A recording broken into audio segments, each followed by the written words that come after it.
Lampy, Moth, Tax, and Lurk.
You gotta be kidding me. Anyway, let's try that again. Hey everybody, my name is Lampy, small-time illustrator, football-size Moth. I do a lot of drawing streams, occasional gaming streams, and sometimes some live 2D rigging streams. And today is one of those drawing streams. We're going to be continuing the robot chicken art.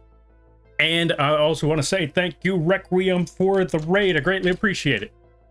Let's give a shout out over here to Requiem. If you haven't seen Unholy Requiem, I highly recommend that you do. I was actually over, well, a good number of you already know that we were just over there not long ago playing some Night Rain. That's also why the stream ended, or was starting a little late. Because, I wanted to play Night Rain. I saw the opportunity, I looked at it like, I mean, it is almost time, but at the same time, that last run was pretty bad, so, if we're playing it again... Oh, it still says Titanfall? You gotta be kidding me. Today has not been... This is worse than the last scuff. But yeah, while I fix that, let's say some things. One, good to see you there, Rebenchum, Wheezy, Toshi, Mooney, IXM. How ya be? I hope you're having a good day. Thank you for the follow there, Mooney, by the way. By the way, you're Lampy now. If you don't know what that means, don't worry about it. Now, let me go fix this up because I done goofed on that one over there. But yeah, like I was saying, we're currently working on the robot chicken art, except replacing a couple of characters with some familiars over in this stream.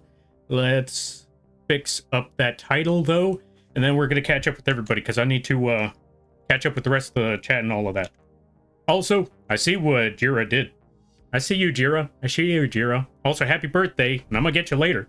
Anyway, let's add... What we're gonna call this? Moth draws duck art. Art. Also known as Dart. Hashtag Dart. There we go. That should work. I think that's fine. Oh, drawing stream. Drawing stream. All right, then we replace that with art, and then we'll be good, and then we catch up with everybody. ART. I still look at how they changed the category of art and how garbage looking it looks. Anyway, now that we got that done, we can go back to where we needed to be. Let's get back to the drawing at hand. But yeah, for everyone who was... Yeah, everyone who stopped by from the regulars, or yeah, for those that have stopped by, how's the week been? How was your weekend? Because I know that was a couple days ago, or yeah, I know that was a couple days ago, so how was your weekend? I hope it went well. I hope it was good. And good to see you there, Ryu, Jira. We got to give a shout out to Jira. And we also got to give a shout out to Toshi. And just for the funnies, we're going to give one more shout out. Wait, did I give a shout out to Requiem yet? Yes, I did. Yes, I did. All right, so let's give a shout out. Shadow Jira. Go check them out. Very funny streams. And the moment they stream again and I catch it, I'm getting them. Let's also give a shout out.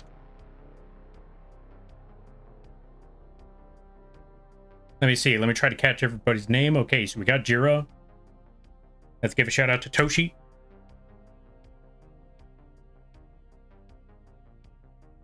Let's give a shout out to Mary Lamb. I see you, Mary Lamb. Hope things are well. Go check out Mary Lamb. Really awesome people. Really cool stuff. They also do really great art. And last but not least, let's give a shout out to Rebentum. And then we catch up with all the reading because I need to catch up with a lot of reading. Okay, there we go. Why did I give a shout out to Rebentum? Because I think it's funny. Okay, let's see. Hi. Yo, Mooney XM. How ya be? Hope things are well. Hope things are good.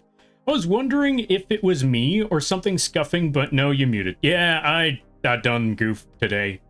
I don't know how that happened, but yeah, we done goofed. Nah, bro, thank you for joining me. Yeah, no problem. I'm always happy to join when I can. And that applies to a lot of the homies that I know. If anyone asks like, hey, Lampy, you want to join in? There's I want to say a 60% chance that I'll probably join in. There's still that 40% chance where I'm like, yeah, I'll try. Yes, give me like 30 minutes. And then those 30 minutes become like 5 hours because I passed out. Least we inform you than realizing it yourself. Also true, because I'll be honest, I probably would have not realized the category was in the wrong place the entire time. And it probably would have taken me 5 minutes to realize I was muted. Brick, you know what? If you're throwing bricks, I'm gonna shoot you. Hold on a minute. Where's my gun? Give me a second. There we go. There. Since Revengeum's starting violence, let's start violence with violence. Nice sandwich. Does it taste like it's crunchy? I mean, there's bone in it, so it's probably crunchy. I mean, it's bone, it's got charred skin. I want to say very, very crunchy. You want a bite? I know I do. Oh, here you go. You can have a sandwich. There you go.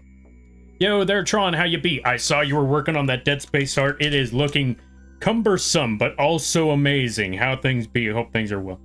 Let's give a shout out to Imatron. They do really awesome streams. A lot of amazing art. If you haven't checked out their Dead Space stream that they were drawing earlier, I highly recommend that you do. It is some amazing art right there. All the details. I don't stream, skill issue. Whatever. You're taking it anyway. Rebs live in violence. Yeah, see, there you go. That's the category. They're in violence. Good work, Wheezy. Alrighty then.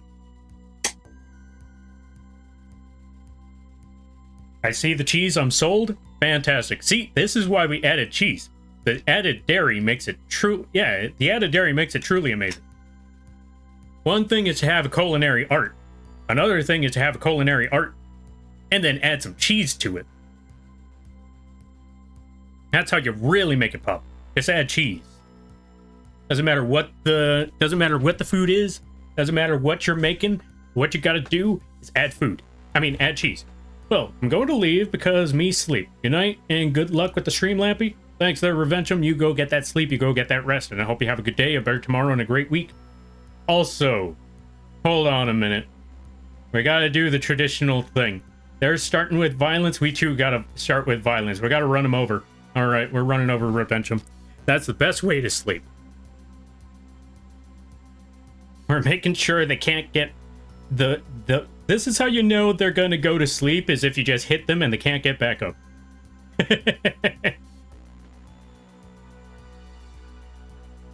Bruh yourself. Bras are for chests. All right, let's get back to the drawing at hand. All right, well, actually, first, so people have been asking, like, Lampy, what have you been up to? I wanted to show one thing. You see this little dancing little guy? I am nearly finished with this animation. Drawn and animated by yours truly, and holy moly, it was pain. But it was well worth it.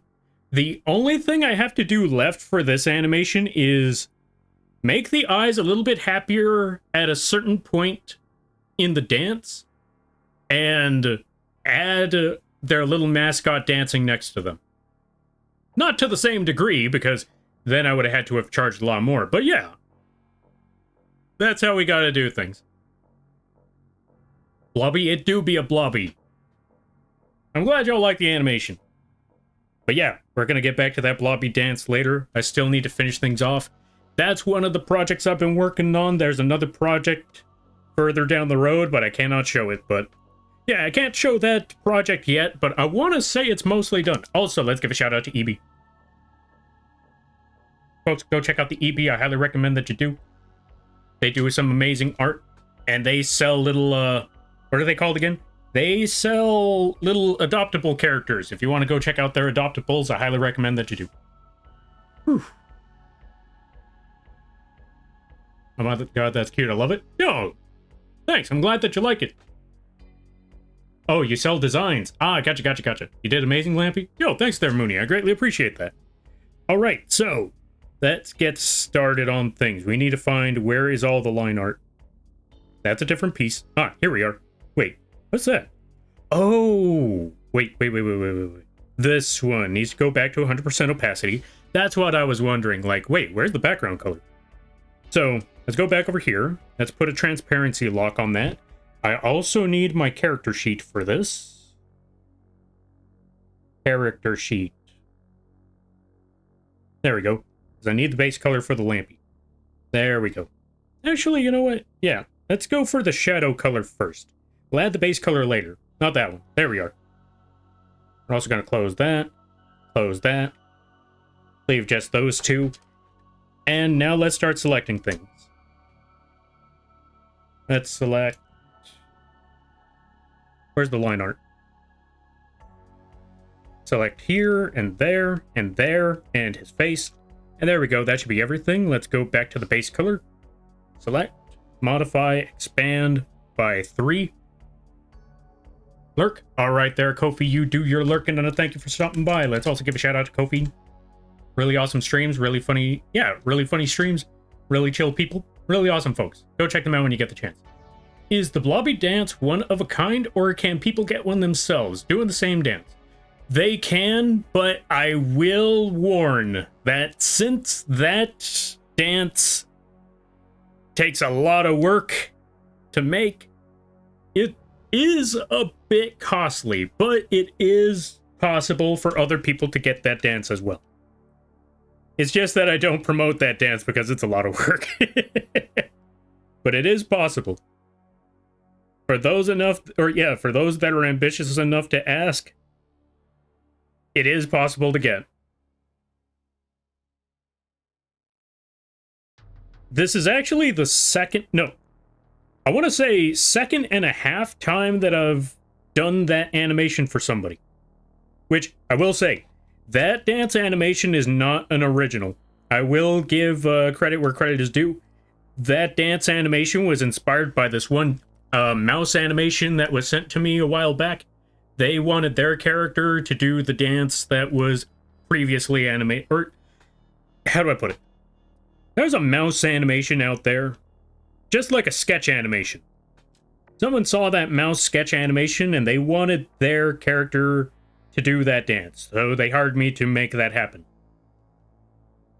And I would give credit where credit is due. The only problem is there's no signature, no post. I looked everywhere and I can't figure out who made that mouse animation, but whoever originally did it, that is some phenomenal work, I will say. And I wish I could give credit where credit is due, but I don't know where they are to save my life. But, so yeah, with that being said, because I want to give clarification and I want to give credit where credit is due, I'm not going to sit here and say, oh yeah, no, that was all me. No.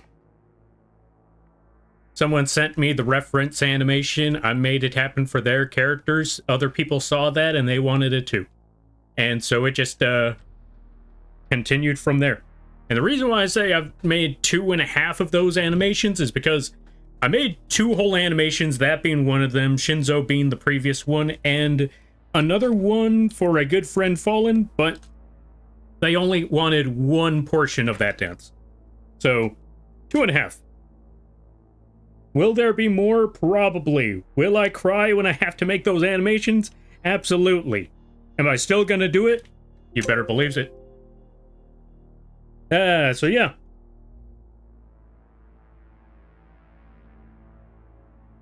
Like, it may be tough, and it may be a lot of work, but that's money on the table. I just remembered, I did not I need to contact speaking of animations, I need to contact somebody about emotes. I remember that I told them I was going to give them a quote today, and I need to give them that quote. Okay, whatever you do, don't give them a tie. How about a robot box? And I'll be honest, part of me... Okay, Ryu, I don't think you were there for the beginning half when I was working on the sketches, but I will say, I'm not gonna lie, I was tempted to put a bow tie, or I was tempted to put a necktie. Like, just put a necktie just hanging over the robot box. Yo, Mortish, how you be? Hope things are going well. I hope things are good. I saw you've been doing a lot of streaming recently. I've only been able to lurk for as much as I could, but I've been lurking here and there. How was the streams, folks? Go check out Mortish. I highly recommend it. Really chill people, really funny times, really hilarious streams, and overall great people.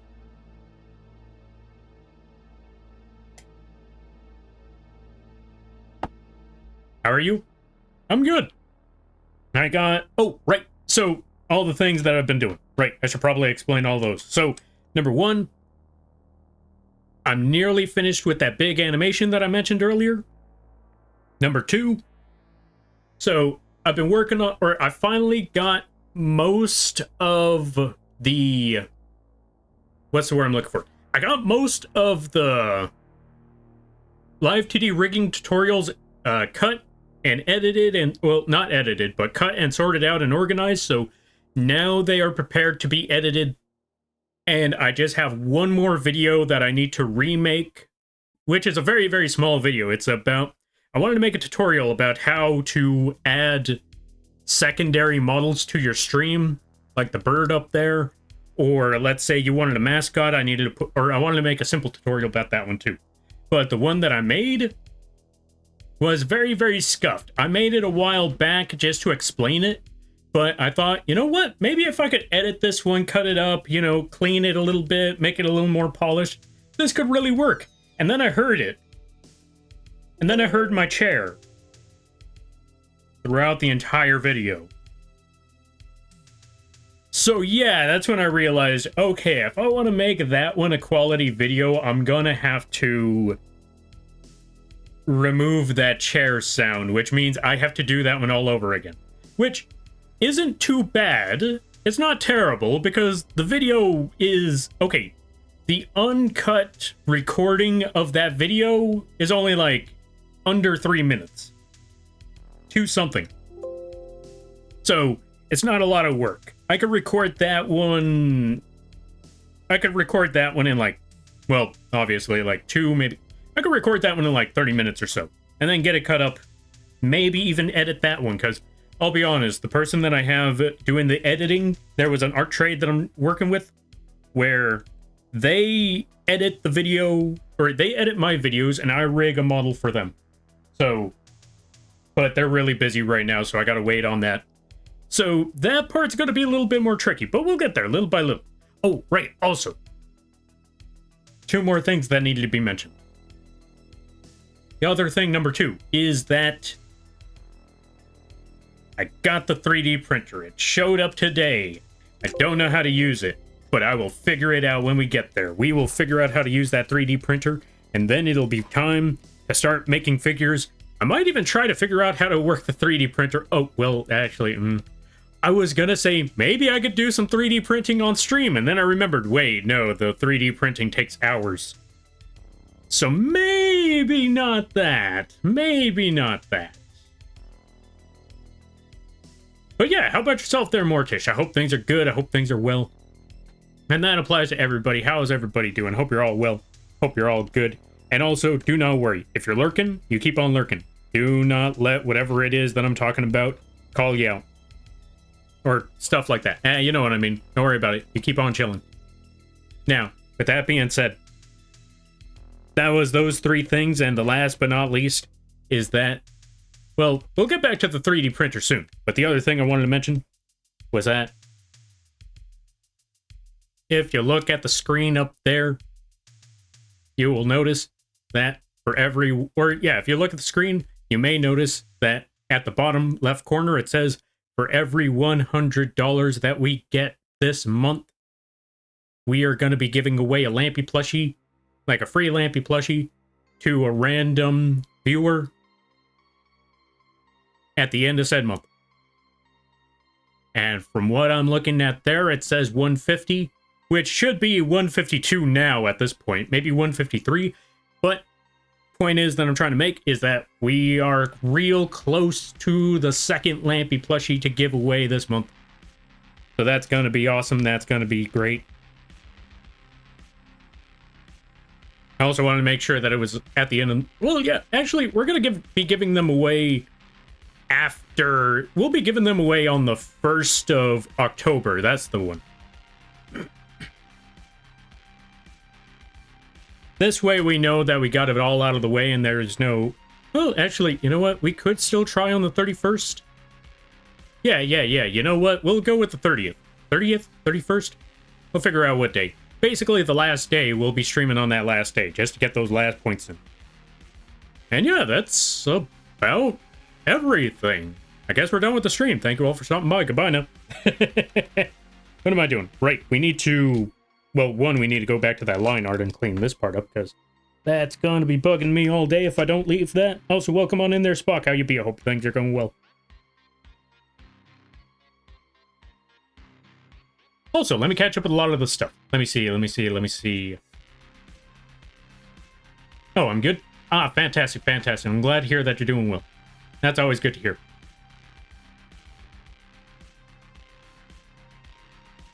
Time to refilm at least ADR redub. What's ADR? Yeah, that's so cool. No, I'm glad to hear. But yeah, we're almost there. Because I've been wanting to put those live 2D... Oh, that's what I wanted to talk about. I've been wanting to put those live 2D animation, or those live 2D tutorials out there for quite some time. I've been working on them since the beginning of the year? Yeah, I want to say the beginning of the year. Although, to be fair, it has been taking quite a while because of multiple reasons. 1, work. Gotta get that work done. 2, it was also part of a live 2D model reveal, so we had to focus more on the model reveal before the tutorials could be worked on. 3. Actually, yeah, those were the only 2 reasons. But yeah, now that we got all of that out of the way, We're almost there, slowly but surely. And I've really been wanting to release these for quite some time. Because I know a lot of folks that have been wanting to work on live 2D models, but the tutorials are very overwhelming. Or, you know, most videos are very overwhelming, and they use a lot of the technical terms, which makes things a little more complicated. I should know. I struggled with hearing all of those, but I will say, those videos, there are some really awesome videos. They're really great videos. Because, heck, I wouldn't be able to figure any of this stuff out with those videos. Or without those videos. And the fact that they were willing to give their knowledge, that means a whole lot. Now, with that being said, though, some of those technical terms are very, very complicated, so I feel like, how do I put this? I said it before and I'll say it again. I feel like the tutorials out there, or not the tutorials out there, I felt like there needed to be a tutorial for people who don't understand them big words or want it more simplified as possible. AKA me. So that's why I'm trying to make these videos. I'm trying to make these videos for folks that were just as confused as I was. And still are. Also, the Loathsome Dung Eater. I know that's not your name, but let's be honest, it's the same thing. Welcome on in. Thank you for the follow. I greatly appreciate it. Welcome to the Moth crew. I hope you enjoy your stay. By the way, you're a Lampy now. If you don't know what that means, don't worry about it. Alright, let's see. Okay, we got to catch up with a lot of what Spock said. Let's see. Nice. It comes with some basic models to help calibrate as well. Oh, hey, nice. All right, I'm going to need to figure all of that stuff out soon. I'm going to try to figure all that stuff out this weekend. Some people put a camera on the 3D printer into an inset window. Oh, let's see. Some people put a camera on a 3D printer into an inset window to show real-time prints. Oh. That sounds pretty cool. It also sounds like it's going to take forever, but it also sounds pretty cool, and I like that kind of idea. I think it'd be worth trying. Well, a lot of chat knows the 27th is an important day now, even if they missed the month. Really? Really? You're going to bring that up now? You're still going to... I'm never going to let... Y'all are never going to let that die, are you? You're never going to let that day just get buried under the sands of time, are you? Additional dialogue recording. Industry name for voiceovers. Oh. I mean, I could do that, but at the same time, I mean, yeah, I guess I could do that. Do the voiceover? Maybe? I'll have to think about that one for a minute. I don't know. I feel more comfortable working on the thing in real time because I feel like it's easier to work with, but that isn't a bad idea either. Right, base color. Yeah, that part should be fine because we got to make that part metallic anyway. All right. Another ADR in music is artificial dynamic range. So entertainment is annoying on reusing it. Artificial dynamic range. What is artificial dynamic range? Let me think about that one. Is that like vocal range? Is that like auto-tune?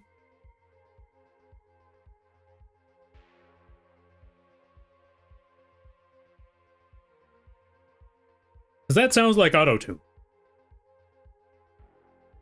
Also, let's get some blue. Because if I'm correct, the duck sleeves, you know, reused sleeves are blue. Oh, right. That also reminds me. Okay, so folks, we're about to nerd out like nobody's business. We're going to be really, really nerdy right quick. Which is really saying something, considering all the other stuff we just talked about. Actually, we'll get back to the 3D printing soon. I know I said that, but we'll get back to the 3D printing soon. But yeah, going back to it, There was actually, you know what? Before I start that one, let's talk about the 3D printing a little bit. Like I was saying, I wanted to figure out some projects there. I wanted to figure out some things. I just need to figure out how to make that printer work. I got myself one of those, what's the thing called? The Bamboo A1 Mini? Yeah, the Bamboo A1 Mini. Because I saw that it has outside stuff, and I was told if I want to work on... What's the word I'm looking for? Based off of the YouTube videos that I've seen, from what I've heard, if something messes up, it's better to get a 3D printer that is practically where all the parts are out in the open, so it's easier to actually get a hold of that thing and replace it if necessary. So I went with that thing, because I heard it's decent quality for a starting printer, and it's relatively cheap in comparison to most. Also, Gnarly Neon, thank you for the raid. Let's give a shout out to Gnarly. Let's give a shout out to Neon. Go check them out. Really unique model. Very cool streams. Very funny. I highly recommend checking them out when you get the chance. And everybody stopping by from Gnarly Neon stream. Hi, my name is Lampy, small-time illustrator, full-size moth. I do a lot of drawing streams, occasional gaming streams, and sometimes live 2D rigging streams. And today is one of those drawing streams. Today we're currently working on a art piece for Re-Welf over here. Long time subscriber, so I wanted to show my gratitude. With that being said, if you gotta take care of things, go take care of those things. Never feel bad about raiding or running, because that's what raids are all about. But if you decide to stick around, I greatly appreciate that. I hope you enjoy your stay. Also, Kit Kat, Waria, and Froststrayed Radical. Thank you for, not Froststrayed, Forstrayed Radical. Thank you for the follows. I greatly appreciate it. Welcome to the Moth crew. I hope you enjoy your stay. By the way, you're Lampy now. If you don't know what that means, don't worry about it. Ignore the gun. That's not there. Okay, maybe it is. Let's go back over here, then remove that gun. Yeah, what gun? I don't know what you're talking about. There's no gun. Also, let's see. I am here to steal your pickles. They are mine now. Joke's on you. I don't like pickles. Alright, let me see. That is where they take a recording to make it stereo and delay one channel they just made by a fraction of a second to give it more wave of volume. Oh, understandable. Yo, Chris, welcome on in. How you be? I hope you're having a good day there, buddy. Let's give a shout out to... Not gonna lie, I saw Scaredy and I was like, wait, is that Scared or Sacred? I could be wrong. Go check out Scaredy Chris. Really awesome people. Really cool stuff. Hope things are going well. I don't know much about 3D printers, but I seem to think that brand is decent. Yeah, I heard that brand was okay.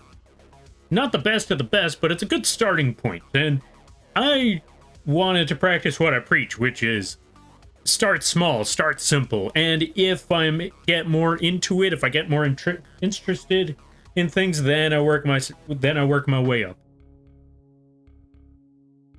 That's the one. You missed the pen spin? There was a pen spin? Let me see. Where's pen? Oh, there was a pen spin.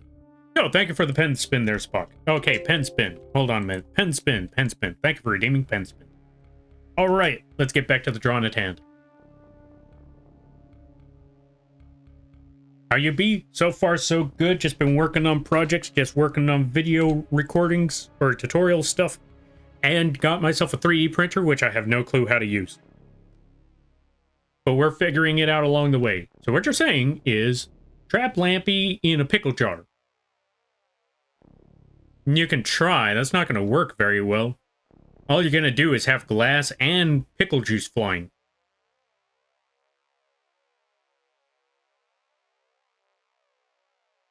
My bad about the misspell? Nah, do not worry about the misspell.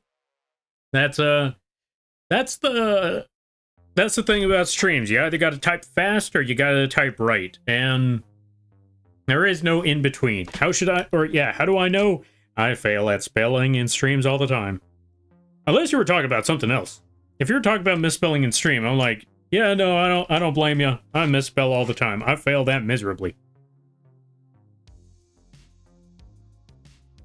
Sometimes I fail so bad that it's not even a misspelling, but a completely lost word. Happens way too many times.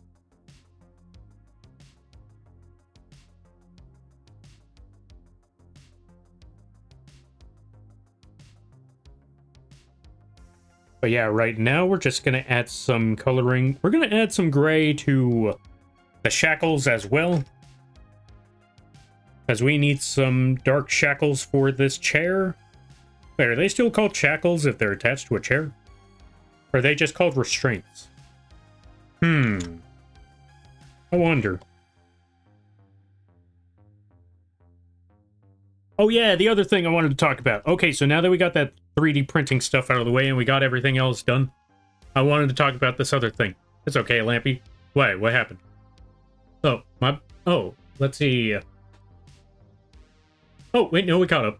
Also, welcome on in there, Glass Shark. How yippee. There goes my pen. Today's just an off day. Yeah, today's just an off day already. Let's give a shout out to Glass Shark, though. Either way, despite the fact that today is an off day and a weird day, and I've made multiple scuffs today, it's still been a pretty good day. I like it. It's been very...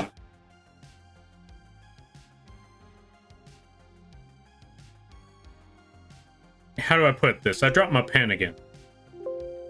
I don't know how to feel about that today.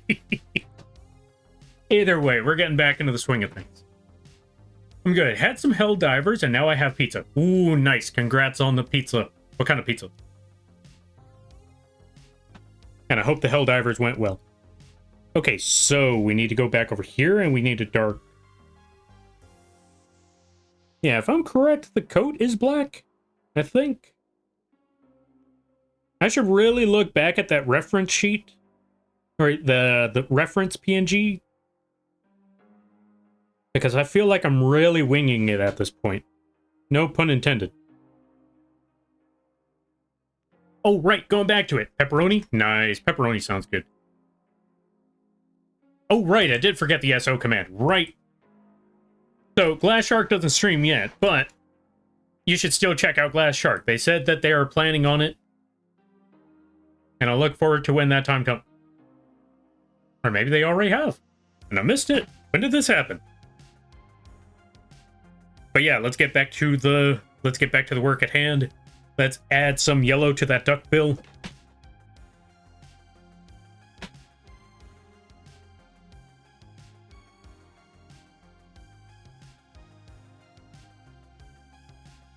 A long time ago? Ah, fair. Understandable then. Also fair, also reasonable. Okay, now I need to go back to it. Yo, Ryu, what color is your hat again? It's blue in the front with black in the back? Is that how it goes? I think it's like a blue hat. Yeah, I think it's a blue hat with a black brim. Could be wrong. I want to say it's blue. Oh, right. We also got to add some purple over here. Can't forget that purple.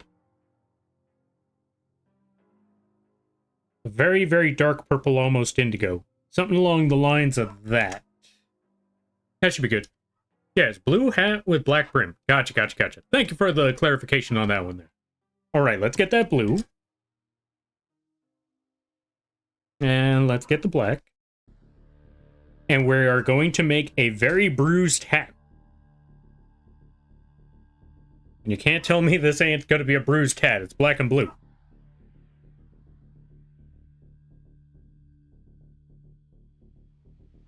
Purple? Purple indeed. Hold on a minute. Yeah, see, there we go. We added some purple. All right, let me see. 3D printing nerd. Joel Telling has tutorials you may enjoy on YouTube. Given you already... Oh, hold on a minute. Let me lower the volume on my end because I could barely hear it. Or I could barely read. All right. Joel Telling has... Oh, let's see. Joel Telling has tutorials you may enjoy on YouTube. Given you already use some software, his tips may be all you need to make the hand over to printable 3D model. Oh, okay. Joel Telling. I am going to need to look this one up right quick. Joel Telling. Who be you? And something tells me that I may or may not have seen at least one of his videos while trying to research 2D model or 3D printing.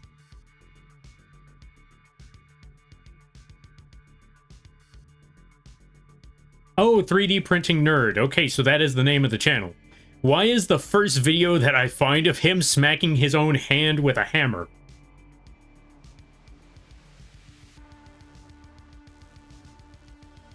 You know what?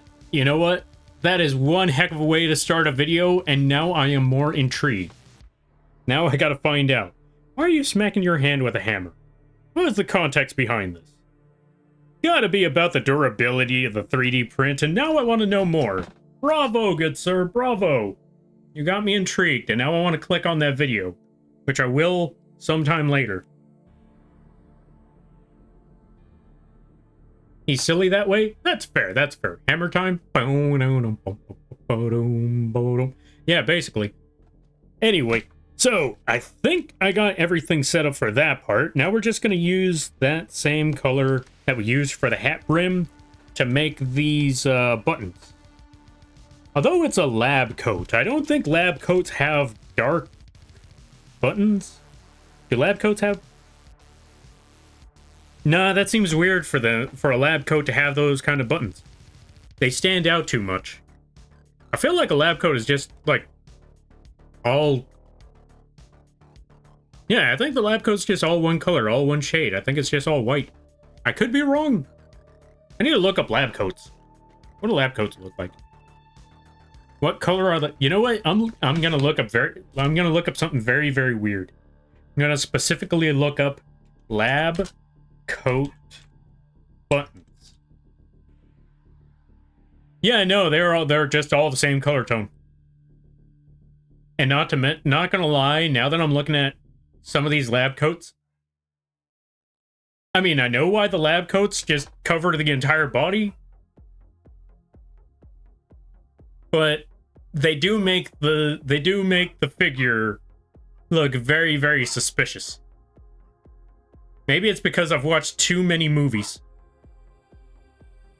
I'm gonna blame movies and sci-fi shows and like superhero movies and I'm gonna blame comic books. I'm gonna blame TV shows. I'm gonna blame video games. I'm just gonna blame the media for looking at a scientist code and thinking they're up to no good. They are going to cause something horrible. T-virus, for example. I just see a lab coat and I immediately, the first thought is they're gonna unintentionally, or even worse, very much intentionally, cause the zombie apocalypse. I mean, not gonna lie, it'd be fun, but I also know that's gonna be a bad scene, man. That's gonna be a bad scene. I could definitely guarantee you this. I'm not surviving that one. I am definitely not surviving that one, because I feel like in order to survive a zombie apocalypse, you need a community. You need a team. You need a group. I don't work well with groups. I'm gonna die. Oh, and it's not even about the zombies that are gonna get you. It's that you have to deal with factions out in the zombie apocalypse, because if there is no rule, that means there's anarchy, and if somebody wants something and they have the power to take it, they're gonna take it. So, yeah, you need a double-barrel shotgun. I do need a double-barrel shotgun, but I also need a team of double-barrel shotguns. Because if I don't have a team of double-barrel shotguns, I'm gonna have to deal with everything else that everyone else throws out there. Or at least that's what the movies told me. Or not the movies, but the TV shows. Because let's be honest, the movies don't make it that far. Most movies usually don't have to deal with rival zombie factions. Which, not gonna lie, I feel like zombie shows... Or, I feel like... zombies should only just be movies. I could be wrong about this one. You could disagree with this. You can even argue with me on this one. I am willing to hear the argument. I might even change my mind. Who knows? But I personally always look at it and think, okay, the zombie threat is only a threat at the beginning. After a while, the threat is no longer the zombies. It's no longer... The dead are no longer your biggest threat. It's the living. And after a while, that just kind of becomes a little boring after a while. Because I was not here to watch, you know, tribal fights. I was here for zombies. Bug VTuber, I knew it. Why, what happened? And welcome on in there, Blue Raz. How you be? Hope things are going well. Alright, let me see. Oh, Parasite Eve scene. Which one's Parasite Eve? I don't think I saw that one. Surprised you don't have the mad scientist evil grin. Where am I gonna put it? Where am I gonna put the mad scientist evil grin? You know what? Hold on. I got one for you. I could do this. I know how I could add this mad scientist evil grin. Hold on a minute. It was actually inspired by a friend of mine. Someone actually gave me a funny idea on how to add that mad scientist evil grin. Hold on a minute. We need yellow for this first. I'm going to show you how we get this done. First,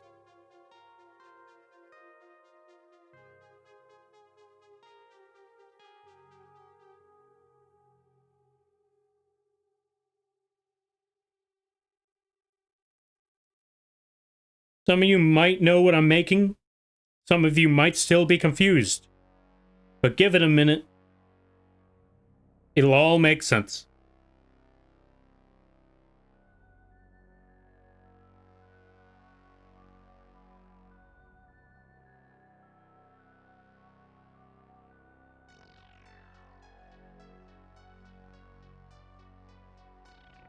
It'll all make sense real soon.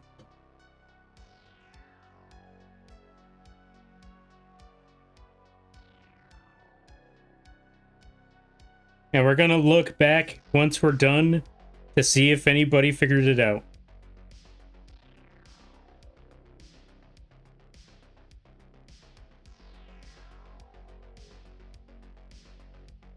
Okay, so there we go. We got all of that. Now for the next half of this, new layer. Oh, right, first, I gotta go back to this line. Go back over here.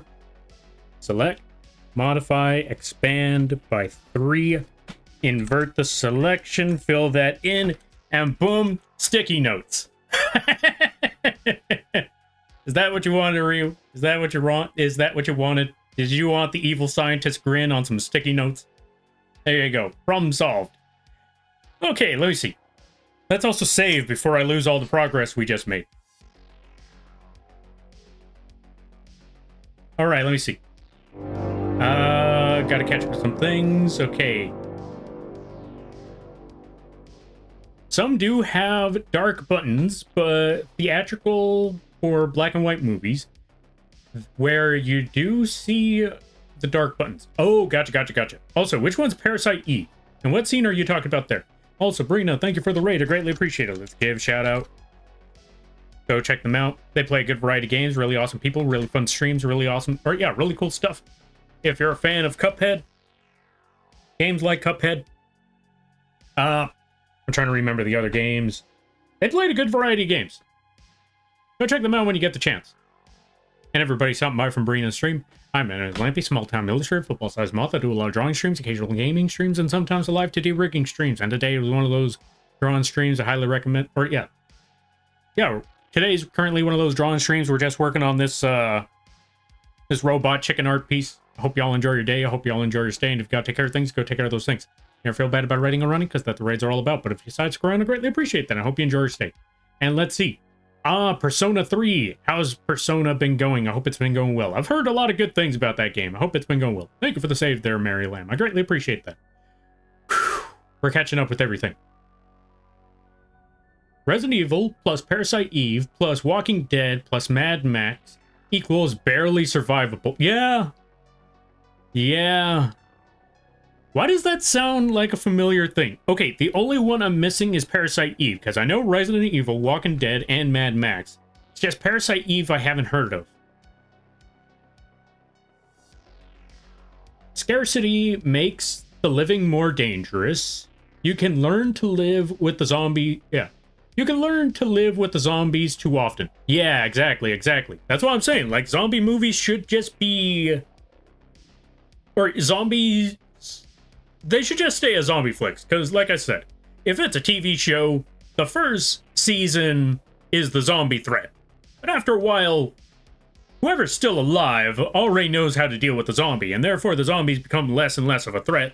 Plus, over the years, they will become weaker and weaker because they got no sustenance and they have been constantly decaying over time, so you could literally just clap your hands next to their head and their brain's just going to go squish. Because of the fragile bones and the hollow muscles. Or vice versa, you know what I mean. Alright, let's see. I knew you could make a VTuber avatar without... Oh, I knew you could make a VTuber avatar out of anything. You're a fire moth, by the way. Indeed, we do be a fire moth. You thought that was crazy? Give me a second there. Hold on a minute there, Blue Raz. If you thought we were a fire moth before, hold on a minute. Now, fire moth. Granted, it's a mech, but still, the point being is fire moth. Yeah, I just wanted to show the mech right quick. Okay, back we go. But yeah, I'm glad that you like the model. Or at least I hope you like the model. Either way. Sticky note? Sticky note indeed. Tron got it. Tron got it indeed. Alright, Parasite Eve is a video game where where science makes a person who can turn mitochondria in people's bloods into something similar to Umbrella's T-virus. It's worse because everyone naturally has mitochondria. True. And if someone has the power to do that, that's kind of a busted power right there. Like, you literally could look at anybody and say, you know what? You. Zombie. Perfect. Fantastic. Fantastic. Also, Toxicure, thank you for the raid. I greatly appreciate it. Trying to catch up with everything slowly but surely. It's a Nightshade raid. Nice, nice, nice. Hope things are going well. Whew. We're trying to catch up with everybody. But yeah, let's give a shout out to Toxicure right quick, and then we catch up with all the readings. Hope things are going well. Hope things are good. Hope you had a lot of fun. Wait, was that today or yesterday? I remember you playing Mage Arena at some point. Let's give a shout out to Toxicure. They do a lot of arting. They work up. Yeah, they do a lot of arting. I've seen them painting little figures on a rock. I think they were called therapy rocks. Go check them out. I highly recommend that you do. And everybody's stopping by from Toxicure's stream. Hi, my name is Lampy, small-time illustrator, football-sized moth. I do a lot of drawing streams, occasional gaming streams, and sometimes the live 2D rigging streams. And today is one of those drawing streams. Today we're currently working on a art piece for a Ryu Elf. They've been here and they've been subbed from the very beginning, so I thought we'd show some support. I hope you all have a good day. I hope you all enjoy your stay, and if you gotta take care of things, go take care of those things. Never feel bad about raiding and running, because that's what raids are all about. But if you stick around, I greatly appreciate that. I hope you enjoy your stay. That was yesterday? Ah, gotcha. How was the art? What were you drawing? I hope things were well. And good to see you there. Adventure Tale and the Chaotic... Oh, let's see. Yeah, the Chaotic Aztec. Thank you for the follow. I greatly appreciate it. Welcome to the Moth crew. I hope you enjoy your stay. By the way, you're a Lampy now. If you don't know what that means, don't worry about it. We're catching up with everything. Also, good to see you there, Major Lee Hyper. Love Parasite Eve. I need to see this game. I need to find out what this is all about. But yeah. I'm enjoying Persona. I normally don't do RPGs, but I wanted to try something new. That's fair, that's fair. I'm glad to hear that you're having fun with Persona. That's always good to hear. That's always awesome. Oh god, kill it with fire. Whoa, what's wrong with it? Where's the problem? What's wrong? I mean, it's got a happy face and everything. And he's got those meme eyebrows. Look at the eyebrows of the memes. Very, very charming bug, am I right? That's creepy? It is indeed creepy. Not gonna lie, I'm gonna get rid of it. That's a little too, I regret making it, but at the same time, I'm not gonna lie, I think the mouth came out great. Even for a scuffed drawing, I think the mouth came out great. Okay, we're gonna get rid of the sticky notes now. It was fun, but yeah, we gotta get rid of it. Which Persona? I believe they were playing Persona 3. Drew crimes mostly. Ooh, what kind of crimes? That's always a good thing to do. Always draw crimes. Matter of fact, if I'm correct, I was drawing crimes last month. Whole ice cream raid and everything. All right, let's see. I'd stay if it wasn't 30 past midnight for me. Sadly, this is it for me. Have a good stream, Moth person. All good there, Diana. Or yeah, Diana. Yeah. All good there, Diana. That is pretty late. Go get some sleep. Go get some rest. I greatly appreciate you stopping by and hope you have a good night, a better tomorrow, and a great week. Fun? Nice. Good to hear. Dr. Cure made worms on strings for us a while ago. I think I saw that one.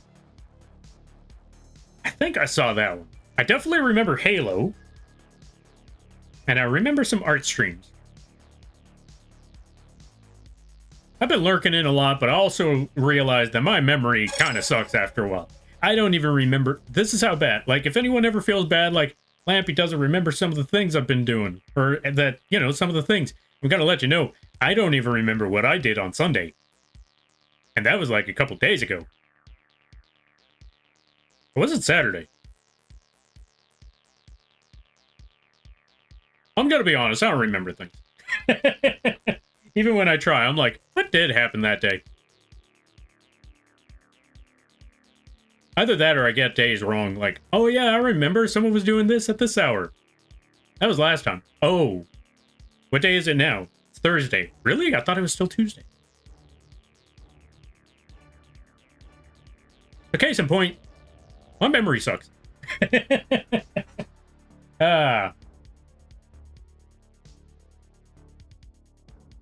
That actually sounds cool. Like a lot of worms on strings. I like that concept. I like that idea. All right, what on earth was I doing again? Okay, so we got all of that set up. We got the TV screen. What else was I trying to do? My worm on a string is a Common Writer W Luna joke. Common Writer W. I don't think I know that series. I feel that on memory. Yeah. It's also what makes me very, very worried about getting older. Because my memory is bad now. I shudder to think what it's going to be like if I make it to my old age. Just going to be sitting there every 5 minutes like, where are you again? We've been through this. Like, I'm the caretaker that's supposed to be keeping an eye on you. Oh. Who are you again? Brohan, thank you for the raid. Hope things are going well. Hope things are good. Let's give a shout out to Brohan. They also do art and they do animation. They do a whole lot of cool stuff. So go check out the Brohan if you haven't gotten the chance to. I highly recommend it. Everybody stopping by from Brohan's stream. We gotta do the intro again. Hi, my name is Lampy, small-time illustrator, football-sized Moth. I do a lot of drawing streams, occasional gaming streams, and sometimes a live 2D rigging streams. And today is one of those drawing streams. Today we're currently working on robot checking art. I hope you all enjoy your day. I hope you all enjoy your stay. And if you gotta take care of things, go take care of those things. Never feel bad about writing or running, because that's what raids are all about. But if you decide to stick around, I greatly appreciate that. I hope you enjoy your stay. How was the art? And I hope it went well. What were you drawing? What were you animating? I hope things were going good. Oof. Also, Xena. Okay, Diana, Xeno the Ephemeral, and Adventure Tale. Thank you for the follows. I greatly appreciate it. Welcome to the Moth crew. I hope you enjoy your stay. By the way, you're Lampies now. If you don't know what that means, don't worry about it. And I hope things are going good. Whew. Good to see their Tails. Xeno. No, wait. Oh, Tales of the Past. Welcome on in. Adventure. What's good, Lampy? A lot of good things so far. We're getting a lot of work done. Animations are finished. Or animations are almost finished. Live 2D model might be finished. I gotta work on I'm still working on a Hollow Knight model for somebody. So that's pretty cool. And 3D printer rolled on it. Oh yeah, there was two other things I wanted to talk about. Okay, so now that we're back here, it's time to talk about Yu-Gi-Oh! Catch your breath, Lampy? I will try. I was actually reviewing my old high school art to show where my art journey started and where it went. I commend you for your bravery. I commend you for that because I wouldn't dare show anybody what I drew in high school. It's not bad. It's just embarrassing. For me personally. Because I look back on the art that I used to do and I just think, can I burn this? I want to burn my own art. I want to burn it so no one can ever find out this is what I drew. Or this is how I drew. We're going to stop those ads because not time yet. I was plenty embarrassed. I also don't blame you. I don't blame you on that one. That one sounds rough to do. And like I said, this is why I commend you for doing that.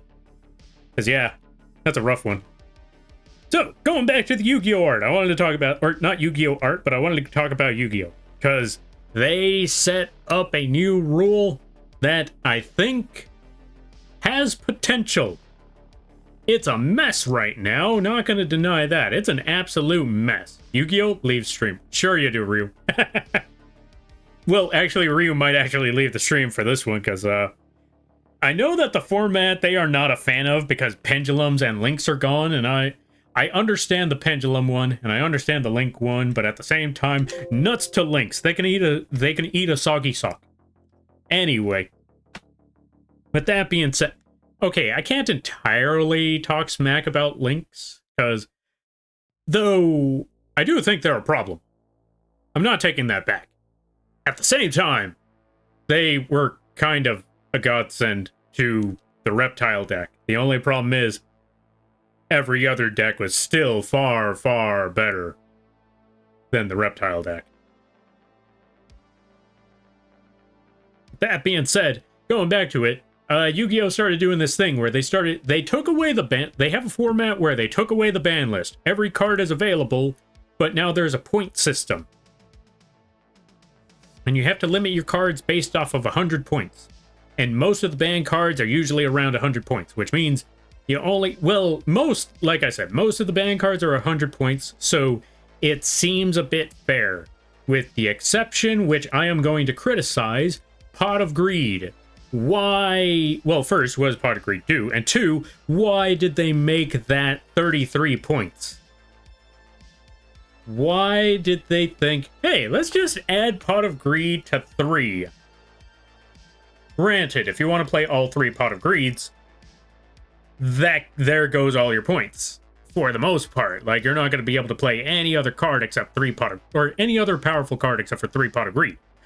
Still, Exodia decks definitely exploited that one.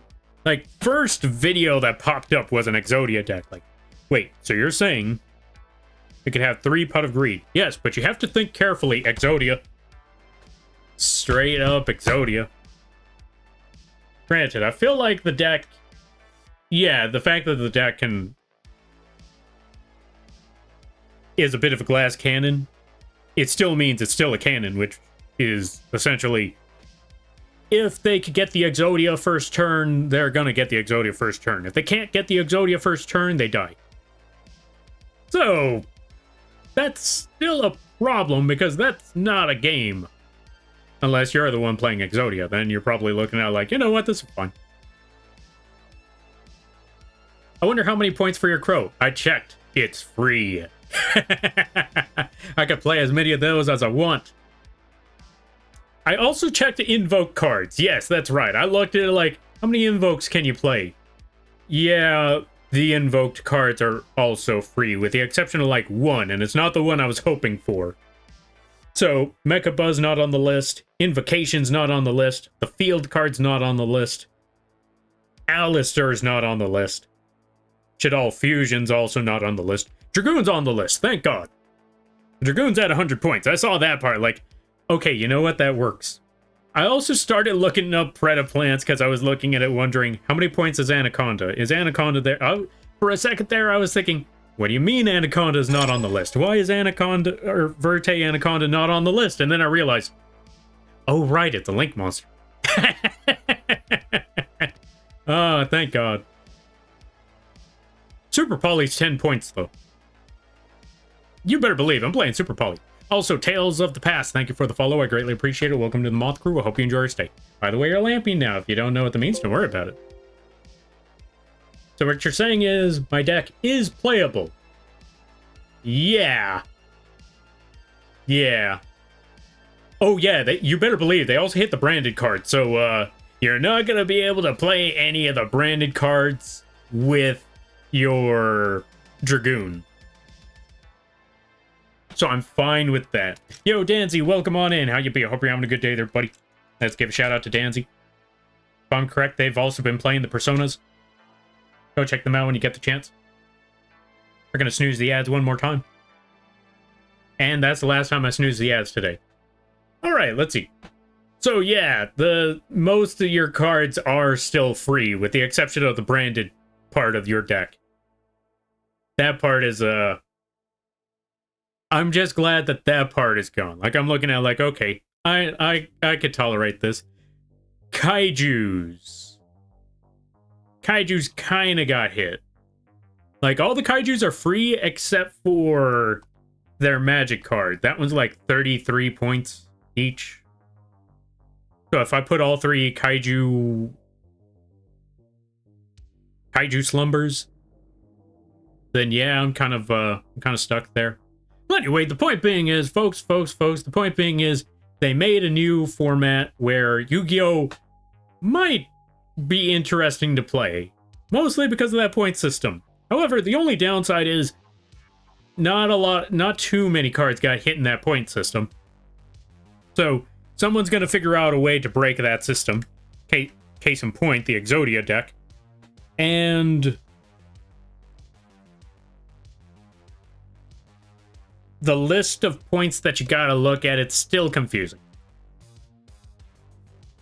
Alright, let's see. Nice, Persona? Yeah, they'd be playing the Personas. Hope you've been doing well. So far, so good. Been working a lot of stuff. 3D printer, all that cool stuff. It's been a pretty decent week. And I got so many plans in the future. Although, at the same time, I'm wondering, what should I draw on Friday? Should I draw another character sheet? Should I draw the mech? I kind of feel like I should draw the mech, or the character sheet for the mech. Still trying to figure that one out. Should I work on an emote? Actually, do I need to work on emote? I need to look at the list of things that I got there. Mech. Alright, alright. Right, I also need to make it... Oh, you know what?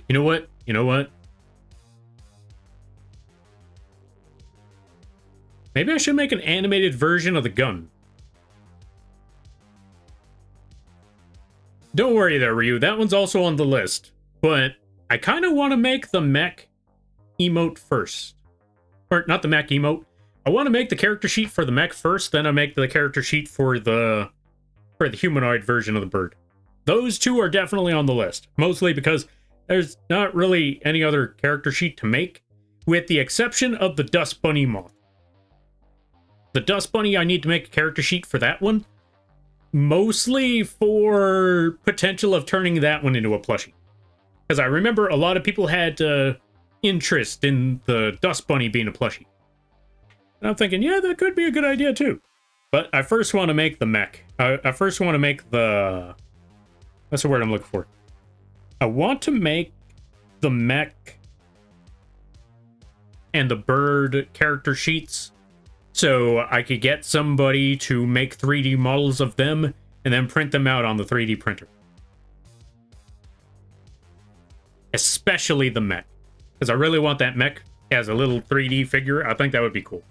Or, well, not 3D, technically a 3D figure, but you know what I mean. I wouldn't mind having the mech as a little figure on the table. That's a lot of dust. I need to clean that up. Anyway, back to the drawing at hand. Also, Yuriko, welcome on in. Can your plans not consist of haunting me with Pendulum Loop? That would be nice. I mean, I could, but at the same time... So, as I was saying there, Yuriko, so the other part I wanted to mention... Wait. Needed to be a paralysis demon for this one, so let's do this properly. Okay, well, actually, yeah, since we're doing this properly, full-on paralysis demon going on here, we got to do this the right way. Hold on a minute. Forgetting everything. Hold on. We gotta do this exactly the way that it needs to be. Where's Photoshop? Where's Photoshop? Hold on a minute. There it is. Okay, perfect. Now we got things going on. Okay, so Yuriko, as I was saying, so pendulum monsters, they got these scales and all that, right? So how you use those scales is that you got to get a number between, you got to get two monsters with different numbers, and then you get to special summon from your extra deck and your hand monsters with the same level equal or between those two numbers, which means if you got a 7 and a 1, you can only summon monsters level 2 to 6. Because you can't pick 1 and 7 because it's between 1 and 7. Therefore... Okay, hold on a minute. Let's bring all of this stuff back.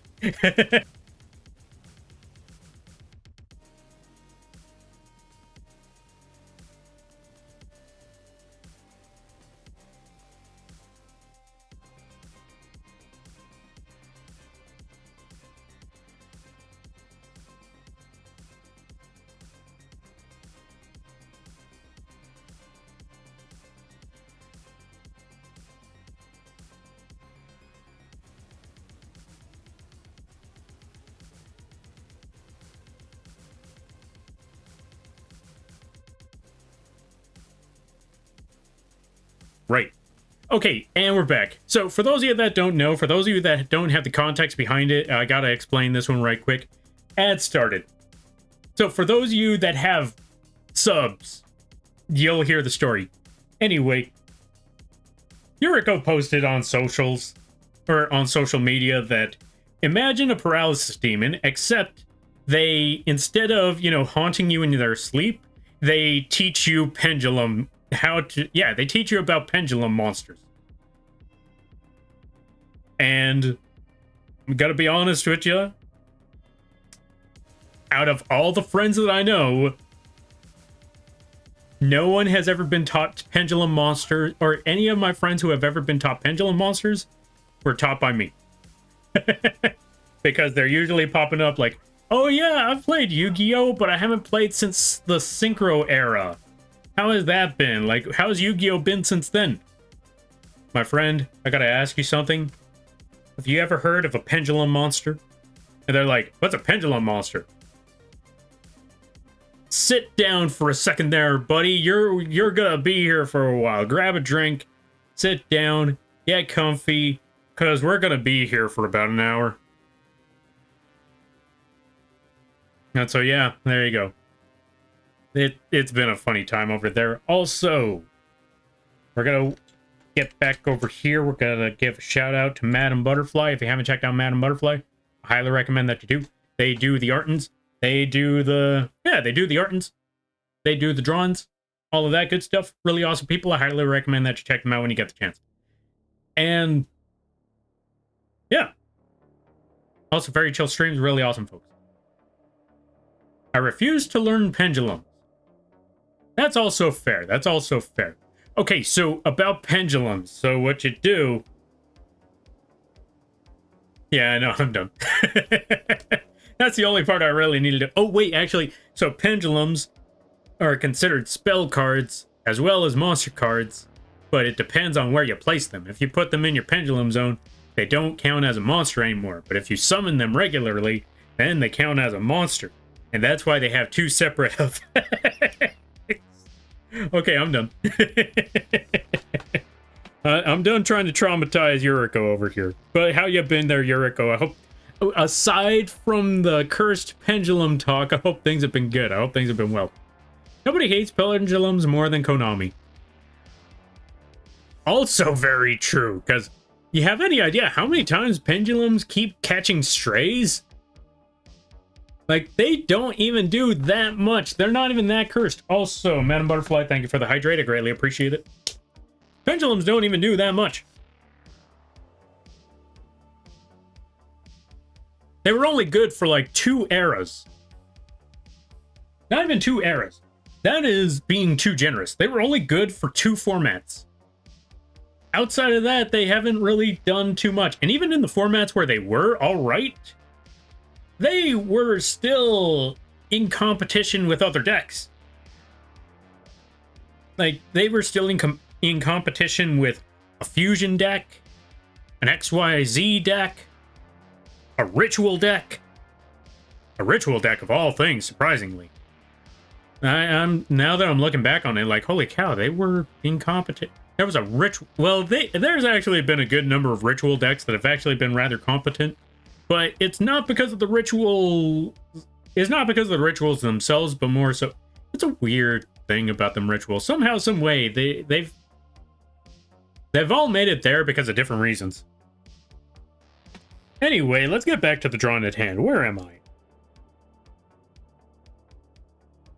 Which layer is this? There's the layer I'm looking for. Let's put that back to 100. And let's catch up with some reading. Gotta love janky games. Yeah. And Yu-Gi-Oh! It don't get more janky than Yu-Gi-Oh! Let me make sure I didn't miss nothing. Alright, character sheet. So I saw that one. Ooh, yes, guns. Yeah, gun. Always gun. Alright, let me see. Been okay. Been playing some really jank games. Oh, okay, so Yuriko's been playing some jank game. Gotcha. And God, are they awful. Awful in a good way, awful in a bad way. 2-format Andy. Yeah, pretty much. That's Pendulums for you. And then since then, Konami has just been like, okay, so we got to do everything we can to just get them out of here. What do we do? I know. Let's balance the game out with Link monsters. That did anything but balance the game out. Alright, let's see. Gotta love janky games? Indeed. Like cheese rolling. What's cheese rolling? Well, I'm going to head... Oh, I'm going to head off... Oh. I'm going to head off. Have a good day, and... good time zones all. All right there, Tales of the Past. Thank you for stopping by. Greatly appreciate it. I hope you have a good day, a better tomorrow, and a great week. You take care now there, friend. And thank you for the hydrate there, Sherpert. Do not worry, folks. We'll get to the drawing eventually. Someday. Hope everyone's been having a reason to smile today. Yeah, it's been a pretty good day. It's been a pretty solid day today. Now, we're going to snag this part, and we're going to add some shadow. Actually, you know what? That's what I should do. Okay, let me see. Yeah, I think we can actually start doing some rendering now. Let's go over here, make a new layer. We're going to call this one Render. And we're going to put a transparent, or not a transparency lock, but a clipping mask on it. So now that we got that, let's go for this coat, and let's go for a darker shade. Let's go for a bit of a aquamarine color, but a very faded aquamarine color.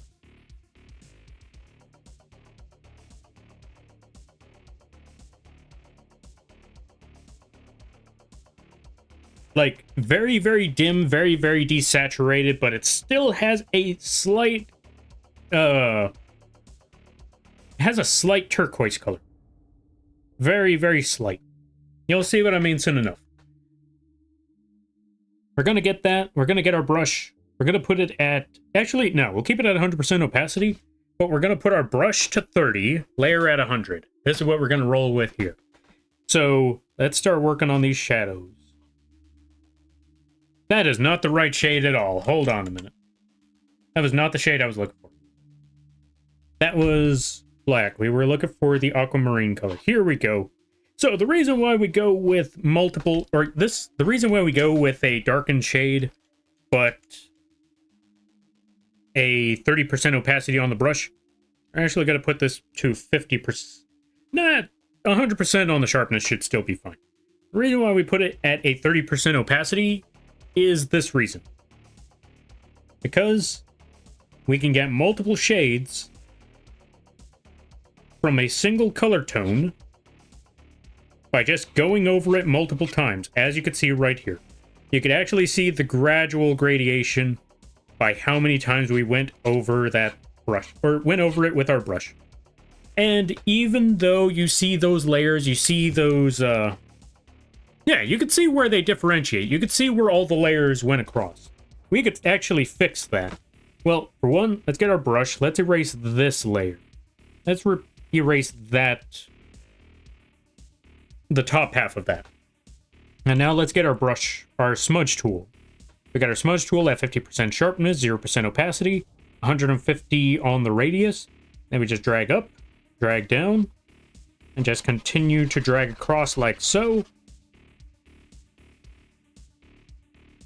Or, you know, yeah, move it up and down, or drag up and down while you're moving it in a specific direction. Although, we might need to try again over here a bit more. Like so. Slow flutter, slow flutter. Also, before I forget, let's give a shout out to Sherbert. Sherbert deserves it. Folks, if you want to see very chill streams, very funny streams with arting and No Man's Sky and other chill games like that, go check out the Sherbert streams. And also, if you look at their model, the artwork was drawn by them, and they gave me the honor to rig that model. So if you want to see the Sherbert model in action, go check them out. Really cool stuff, really cool people. Go check them out when you get the chance. All right, let's see. Let's catch up with some reading because I missed a lot. Let's also put it back over here so we can see what progress we're making. Right now, it just looks like a sweat stain, but don't worry. The more shadows we add, the better it'll look. All right, let me see. Deadly premonition levels of janky. Like, how does the game work? Okay, when you say deadly premonition levels of janky. Wait, is deadly premonition a game? Are we talking about, like, Resident Evil levels of jank? Or are we talking worse than that? It's a game where you throw yourself down a hill trying to catch a friend who is a cheese wheel. Wilson? Wilson, is that you? Wilson? Wilson? Wilson! I'm sorry, I had to do it. Alright, let me see. I made myself some stream avatars today. Oh, I think I saw those. Is that the little pods? I think that looked really odd. Wait, you can make stream avatars? Huh. Yeah, no, I'm not doing that. Don't get me wrong. Don't get it twisted there, folks. Don't get it twisted. Stream avatars are really cool. I like the concept. I like the design. It's just that when I thought about the stream avatars that I would have to make little cultists. I'm not giving you folks that privilege. I'm not doing that for you folks. I'm not making little cultists. I mean, I can make little lampies, but I know people are going to be demanding, like, so when do these little lampies get a hood option? Like, I'm not giving you a hood option. The only option I'm giving you is get out of my basement. Get out of the basement, stay away from the barn, go back to the cities. Go back to the cities and start robbing people. That's what lampies do. We rob people, and then we throw whatever we took into the trash can because we didn't really want to do it for any other reason other than because it's funny. Alright, let me catch up some things. Whew. Deadly Premonition is definitely a game. It's worth playing at least once, trust. I need to find out what Deadly Premonitions is. Let me go look up this game right quick. Deadly Premonition. Survival game. Okay. I like the art. I like the game concept. I don't know if you're the guy in the hood with an axe, or if that's what you gotta watch out for.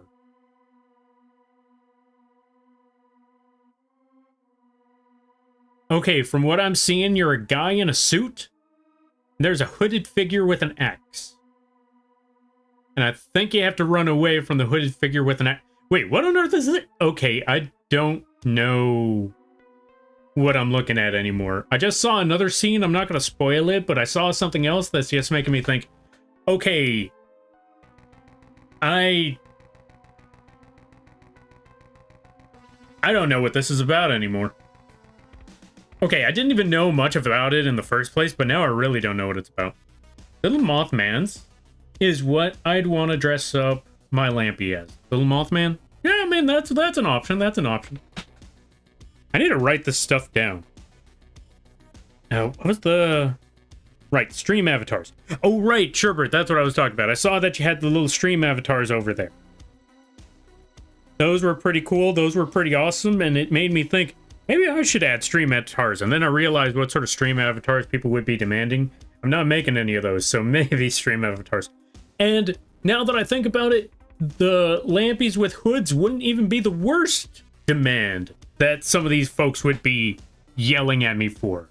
I just realized what they would actually be wanting, and I'm really not making that a stream avatar. Y'all would have to pay a good lump sum in order for me to make that a stream avatar. So yeah, maybe stream avatars just isn't for me.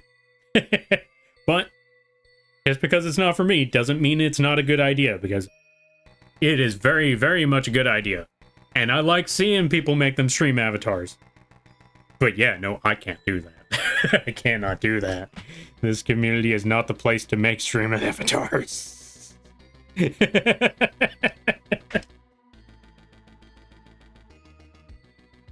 This is not the place. That's all I can really say is this is not the place. I cannot make him here.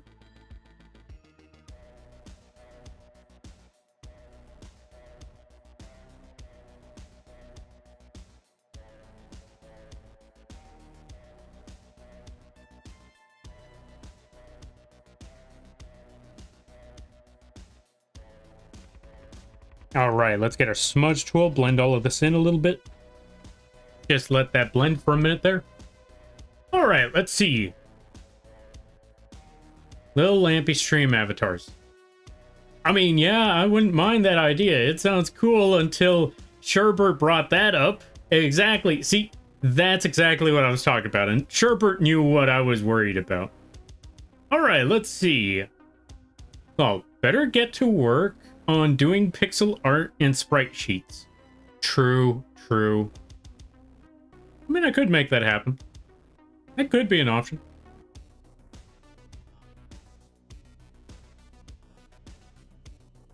Lampy made avatars win. Exactly, that's not happening. That is the other reason why Lampy stream avatars ain't happening. I will make every other option. I would make a little Lampy mech option. I would make a Mothman Lampy option. I would make regular Lampy option. And I would make bird avatars would be cute. Bird would also be an option as an avatar. What was the other Lampy mech idea I wanted? Oh, Lampy mech in a bee costume. Lampy, or not Lampy mech, but Lampy in a bee costume. Maybe Lampy in like a prisoner costume, because let's be honest, Lampy's going to jail at some point. With all the crimes they do, they're going to jail or they're going to the pound. 100. Oh, thank you there, Brina. Thank you for the 100 bits. Save your money. Oh, Lampy plush as an option. That is also a good one, too. There's just 2 of them that I refuse to make, but I know people would be demanding those. But everything else, I would be okay with that. Maybe we could even make a stream about that, like just drawing some Lampy avatars, or, you know, making some Lampy stream avatars. Somehow, some way. I need to look more into stream avatars now that I learned that you could actually make customs like that.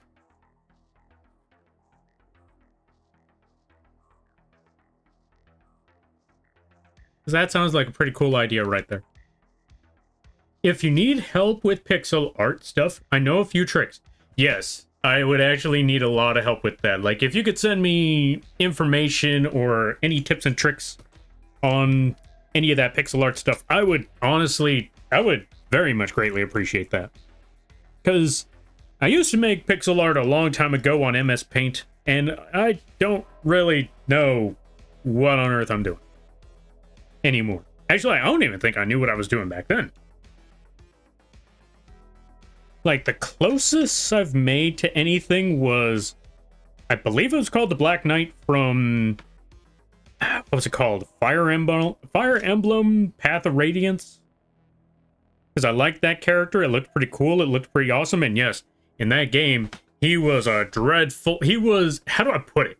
I'm trying to figure out the right term for that character, but he was a juggernaut, he was a powerhouse, and he was a threat. And the game made sure you knew he was a threat.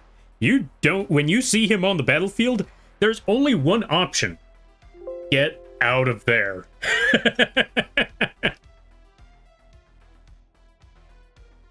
Because you are not winning that fight when he shows up to the battlefield. Like, if he decides, you know what, this battle's taking too long, I'm getting involved personally, that is when you and your team have to choose the option of, if he's getting into this fight personally, I'm leaving this fight. You know what? You win. I'm getting out of here. I am personally leaving this fight. Because it's not time yet. Nope. It is not that hour. It is not that climactic finish just yet. It is not that time. It is time to leave. It is time to go. That's what time it is when that guy shows up. All right, let's see. Lampy Mac. Bird Mac.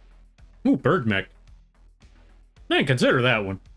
Okay, Bird Mech, Mechazord, Megamind. Wait, okay, now we're just going down roads that... Okay, you lost me on that second after that. Oh, wait. Okay, Lampy Mech plus Bird Mech equals Mechazord, Megamind style. Or, let's see, Mechazord, Megamaid style mech. Rides a Lampy Mech like a knight, armed with even more larger guns and firepower to boot. Okay, why did the maid part have to be in that whole thing? Why did that have to be part of it, though? We don't need that part of the mech.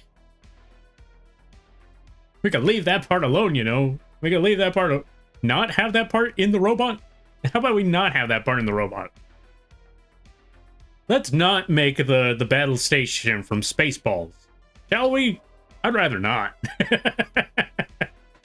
Okay, absolutely. I could send you stuff I use for references and some tutorials I follow. Oh yeah, perfect. That works perfectly there, Sherbert. I greatly appreciate that. How are you doing? Or yeah, let's see. How are you doing? And can I please know what song is playing in the background? Ah, sounds good, sounds good. Also, Ducky King Lucifer, welcome on in. How you be? Hope you're having a good day there, buddy. Okay, so the song that was playing, let me see. It was... Wait, let me double check on this here.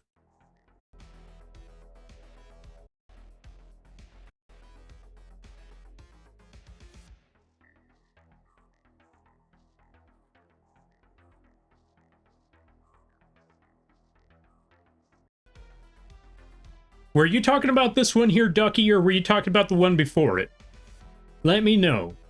You know what? Tell you what. I'm just going to send you the link to the playlist that I'm using right now. Because it may be like a blanket sweep, but I'm just going to send the entire playlist. And you let me know if this is the one that you were specifically asking for. This one? Okay, so one, here's the playlist. It is track number 18 on this YouTube playlist right here. It is called Substance D. It's nuts. Ooh, playlist is also amazing? Yeah, no problem. But yeah, use that. Yeah, that's the playlist. And yeah, I'm not joking. It's number 18. Yeah, it's number 18, Substance D. But I had to say it before someone else said it. All right, let's get back to the number 19, which is called The Chase. Let's hear this one. It's a banger? Yeah. That one was a pretty good track. I liked it. All right, let me catch up some things. But yeah, I'm doing all right. Been working on a lot of stuff. It's been going pretty well. Getting real close to those live 2D tutorials being out. Oh yeah, what do you think of Hank Hill piloting the Megazord in Fortnite? Okay, so I saw that one. I saw how they got Hank Hill. What was it? I saw how they got Hank Hill, Peter Griffin, Cleveland Brown, and Bob from Bob's Burgers. I don't know Bob's last name. I didn't watch that show enough. But I saw how they got all four of those for the Megazord scene. Where, yeah, the scene where the Power Rangers go into the Megazord, except it's those four. and the Yellow Ranger. And not gonna lie, it cracked me up. I thought it was funny, but the highlight of that entire thing was that there was one actual Power Ranger in that scene at the end. That part cracked me up. All right, let's see. Does the morphing grid have propane compatibility? As Hank Hill would say, it damn well better. All right, let's see. I added Mega Maid style to try to shorthand saying mech could be based on the bird's human form. Oh, gotcha. I mean, that sort of mech style could be done sometime in the future. Yellow Ranger kind of looks and goes, okay. Yeah, pretty much. They just look at it like the Power Ranger scenes goes down. They all get into the mech. The Yellow Rangers just look to the side. It's Hank, Peter Griffin, Cleveland Brown, and Bob from Bob's Burgers. I mean, I think any Power Ranger looking at that scene would probably be thinking, this is either going to go very, very well or very, very poorly. And since you're not one of the main characters, chances are, especially for you, it's probably going to go very, very poorly. So if I were that Yellow Ranger, I would leave. Being the Yellow Ranger in that situation, like, I'd probably be looking at it like, you know what? This is too ridiculous for me. I'm out. Yo, Cosmic Moth, how ya be? I hope things are going well. Hope things are good. Hey, the Moth doesn't have a gun this time. That can always change. That can always change. Without a whim, that can always change. Anyway, let's see. I'd love to make stream avatars.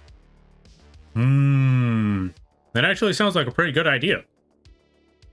Now to figure out, okay, if you're going to be making custom stream avatars, now the real question is to figure out, what do people really, really like? What would work really, really well?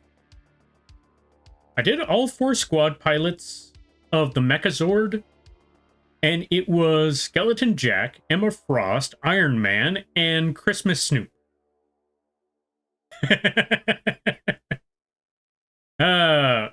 That is quite the combo there. Oh, that also reminds me. What other combo did I see? I know there was another combo of Hank Hill, somebody else, I forgot who the third person was, and Hatsune Miku. I cannot deny that the Fortnite Power Ranger scene with just random characters from the games, I can't deny it has been very entertaining to watch. Mostly because just looking at that, just thinking, only in Fortnite can you get a scene this ridiculous.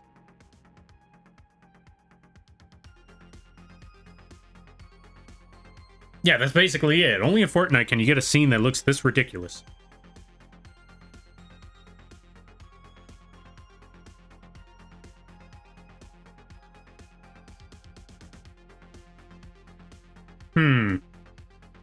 Alright.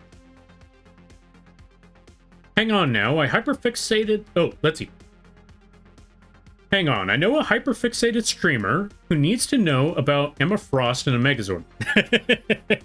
Fair enough, fair enough. You let them know about that Megazord. You let them know about the insanities. And I hope it goes well.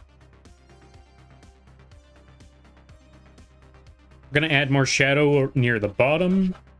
Because since it is a Lampy just flying there with a giant coat, that usually means that this part would probably be a little more rounded out. Like so.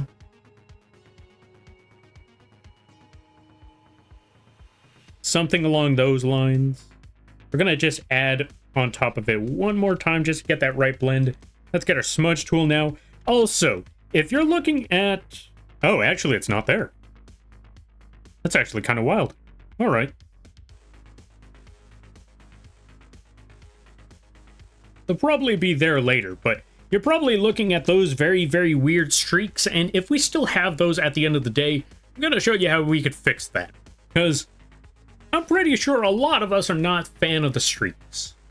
I know I'm not. That's why I found out how to get rid of them.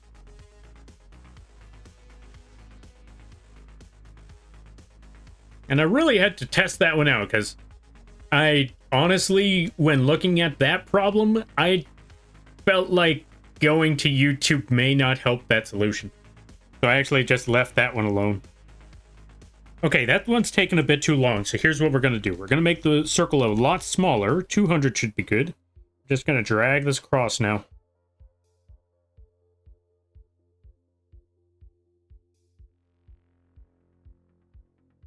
Is that everything I wanted to talk about? Actually, no. Now that I think about it, there's one more thing I wanted to mention. One more thing I wanted to talk about because I forgot to mention this part. Okay, so for those of you that were there on Sunday's stream, I hope you enjoyed the Titanfall. That was a fun game. I'm going to be playing it again this Sunday because I need to finish off that Titanfall. And two, one thing I will definitely say is that if you saw that Titanfall stream, you probably saw me getting really, really spooked. Getting caught by a bunch of jump scares. And I will not deny, that game spooked me more than any of these other horror games usually do. Because when it's a horror game, it's like, oh, well, I'm dead. Yeah, that happened. But what happens in freaking, I cannot deny, and I do not know why, but those little bomber drones that just run up at you. Hold on a minute, let me close the window right quick. You know what, I can still talk about this one during that time while I'm closing the window. So there's these little bombers with legs that just run at you. And if they are close enough to get hit by the shotgun, they are close enough to hit you. So even if you shot them from a distance with a shotgun, yeah, you probably shouldn't be shooting them with a shotgun first and foremost. And second, if you're using the shotgun and they see you and you can hit them with said shotgun, you're going to get hit, and you're going to get hit hard.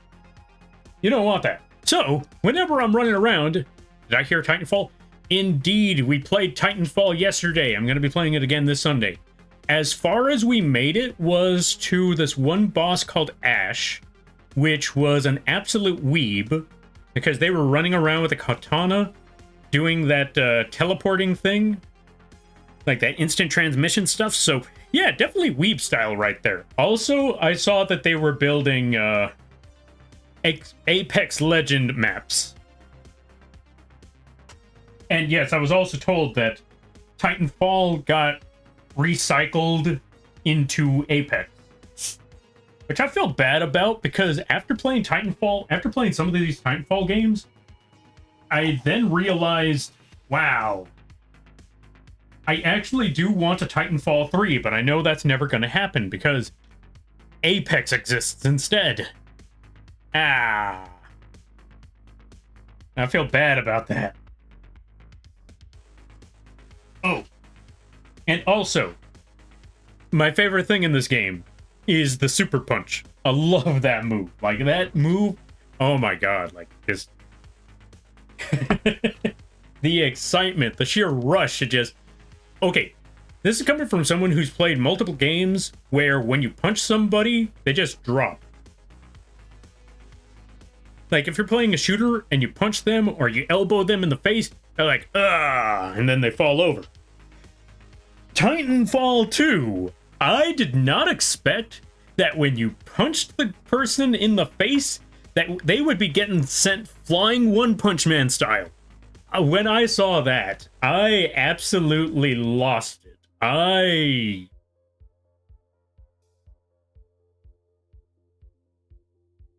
could swear, when I threw that punch, it felt like I just saw heaven. Because I could not believe my eyes, but they were filled with glee. Like, you're telling me I could punch somebody in this game and send them flying? Who needs a gun anymore? I was playing it on hard mode, so it turns out, yeah, no, I still need a gun. I still need a gun indeed. But God, is this game fun. I love this game. And I hate that it's Apex now. Don't get me wrong, Apex isn't bad, it's just that because Apex is doing all right, that just means we're never getting Titanfall 3. Or I guess Titanfall 3 is Apex, and I guess that's where it is now. And unlike FromSoft, I don't think they're going back.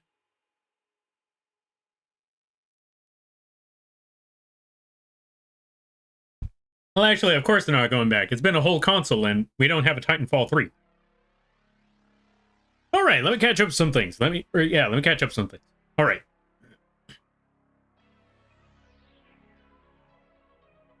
We need Voltron versus the Megazord someday. We do need that. We need that in Fork Knife. Or actually just in anything. Oh wait, Death Battle did that one already? Who won in the Death Battle?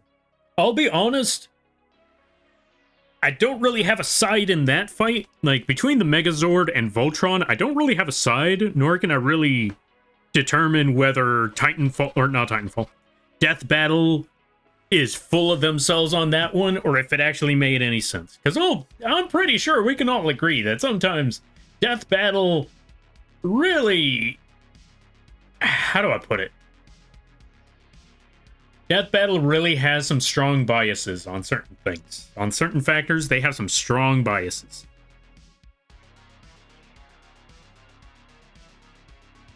Like comic books versus anime. Don't get me wrong, I like my share of comic book characters. As a matter of fact, I actually read and keep up with more of the comics than I do with the animes.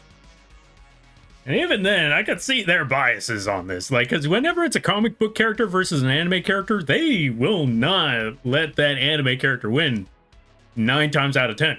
And don't get me wrong, sometimes it makes sense. Like Goku versus Superman. I don't care what anybody says, let's be honest. It's Goku versus Superman. And Goku doesn't have the best track record. So, I'm gonna side with that logic, is that Goku does not have a good track record. And this is coming from someone who's watched Dragon Ball. I've seen it happen multiple times.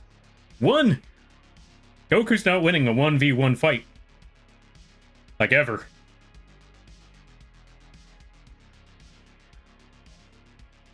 Like, most of the times, Goku is... I mean, to be fair, that's usually how the shonen stories go. The main character isn't OP until the last minute. Or unless they're dealing with average people, like you and me.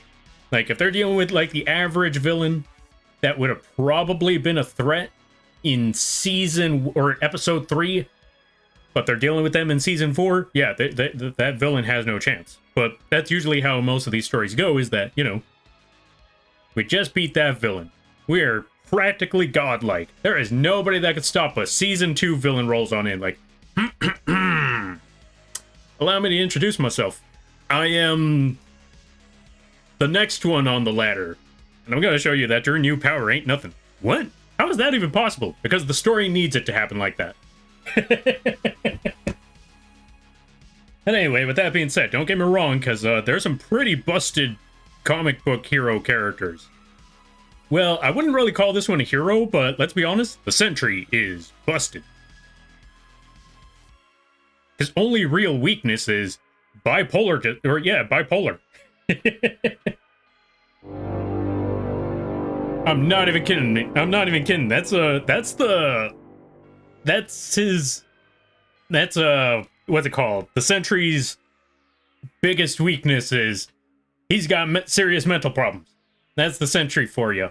And I remember talking to someone like, who do you think would win, Sentry or Superman? Like, I don't know. Superman's pretty OP. Like, have you seen what the Sentry can do? Not quite. Let me go look them up. I looked them up, like, what do you mean he manipulates matter? What do you mean he could manipulate what you are? That's Dr. Manhattan levels of godly. What is this? And he's insane? Dude, that's a problem. That's a problem all on its own. Yo, Bellinar, thank you for the raid. I greatly appreciate it. Let's give you a shout out to Bellinar. How you be? Hope things are going well. Folks, go check them out. Really cool streams. Also, Fellow Bug. They play a good variety of games. They play some very obscure games. They play some very popular games. It is really entertaining to watch them stream. It's very entertaining just to hear them talk about stuff. So if you haven't checked them out, I highly recommend that you do. Really, really awesome times over there. And everybody stopping by from Bell and our stream. Let's zoom out right quick. Hi, my name is Lampy, small-time illustrator, football-sized Moth. I do a lot of drawing streams, occasional gaming streams, and sometimes some live 2D rigging streams. And today is one of those drawing streams. Today we are currently working on a robot chicken art. I hope y'all enjoy your day. I hope y'all enjoy your stay. And if you gotta take care of things, go take care of those things. You never feel better about writing a run, because that's what raids are all about. But if you decide to go around, I greatly appreciate that. I hope you enjoy your stay. How was Lift? What is Lift? I hope things are going well. I streamed for 8 hours and 30 minutes. Was this a special occasion? Today was full autism, cause recovering from migraine. Oh, fair. I hope you had a good recovery. I hope things have been getting better. Also, good to see you there, Devman. Hope things are going well. I hope... Yeah. Nope, haven't recovered yet? Oh, just did it? Fair. Special... Oh, there was no special occasion. Gotcha. Special occasion is next month. Or next month. Next month. Ah, gotcha. What's the special occasion for next... Unless it's a secret, don't worry. Actually, if you don't want to talk about it, I completely understand. I always like to let everyone know. If I ever ask any questions, do not feel obligated to answer any of those questions if you don't want to. Because if anything is too personal, or if you're trying to keep it on the down low... Affiliate anniversary? Ah, gotcha. Fair. And also, congratulations. What year is it this time? Is it year 2, year 3, year 5? Year 10? Because as crazy as it sounds, I know some folks that have been here for that long. They haven't been VTubing for that long, but they've been here for that long. And I didn't know that could be a thing. But it made a lot of sense. Like, first they started streaming, and then once the VTubing thing started popping up, they started going for that one. And I don't blame them. I mean, heck, that was the whole that was one of the main reasons why I decided to start streaming in the first place, which I'm still never gonna... I'm still surprised. I still look back on that like, huh. I always look back on that just thinking, I knew many other people that I feel like were far more charismatic for this sort of stuff, for this sort of field, or for this sort of hobby, where I think they would have done really, really well. Me? God, no. When I was thinking about all of this, I thought to myself, me? Stream? God, no. I do not have the sociability for that. I do not have the speaking for that. I barely speak. I barely talk about anything. Turns out of all the people that I felt like should have been doing this, turns out it was me.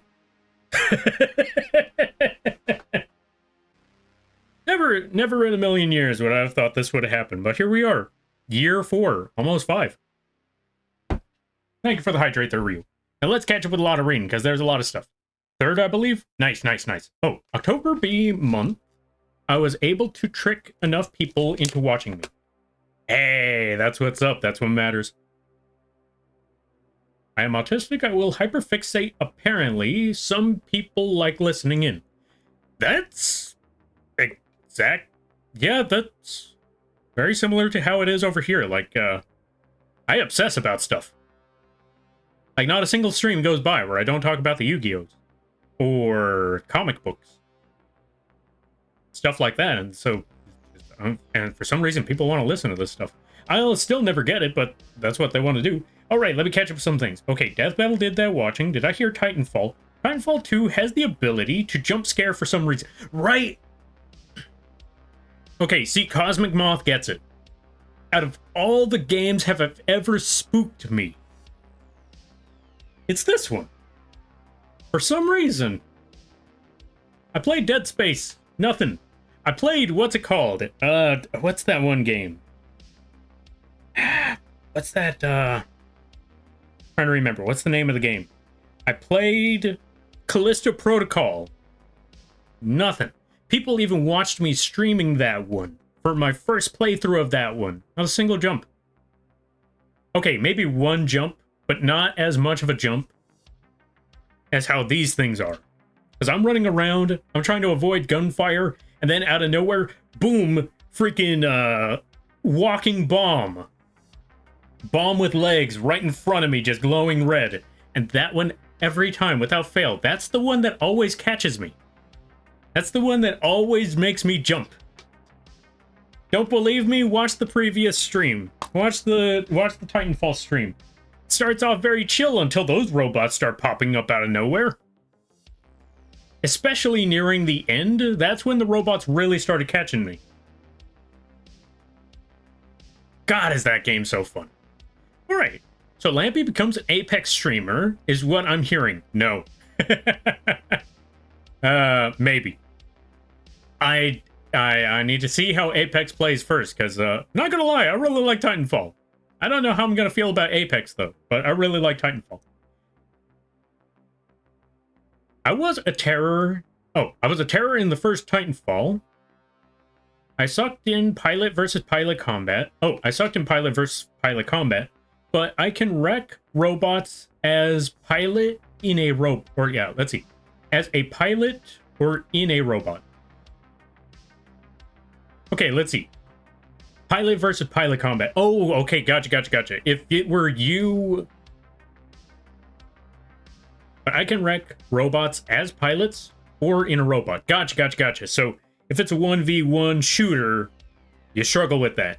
But if it's between you versus a robot, you could just absolutely wreck is what I'm hearing. Gotcha. The latest death battle they posted... were a scythe battle between Maka from Soul Eater and Ruby. How did that go? They do try to back their biases with examples, but it's like Star Wars versus Star Trek. When you get into achievements, the match is proven BS both ways. Yeah, exactly. That's what I mean. Like, at the end of the day, you look at all the math and all the stuff that they mention, and sometimes it's like, this is starting to seem like a bit of a stretch, not to mention you didn't mention this part here or there and all of that. Like, I don't know about this. Spider-Man versus Batman, though, I'm gonna give that one to Spider-Man, because have you seen the Spider-Man villains gallery that he deals with? Spider-Man deals with villains that make Bane look weak. Like, physically. Like the Rhino. And Venom.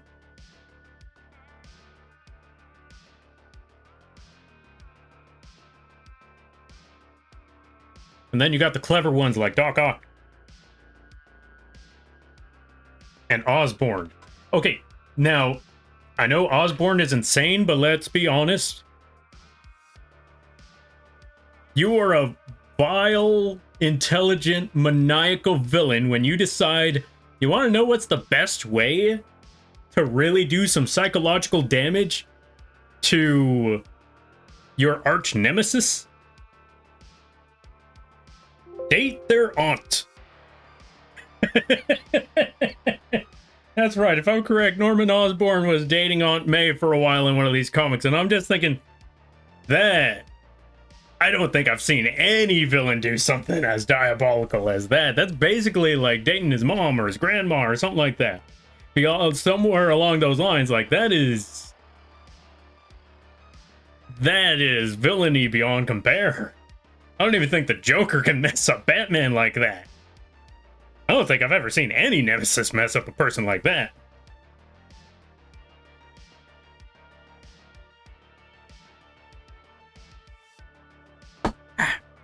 Also, thank you for the hydrate there, Ryu. Alright, let me catch up with a lot of the reading, because I kind of went on a whole long tangent right there. We spent 30 minutes talking about swords. I like swords. That sounds like a good conversation right there. Specifically, the the differences between Japanese and European swords. If I'm correct, Japanese swords were for slicing, European swords were for stabbing, and then you had the claymores, which were mostly there to keep distance. You didn't really, if I'm correct, with the claymore, you didn't really swing it to cleave into an opponent, you swung it to make them back up. Because you don't want to get hit by a large chunk of metal. Alright, Also, yeah, I was jumping between games. I did Minecraft, Shape, Dream, and Lift. Ah, gotcha. That is a lot of games. Lift is basically mechanic work on a spaceship that is being attacked by eldritch horrors.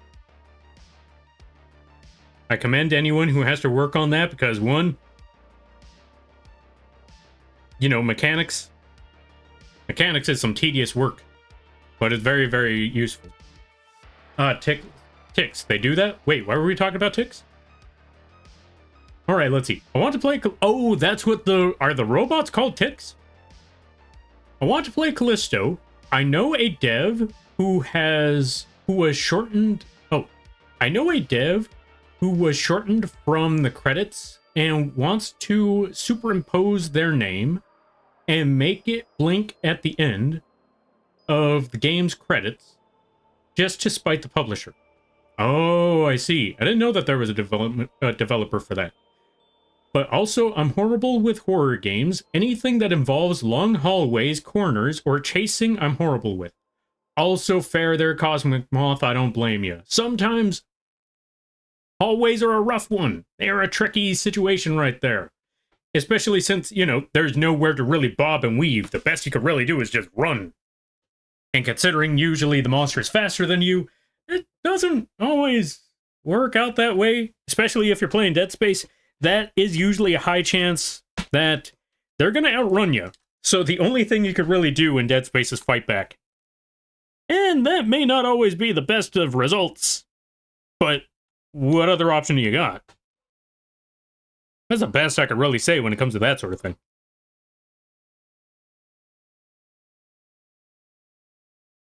We're going to wait for that one while we catch up with everything. Yep, playing Titanfall ruined my right bumper because I did a lot of robot face punching. You know what? I commend you for that. Punching a robot in the face, that is pretty epic. All right. I was a battery goblin in Titanfall. Same. Every time you see that green, like, ooh, battery. Like, yes. Like, you know, you don't really need to pick up all those batteries, but I want them. Like, you're at full health. I don't care. I want them. Thought it was Otto who dated Aunt May, not Norman. I thought Otto... Wait, was it Otto that dated Aunt May? I thought Otto dated Mary Jane. Oh, yeah, you know what? I take it back. That's even more diabolical. If I'm correct, Otto stole Peter's entire life. And dated his girlfriend. He dated Mary Jane while being Peter Parker. And then made his own company. And then everything went to it became an absolute disaster when he had to fight the Green Goblin, because apparently Otto can't deal with Green Goblin.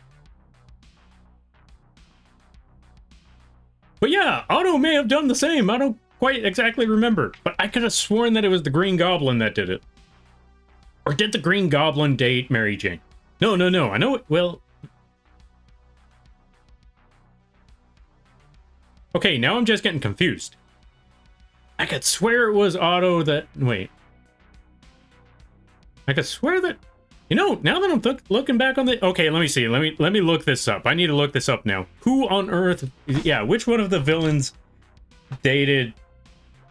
Okay. Which villain dated... I can't believe I'm looking this up. Aunt May.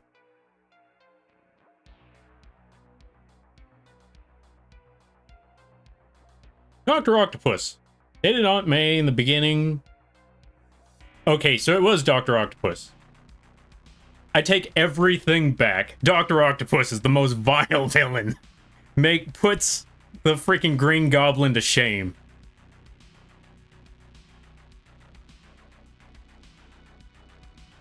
Okay, then let me look this up. Which villain dated Mary Jane?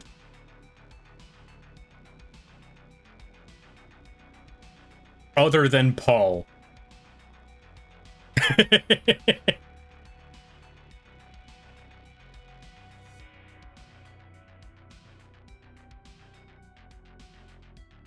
it was the Green Goblin that dated Mary Jane, but now that I'm hearing all of this, regardless, I take it all back. Everything that I said about the Green Goblin, yeah, just swap that out with Dr. Octopus. Just replace that with Otto Octavius, because apparently Dr. Octopus... Oh my god, actually, you know what? I take it back. I take everything back that I said about the Green Goblin. The most vile villain is Dr. Octopus, because not only did he date Aunt May, he stole Peter's body and his life and dated Mary Jane. So not only did he hook up with Peter's aunt, but he also hooked up with Peter's girlfriend. And the latter was using Peter's body. So that is... Yeah, not gonna lie, that's pretty messed up.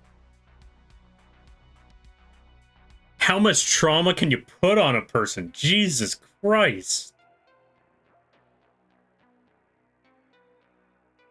You know what? This just rescinds everything. If anyone ever tells you that Peter's most villainous enemy is either Carnage or the Green Goblin or even the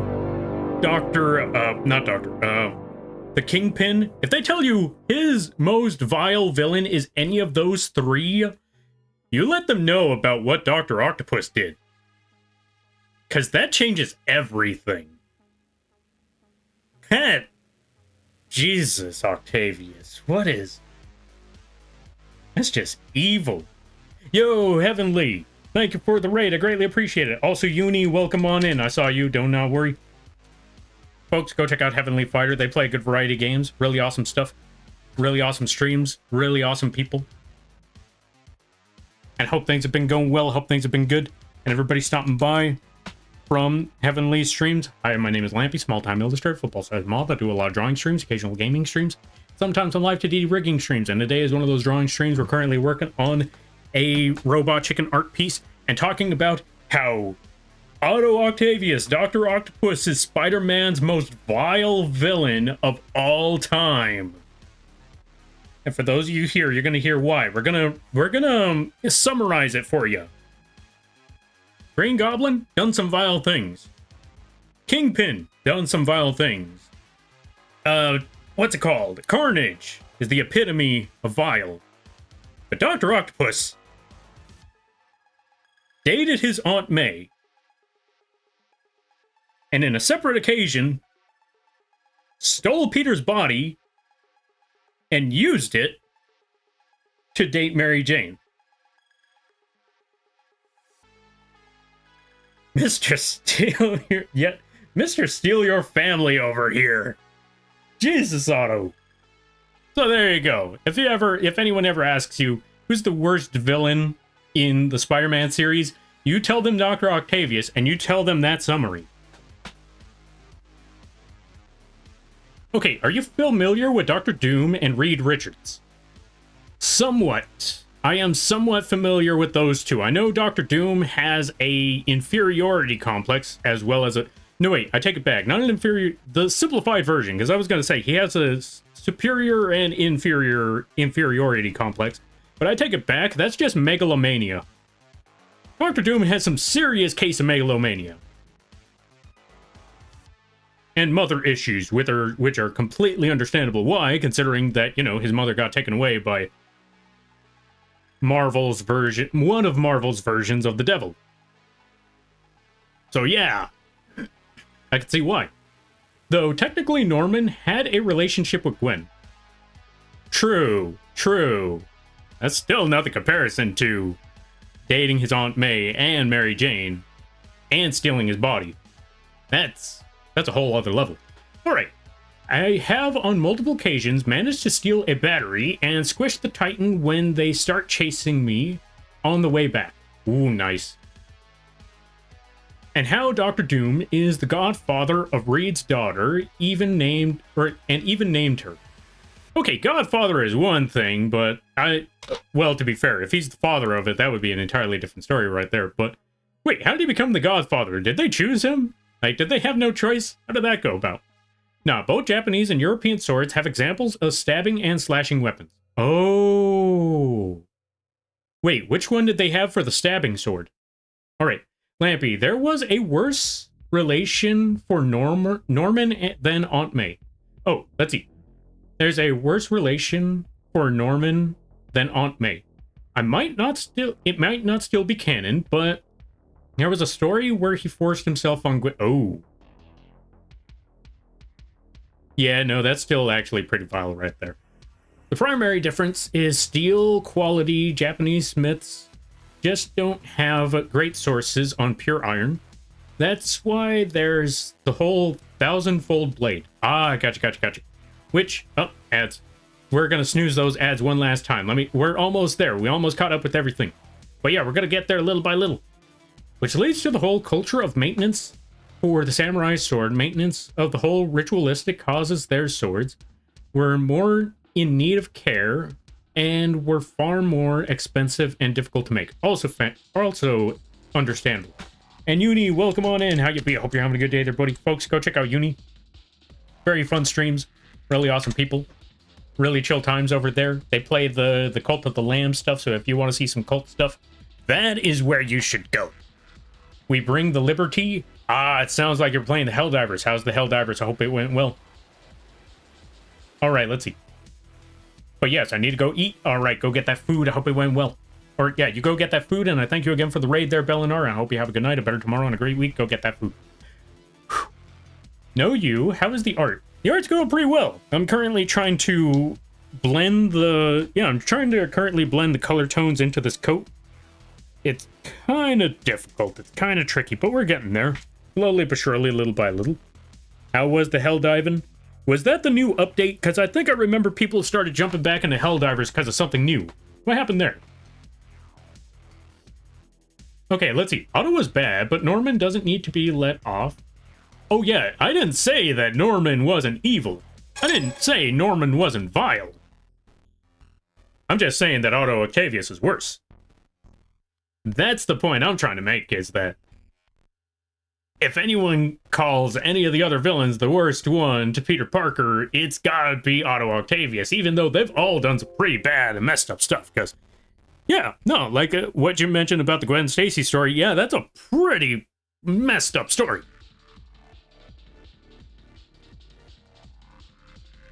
No ifs, ands, or buts about it.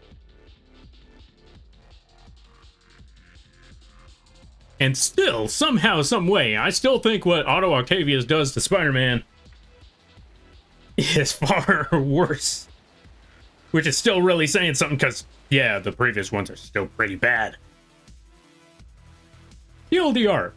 Johnny came to Victor to assist Sue's delivery, and his condition was naming her Valeria after his first love, put her under Latveria protection, and be petty to Reed to step up when he can't.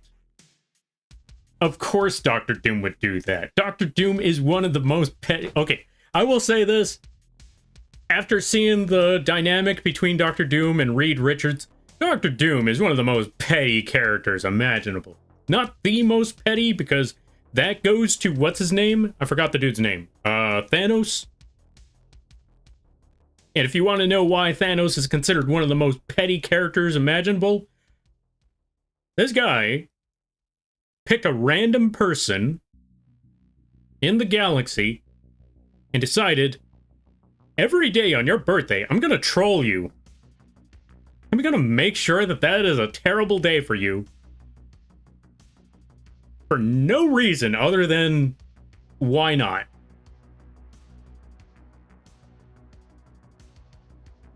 Also, if anybody has anything more petty than that, let me know, because I think I argued that there was another character that was more petty than... I think there was a character that I was thinking about, like, who was the most pettiest character? And at the time, I thought it was the Reverse Flash, because if you can't kill the man, because if you kill him, you cause a paradox that makes you not exist, then you're just going to do everything that you can to ruin his life, because that's the best you can do. And I thought, that is the most petty I have ever heard in my entire life. And then somebody brought up the story of Thanos and some random dude. Now, one thing is to be petty and say, I can't beat you, because that takes me out of the picture. So I'm just going to troll you for the rest of your life because I hate you. Another thing is to say, you. What? Why me? I don't know. But I'm just going to mess with you every birthday. Like, maybe one birthday, I'm going to smash your car.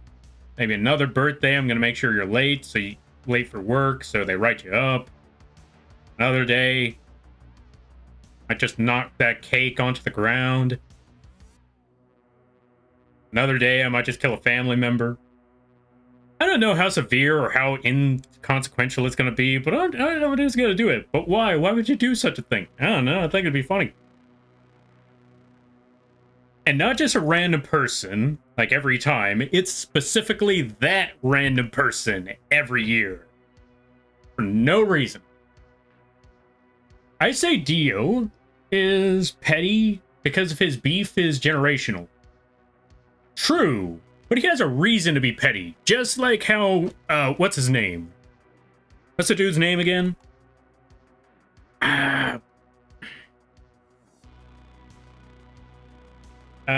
Reverse Flash. I feel like the situation with Dio is very similar to the situation Reverse Flash.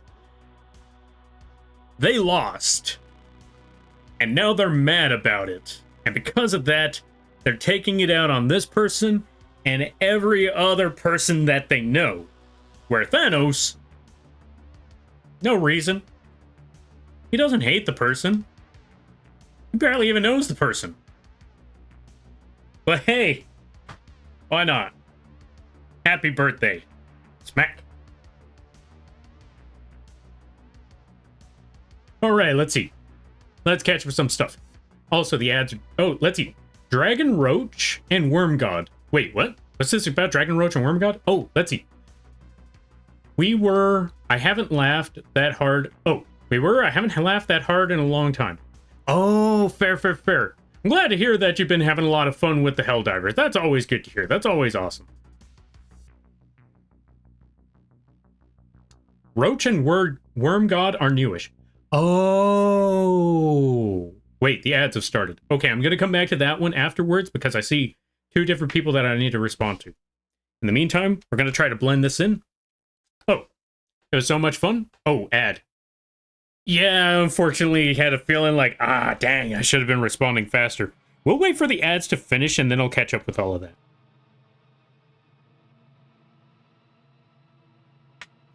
Okay, and with that, I think the ads are gone. So, two things. One, welcome on in there, Squishy. How'd things be? Welcome on in there, Squishy Bunny. Also, thank you for the follow. I greatly appreciate it. Welcome to the Moth crew. I hope you enjoy your stay. By the way, you're lampy now. If you don't know what that means, don't worry about it. Let's see. There are more commonly used curved weapons. Oh, right. Also, one thing. I'm glad to hear that... Or, yeah, so I see that you mentioned that there are two new... Wait, Dragon Roach? What's a Dragon Roach? And a Worm God? Okay, I need to see more about that. I need to see what these things are, because that actually sounds pretty cool.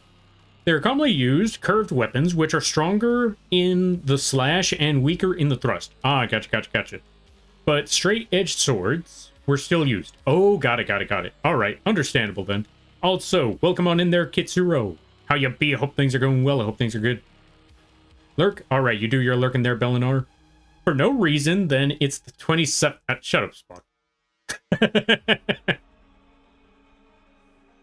All right, let's see. What do you call a greedy... Yep, those are puns. I'm leaving all of that alone. Oh, let's see. Also, name is Jotaro? Joseph, I think? Okay, so the one that Dio was the most petty with was with Jonathan. And that one was a pretty messed up one. Like... What are the words I'm looking for? One, he beat him up on a daily basis. He made sure everybody hated Jonathan. He harassed and even, he harassed his girlfriend.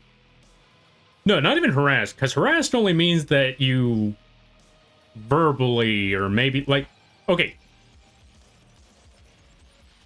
He put his hands on her, basically. So yeah, that was pretty messed up with Dio. And I completely understand why, after that, Jonathan put the hands on Dio. Because yeah, I mean, when you see that, and could you believe all of that in one episode? All of the pettiness that Dio had done to Jonathan was in a single episode. And then it just gets worse from there. Oh, right. And I almost forgot, like, the fact that after Jonathan put the whooping on Dio, to be even more petty, he put his dog in a furnace. Yeah, so this is why Dio is a pretty vile character as well. I am free. Welcome back there, Heavenly. Welcome back to the land of the free. No, wait, let me rephrase that. Welcome back to freedom. A really big flying bug that looks like the breath, or that, oh. A really big flying bug that looks like a flying breath acid fire. Oh, I think I saw someone playing that one. I think I saw someone fighting that bug once. Either I saw someone fighting that bug or something like that. No, wait, where does Assault? Yeah, that's the one, Assault. All right, let's see. Really big flying bug. And the worm god reminds me of the worms from Dune. I love it. I gotta see the Dune worm. That sounds pretty epic. And I think I saw the dragon bug.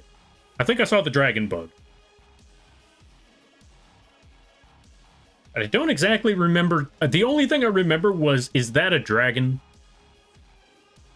But it was in the bug fight. So yeah, I was very much surprised about that one. That one actually looked pretty cool. Sorry, I meant to say it looks like a giant roach flying that spits acid fire. Oh, gotcha. Still, I've seen that one, and that one looked pretty epic. Like, I could not believe that one when I saw it.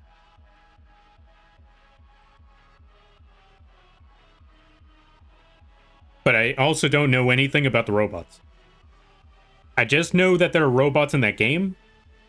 Did they make any updates on the robots? Also, in case you're wondering, folks, yes, this is like a synth 80s wave remix of the Lord of Frenzied Flame from Elden Ring. For anyone who might be wondering, like, isn't that the Frenzied Flame boss? Yes, it is. And for those of you that don't know what it is, don't worry, I'm not going to explain it.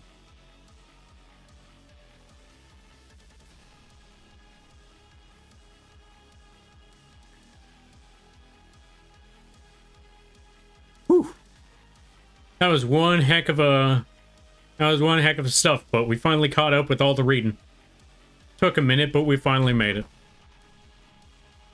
And now I'm out of stuff to talk about.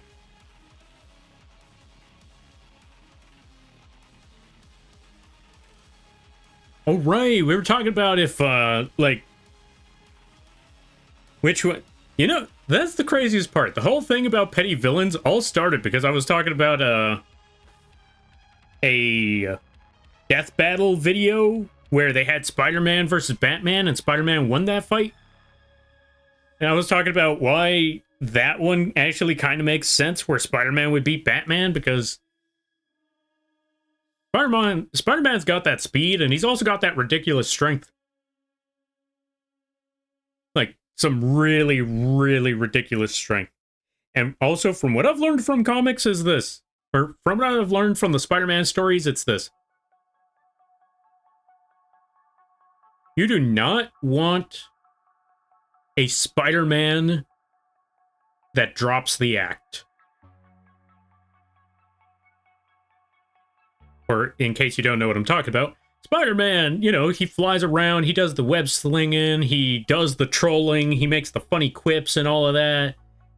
But if he gets pushed way too far, he drops the act, he drops the theatrics, and he even drops the acrobatics, and he just straight up whoops you.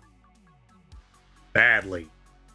You don't know what I mean? Go watch the fight between Kingpin and Spider-Man. I've mentioned that one before, so I'm not going to go into detail about that, but let's just say, yeah, Kingpin thought this was going to be an epic match, but it turned out to be an absolute wash in Spider-Man's favor. Nope. I take it back. Not in Spider-Man's favor. Peter's favor. Because he was not fighting Spider-Man that day. He put Spider-Man away.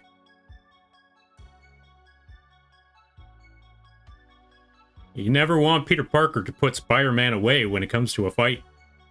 That means you're in trouble.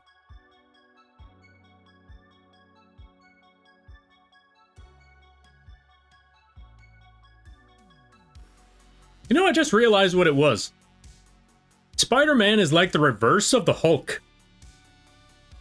Or he's like the reverse of the Hulk. And the reverse of... Actually, he's like the reverse of many heroes. Most people don't really care much for the secret identity. Or, you know, the persona of the secret identity. That's not a big problem, but as soon as they put the mask on, now somebody's in trouble. Where with Spider-Man, the moment he takes the mask off, that's when you know somebody messed up bad. Really, really bad.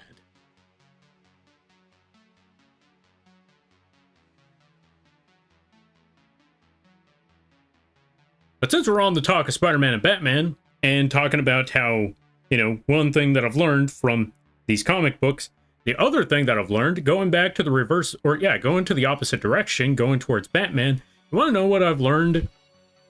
Is that a majority of writers write Batman as an uncaring, unfeeling, unfeeling robot, and not realizing that's not Batman.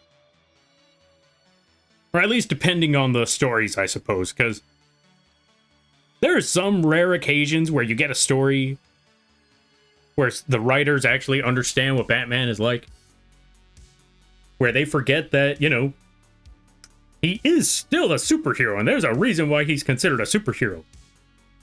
Where he doesn't just beat up the villains, beat up the bad guys. They forget that there's a part where he actually tries to help people.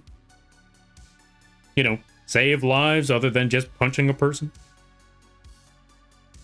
Like that story where he was helping a deaf kid get his dog back. Granted, that story still ended with him whooping, going into a warehouse with a bunch of thugs and just beating them up. Main reason why he went in there was to go get a dog. It wasn't just to beat up a bunch of thugs, it was to get a deaf kid's dog back.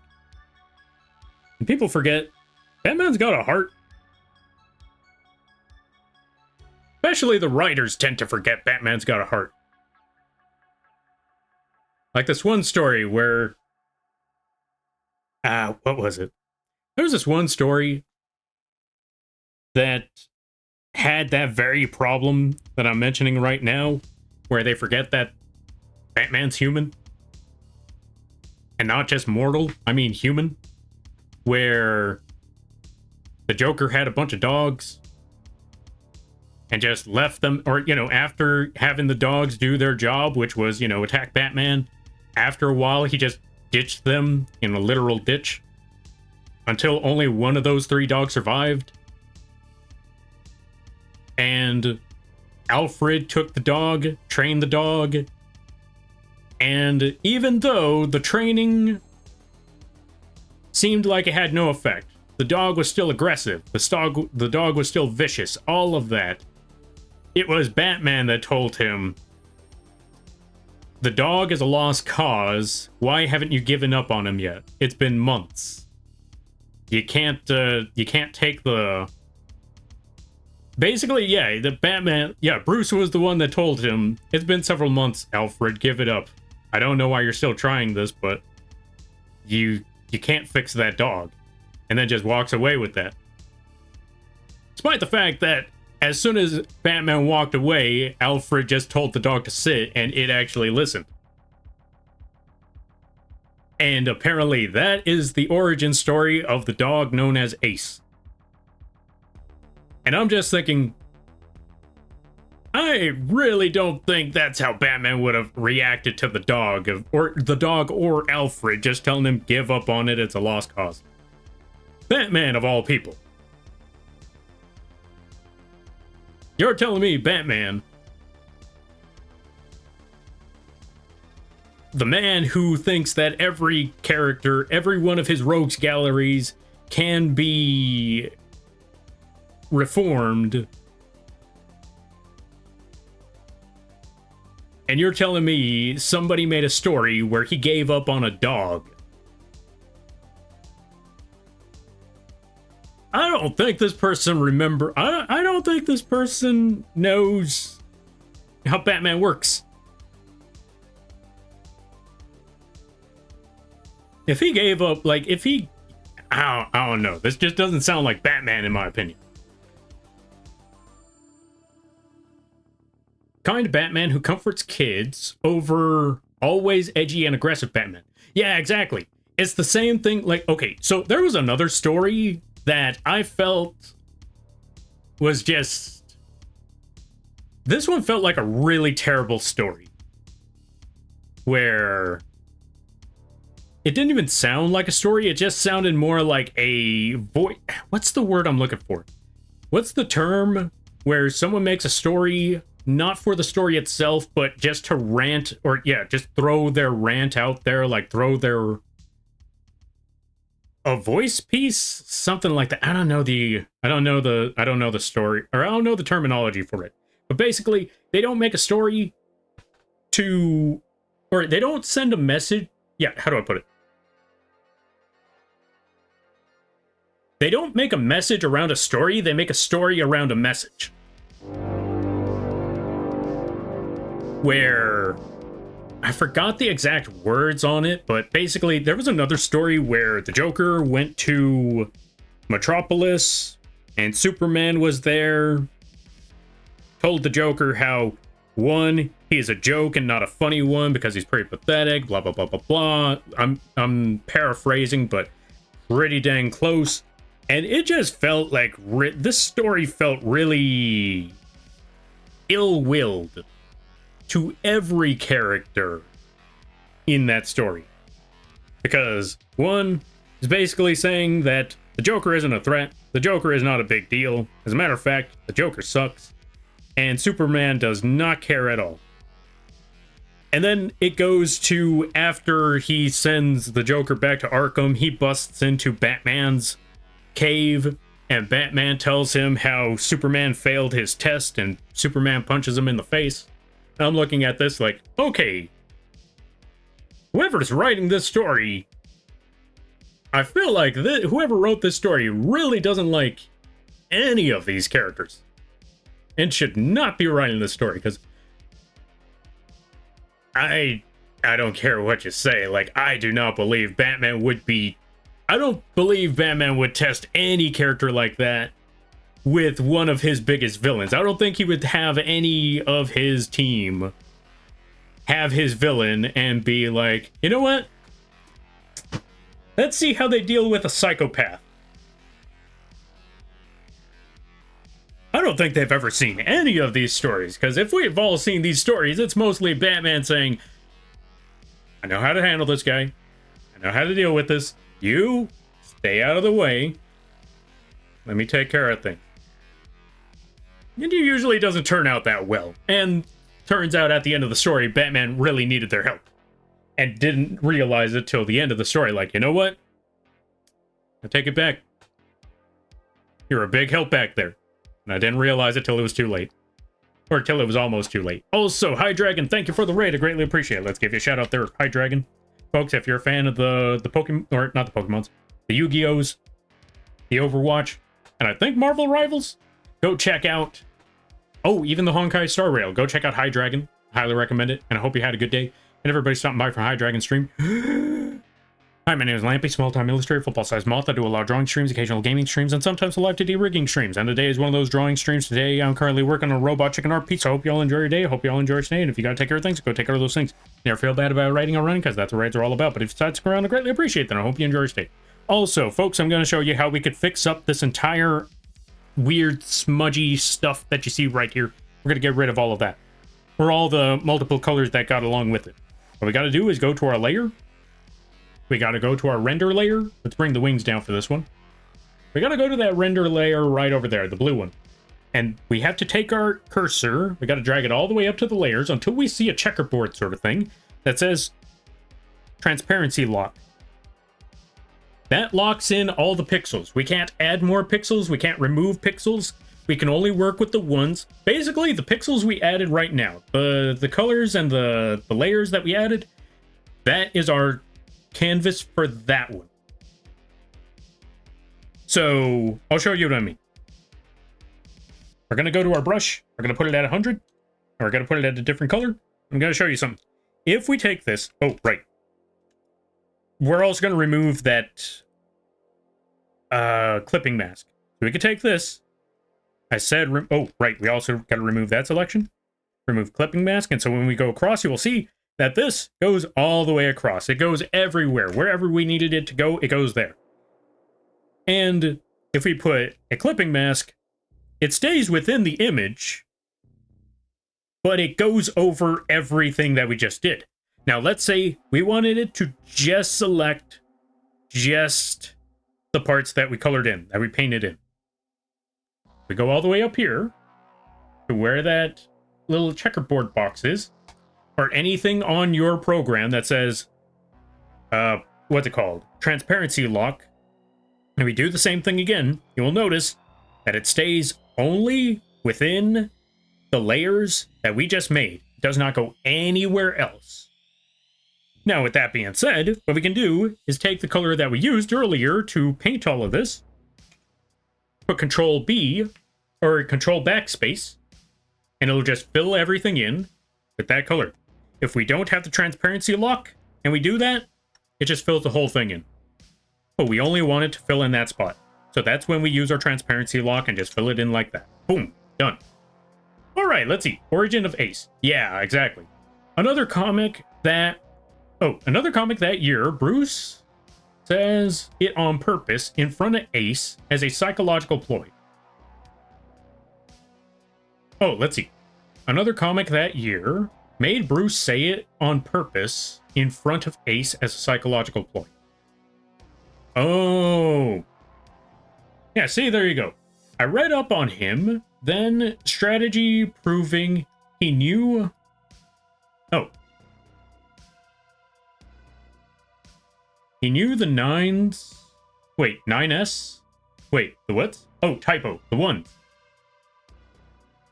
He read up on him, then strategy proving he knew the ones he advised to. Oh, let's see. Have a good night, Lampy. All right there, High Dragon, you get a good night. I hope you, or yeah, you take care. And I hope you have a good night, a better tomorrow, and a great week. Batman's greatest power, obsessive study, and strategy based on everything he can postulate. Also true, also fair. Still, I don't know. That sounds like later that year. I don't know. That's starting to sound a bit like a retcon. I don't know. I could be wrong.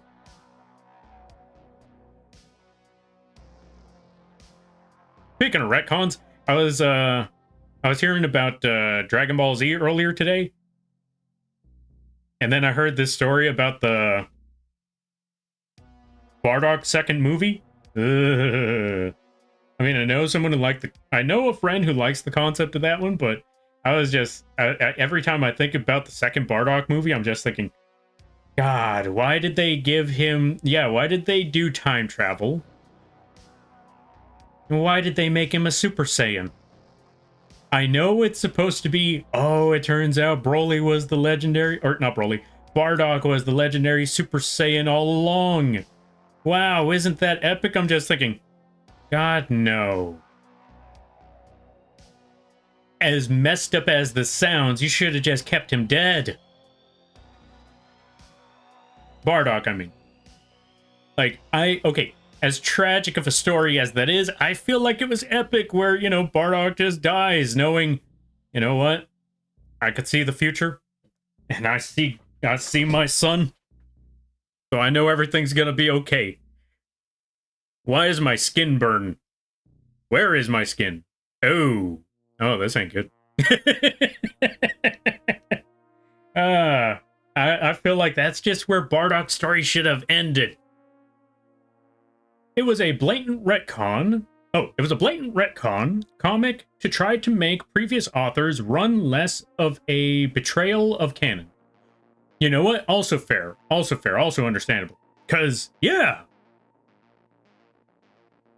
I feel like a lot of we gotta.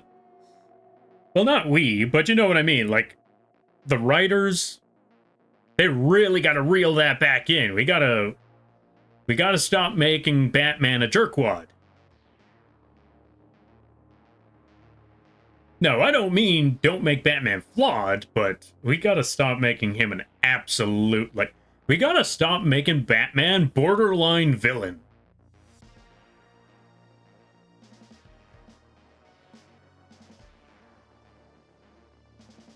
That's what I'm trying to say, is that we gotta stop making these, we especially gotta stop making Batman, or the writers, I mean. Really, we gotta get these writers really gotta stop making him borderline villain, technically hero.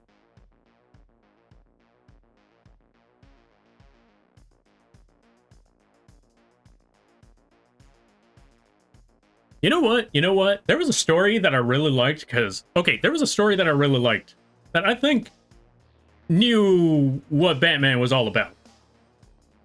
Which was that comic book story where there was a Halloween ball, or there was a villain, or, you know, there was a ball, there was a party where all the, granted, they were super rich, but still, the super rich residents in Gotham, they had a big party where they all dressed up as Batman villains, or, you know, villains of Arkham, all of that sort of stuff. And Batman was there lurking in the shadows, not because everybody was dressed like a villain, but he knew there were some actual villains there. Minor thugs, but thugs nonetheless. He spots them, he catches them. No, not even thugs, it was an assassin, I believe. There was an assassin there. Anyway, there were some thugs, there were some villains. No major villain, but villains nonetheless. Finds them, catches them, beats them up. Everybody thinks it's like a spectacle, like, you know, like a staged play or something to make the party more exciting. And before Batman leaves, little girl walks up to him, dressed as one of the villains. I think they dressed up as Punchline or something. Asks him for an autograph. You know what Batman does? Throws a smoke bomb. Disappears. But before the smoke settles, you just see a little piece of paper that falls to the ground with a Batman symbol drawn on it. And you know what? Okay, granted, maybe I was caught up in too much of the old comic cartoons, because I feel like Batman would have just stood there and drawn it out. But I still appreciate the effort that they gave to show that, you know, Batman just isn't here to beat up the bad guys. He's just, what's it called? He's there to be an actual hero. Like, if a kid asks for something, he's gonna help the kid out. Granted, throwing a smoke bomb may not have been the most healthiest of things, considering, you know, people have to breathe in all that smoke that you just threw down. But he still offered the gesture. He still gave he still, you know, what's the word I'm looking for? He still considered and even listened to the kid's request and gave them an autograph. Or at the very least, gave them a bat symbol drawing. It was still something, and I appreciate that in the comics. Even though I still think the smoke bomb was a little much, and maybe even a safety hazard. But you know, it's comics. Don't think about the little things. Even though it's a comic, and The comic book writers should know that we're nerds and we're gonna think about the little things. Either way, that's not the point. Alright, let's get back to some stuff. Okay, also, Blobby, welcome on in. Let's give a shout out to Blobby Derp. They've been playing a lot of the Hollow Knight. I also saw that they were...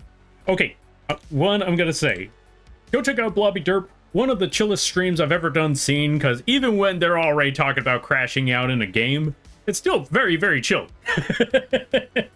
I don't know how you get to a point of frustration and still have it be a very chill stream, but they managed to pull that one off. So go check out a Blobby Derp stream. Also, we've been working on a couple of projects for Blobby. We got a big project down the road. We're almost finished with it.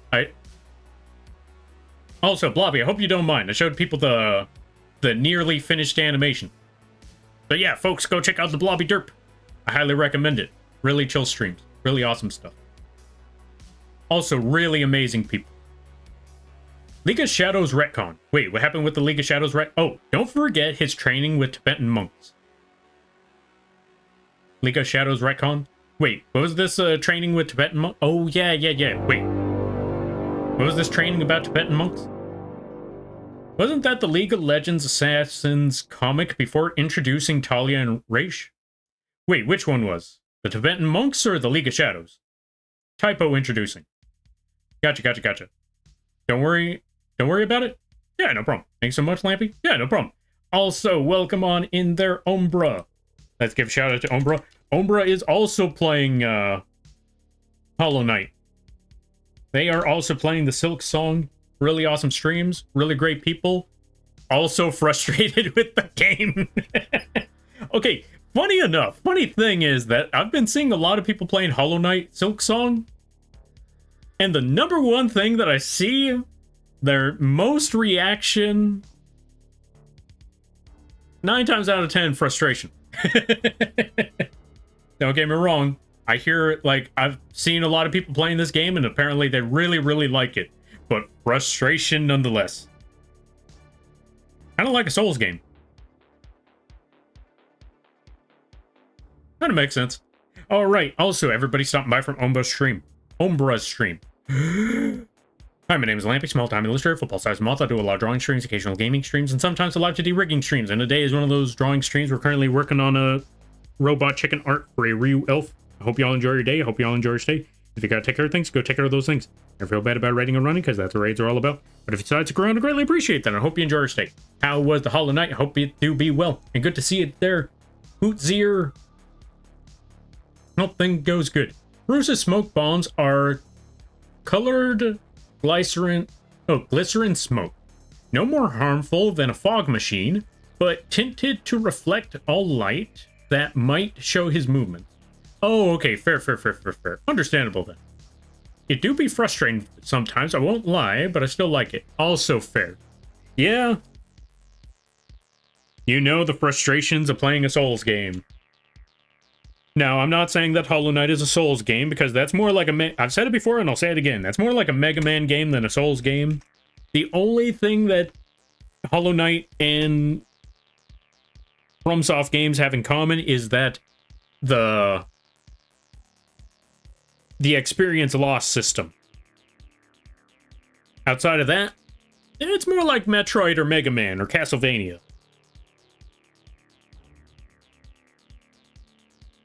Either way, point being is, the frustration is still there, and I, as someone who's played games similar to that, well, also someone who's played a bit of Hollow Knight, I can also understand that frustration. Actually, as someone who's played Hollow Knight, I feel like I still can't even understand that frustration, because I feel like Silk Song takes the frustration to a whole other level in comparison to Hollow Knight. As crazy as that is.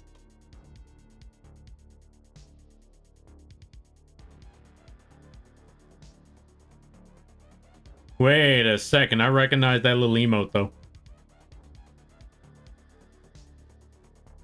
I see Kumo got another another Hollow Knight character as an emote. Nice. Whew. Oh, right.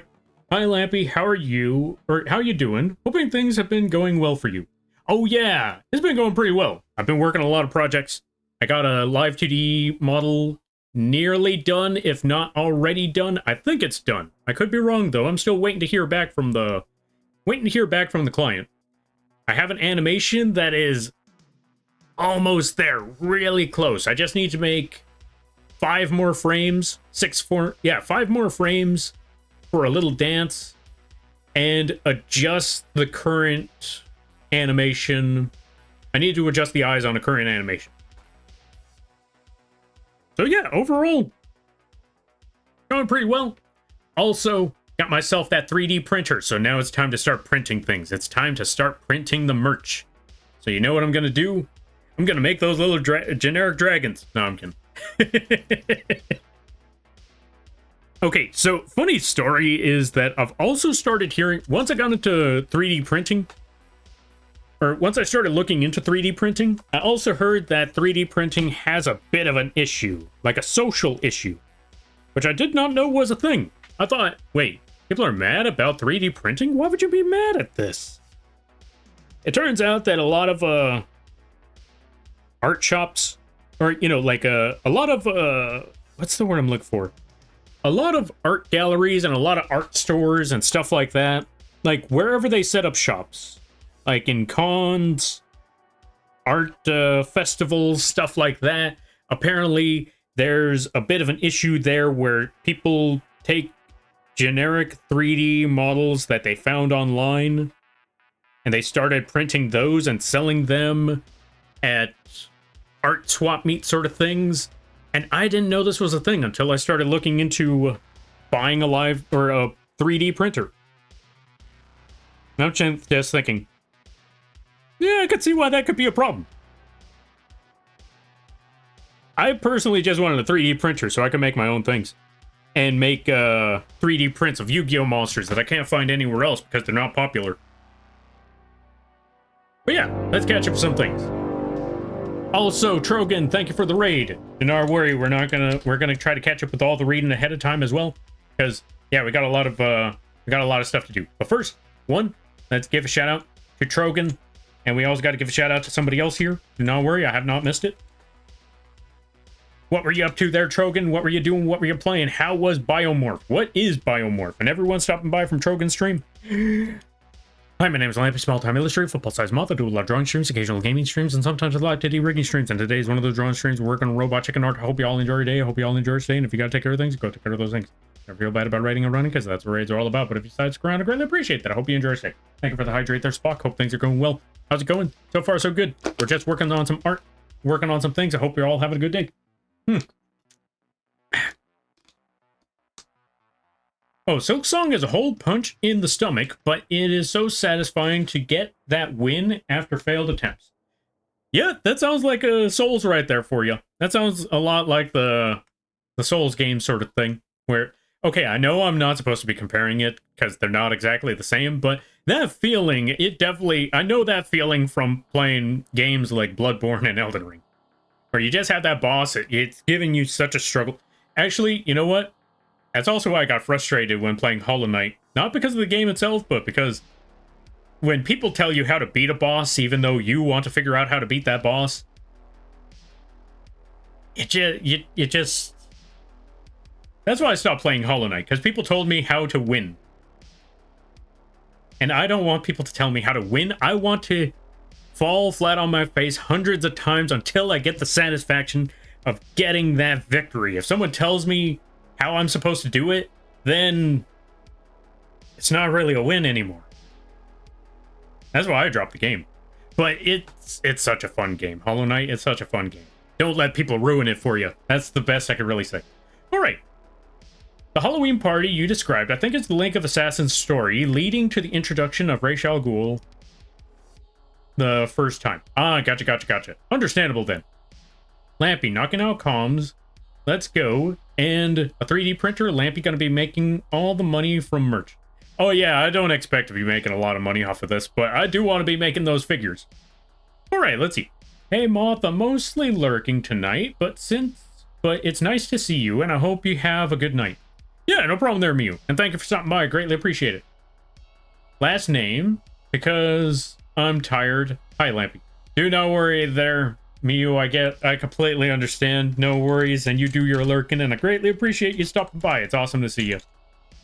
Let's give a shout out to Mew. Mew, the mermaid. They do a lot of streaming. They play a lot of Peak. They have some very, very long streams. They can pull off some... They manage to pull off a lot of endurance streams. And I commend them for that, because that is an accomplishment right there. I commend them for being able to pull that off, because I could barely make it past 6 hours. Once I hit the 6 hour mark in a stream, I am dead. I'm like... That's why I only go like 5 hours. They also do amazing art. If you haven't checked out their art, I highly recommend that you do. Really cool stuff. Go check them out when you get the chance. But yeah, let's see. Evening, how's it going? Yo, there's Sophia Sprinkles. How things be? I hope things are going well. I hope things are good. Thank you for the gun and the hydrate there, Spock. I greatly appreciate it. Biomorph is a Metroidvania game where you can morph into the enemy.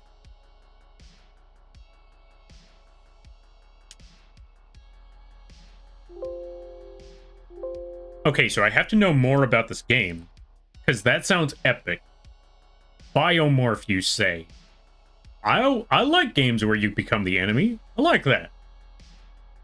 It kind of reminds me of that one game. What is it called? What's the name of the game? Mega Man ZX? I think it's Mega Man ZX. It's the one where they introduce 2 new characters to kind of take up the mantle of Mega Man and both Mega Man and Zero, in a way, kind of. And where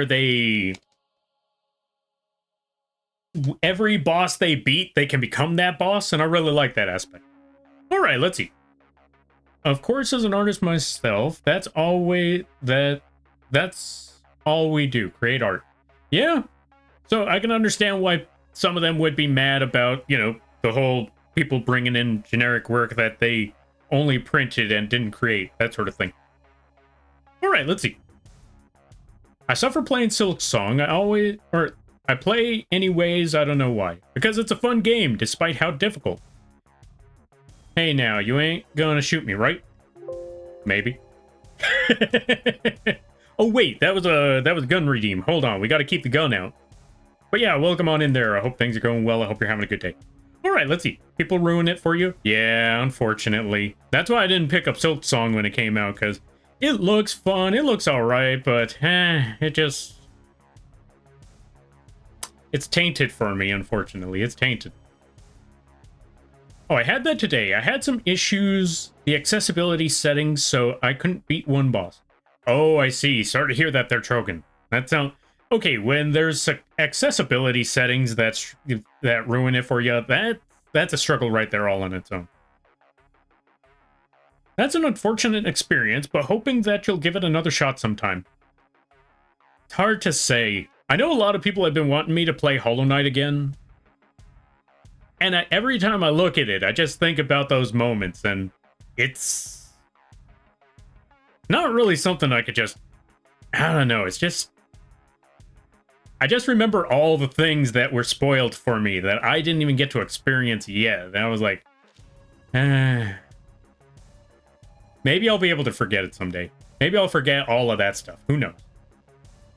Yeah, that's Batman? Yeah. Wait, what were we talking about with Batman? Because I know we were talking about Batman, but I forgot. What were we talking about when it came to Batman? Okay, heading to bed. Night, everyone. All right, sounds good. You take care now there, Ryu. Thank you for stopping by. I greatly appreciate it. I hope you have a good night, a better tomorrow, and a great week. You take care now there, friend. There was a great arcade game where you get to play as enemies. Avenging Spirit Phantasm was the name, depending on the region. Oh, okay, I gotta look up that one too. Biomorph. I need to look into Biomorph. Why don't you skip to Silk Song? I feel like... Wait. Okay, so I need to ask first. Does Silk Song have any relation or any tie-ins back to Hollow Knight?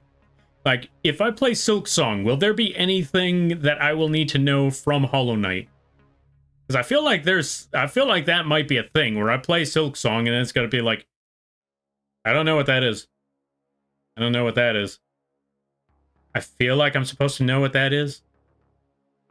Where's Shaw? I don't know. Make new memories? You have your fun and enjoy the game. That's also fair. That's also fair. I still need to leave that game alone, though. Maybe someday, but I don't see it happening anytime in the near future. Now, it was a skill issue, a more RPG gamer platform. Oh, understandable. Okay, you know what? That's also then fair there, Trogan. Yeah, when you're jumping into a different type of game for yourself, yeah, I can see how that one could be a struggle to adapt to. That one I could see. That one I can understand. That's fair. Right, we're going to get this blue. We're going to go for a darker shade, and we're going to try it from there. All right, let's see. From what I experience, I don't need to know Hollow Knight to play Silksong.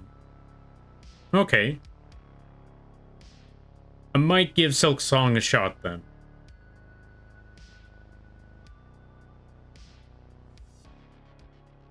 There is a tie-in related to a playable character in Silksong, but if anyone says it, you will be spoiled playing that part of the original game. Gotcha. I think Silksong's pretty standalone. No Silksong tie-ins back to... Oh. No Silksong ties back into Batman where he gets... Wait. Okay, so... Wait. Wait. No, Silksong ties back into Batman where he gets the Digivice and has to use Moon Prism power. For a second there, I thought I was struggling to understand the concept, but once I saw the Digivice, that's when I realized, okay, troll message. Understandable. Have a nice day. That's when I realized, like, oh, okay, I understand what's going on here. I see what's happening. All right, let's get back to the drawing at hand. But yeah, if there's no tie-in to that and I could just skip Hollow Knight, then I might give Silksong a shot after I get mods. And when I say mods, I mean like moderators, because I'm not playing Silksong. I'm not repeating the same mistake as last time. I'm getting some mods so they could shut down and even ban, if really, really necessary, anyone who tries to spoil our backseat, because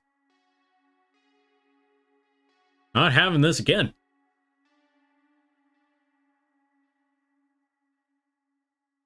Not having this happen a second time. Nope.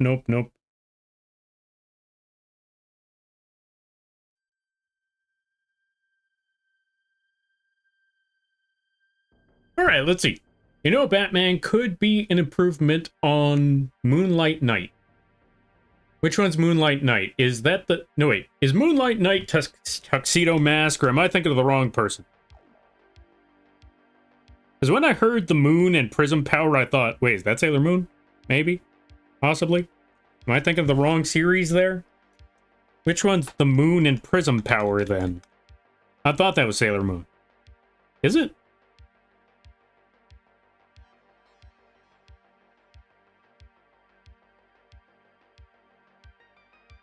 And if so, when does Batman get the devil trigger?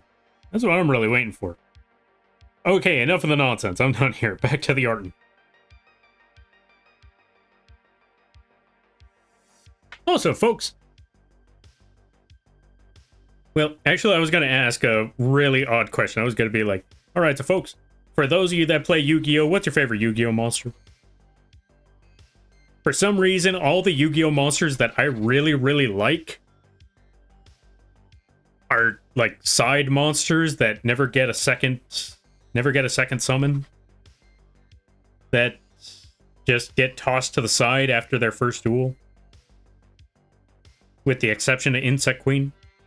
But for the most part, regular Great Moth, one duel, and then it was gone. Barrel Dragon. One turn. Okay, I take it back. 2 turns. And then it was gone. Alomeko Tsunami's monsters. Like Karyushin. I like Karyushin. But we only got like one remake of that monster and then it was gone. Although, to be fair, I will say, I've said it before and I'll say it again. That Karyushin remake in Yu-Gi-Oh! Like, even in the card game, whoever's making that card, they did a stand-up job on that one, because that card is a really dumb monster. But I still think it's fair, because if you don't have that one card that goes with it,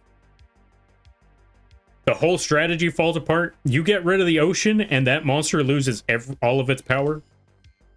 But if you got the water field, that thing is controlling the lands. Actually, I take it back. What land?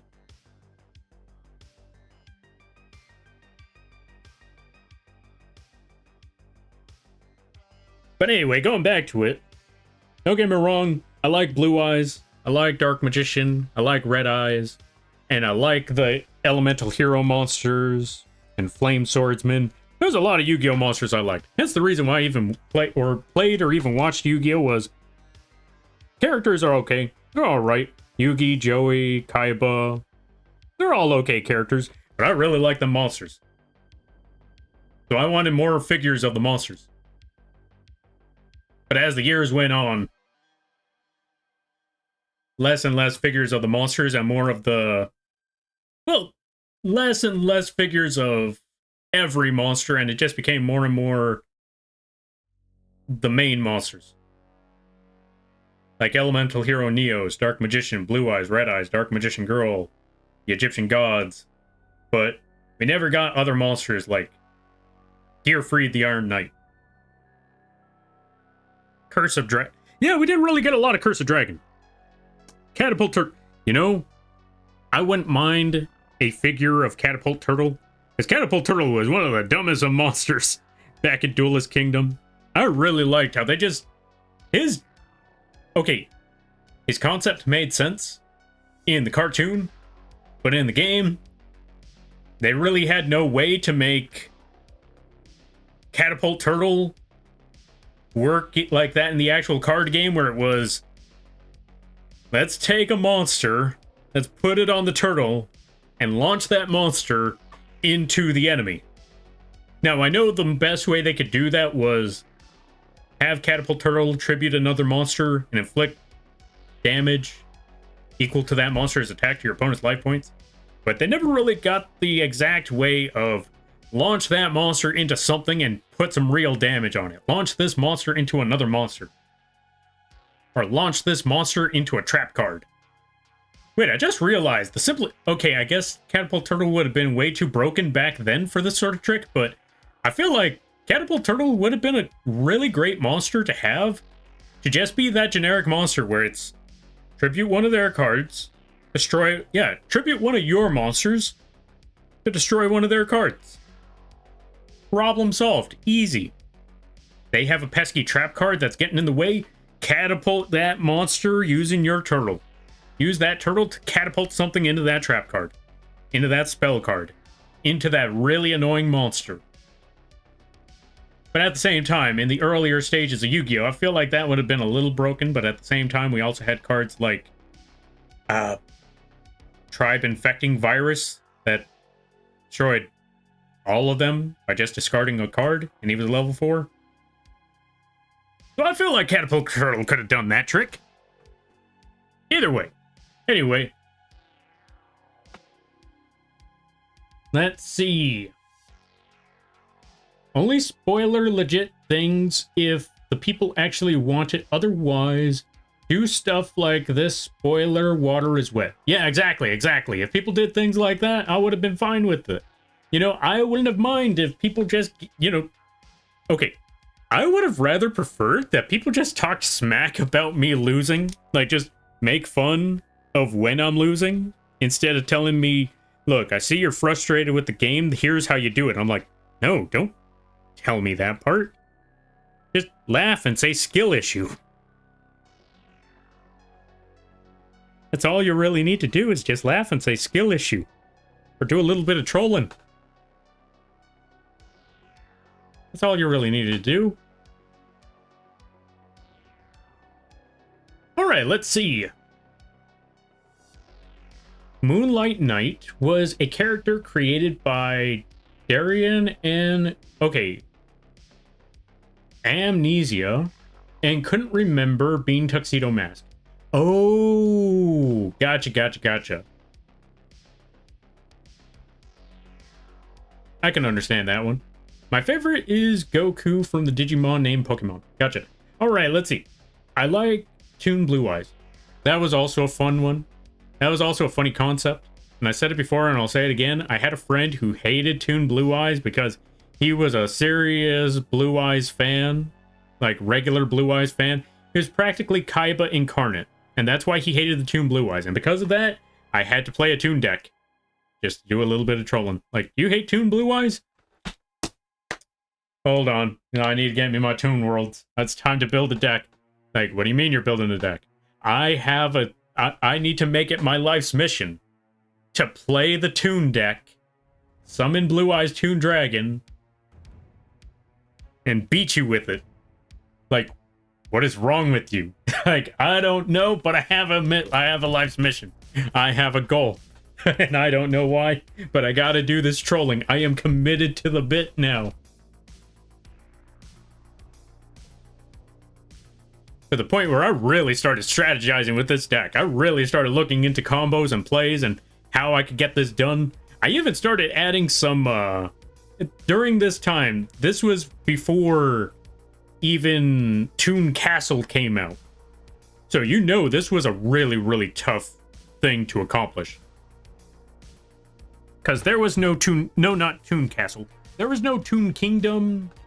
There was no... Yeah, there was no Toon Kingdom. There was no Toon Dark Magician or Toon Red Eyes at the time. There was no Toon Cyber Dragon. None of that. We just had the originals. Blue Eyes Toon. Manga Ryu-Ran. Toon Dark Magician Girl. Toon Summon Skull. And the other level 4s. I forgot which ones they were. Toon Mermaid, Toon Cannon Soldier, Goblin Attack Force, and what was the elves? Trying to remember the name of the elves. Gemini elves. Toon Gemini elves. Those are the ones. All right, let's see.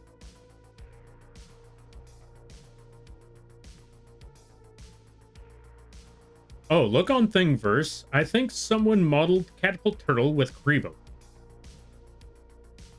See, now I need that to be printed out. I need that monster. I'll be lurking. Hope you have a great stream. And remember, praise the moth and the lamp. Oh, praise the moth, the ant, and the lamp. Wait, why the ant? Either way, Trogan, thank you for stopping by. Thank you for the raid. I greatly appreciate it. I hope you have a good night, a better tomorrow, and a great week. You go get that rest, and I hope things go well. You take care now there, friend. But yeah, why the ant? I'm really trying to think that one.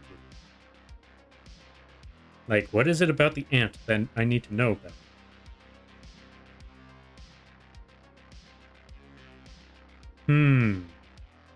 I'll find out someday.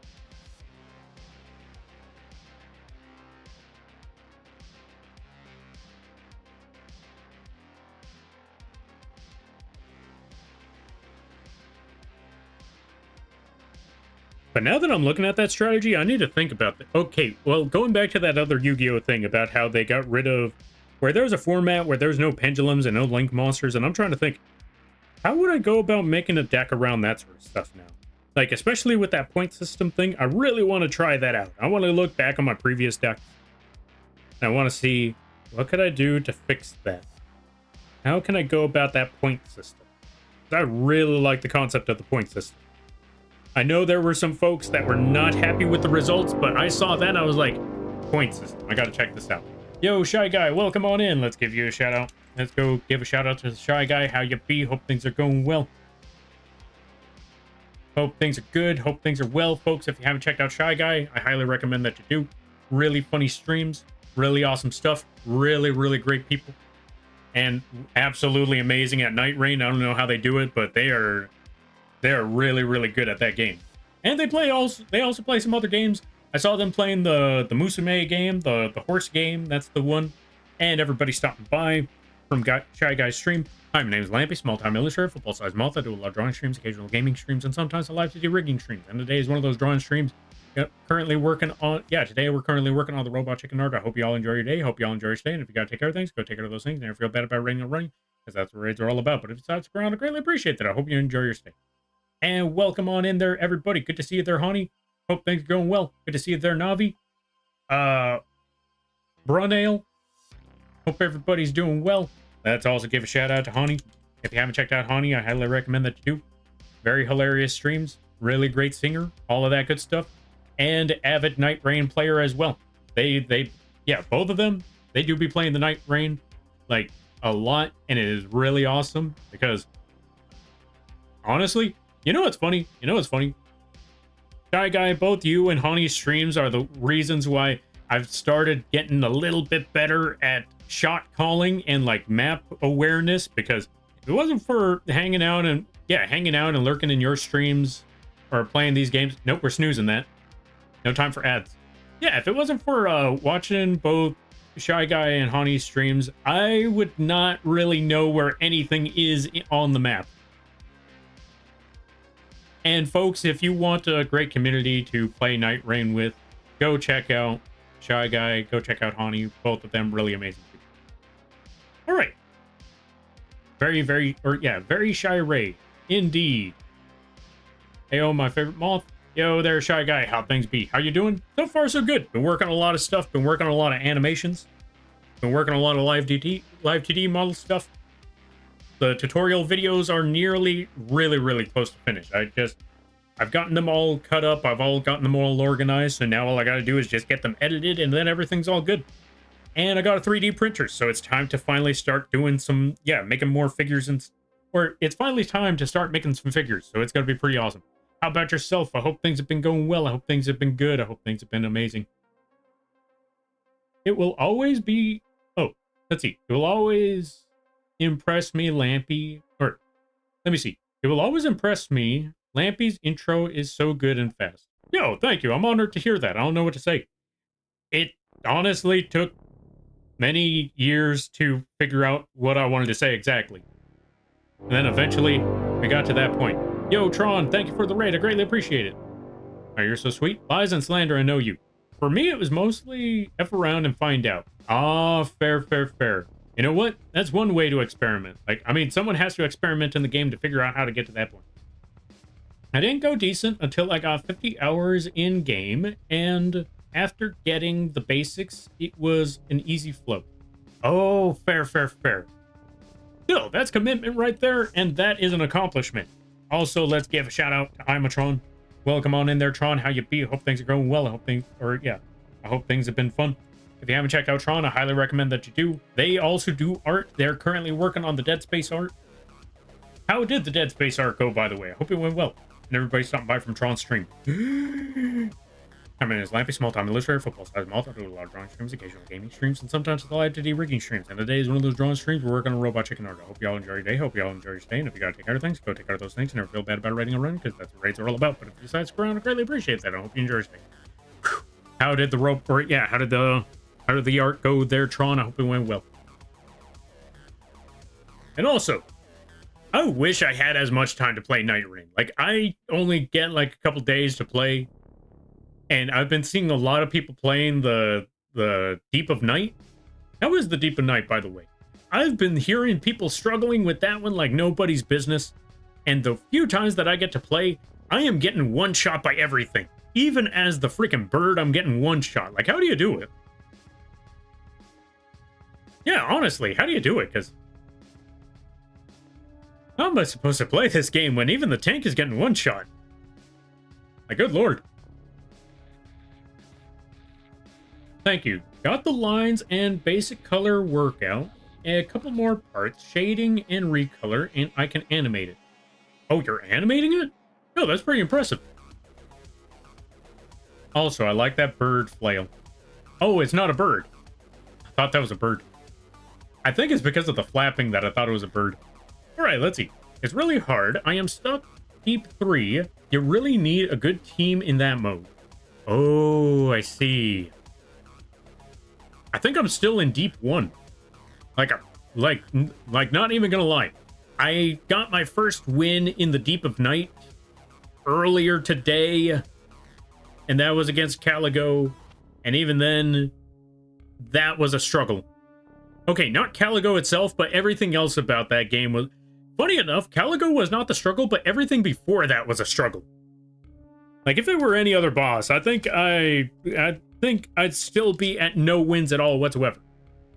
It's a bird person, so not wrong. Oh, so it is a bird person. Gotcha.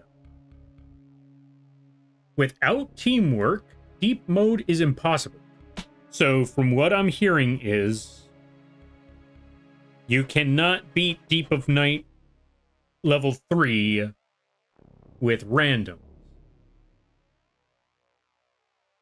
Wait, is that what I'm getting from this? I could be wrong, but that's what I'm hearing. Which is completely understandable, because if you don't have that communication, that's going to be a rough one. Also, ads start in a minute. No, wait, the raid just happened not long ago. Nah, we're shutting that down. But also, I think that's the last time I could snooze ads. Okay, let me catch up with some things. Yeah, the arms, head, and torso are all different layers. We'll have an animation where he's idle and others where he's shooting. Ooh, I like that concept. It's alright. Hit me up when you want to do Night Rain. We'll rank up together. Alright, sounds good. I think I should... Wait. Shy Guy. I don't want to impose, but do you plan on playing any more Night Rain today? If not, do you plan on playing any more Night Rain tomorrow? No pressure on this, by the way. I completely understand that you have been streaming a lot, and you have been playing a lot of Night Rain. So if at any point you're like, I've had my fill of Night Rain, I completely understand. You are? Then would you want to play Night Rain today? Like, maybe in like 2, maybe 3 hours. It's already 11? When did that happen?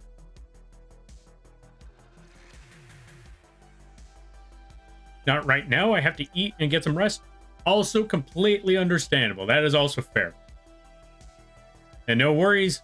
Maybe several hours from now, like half a day from now, I'll try to contact you about Night Rain and see what's up. But again, like I said, no pressure. If you need sleep or you're currently working on something, I completely understand. But yeah, we'll figure out that Night Rain one of these days. I will text you when I wake up. Also sounds good. All right, that sounds reasonable as well. All right. But yeah, also, if you go get that food, go get that sleep, go take care of what you got to take care of. And I thank you again for the raid. And I hope you have a good day, a better tomorrow, and a great week. Unless you decide to still chill around here. Then either way, whatever you choose to do, I hope it goes well. Now, let me see. What on earth was I doing again? Oh, right. We were at this sleeve over here. Wait, actually? Let's go back over here. Snag this color tone. Actually, you know what? I know this one's a solid color tone, so let's go with that. Let's get this shade. Fill that part in. Add a little more up top between the feathers here. Just to get that gradient going on.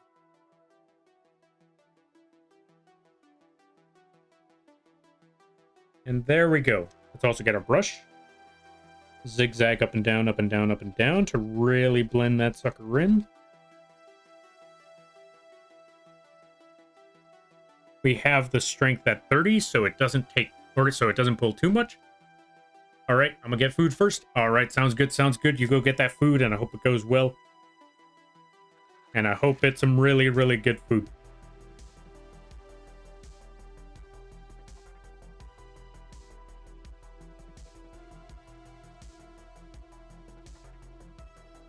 Now, what on earth was I talking about beforehand? I know I was talking about DC Comics and stuff. No, not DC. Well, we were talking about both DC and Marvel. And also, actually, I take it back. You remember, okay, so for those of you that have been here in the Spider-Man talk, and how his most vile villain was Dr. Octopus, I take it all back. I take it back one last time. You want to know who Spider-Man's most vile villain is?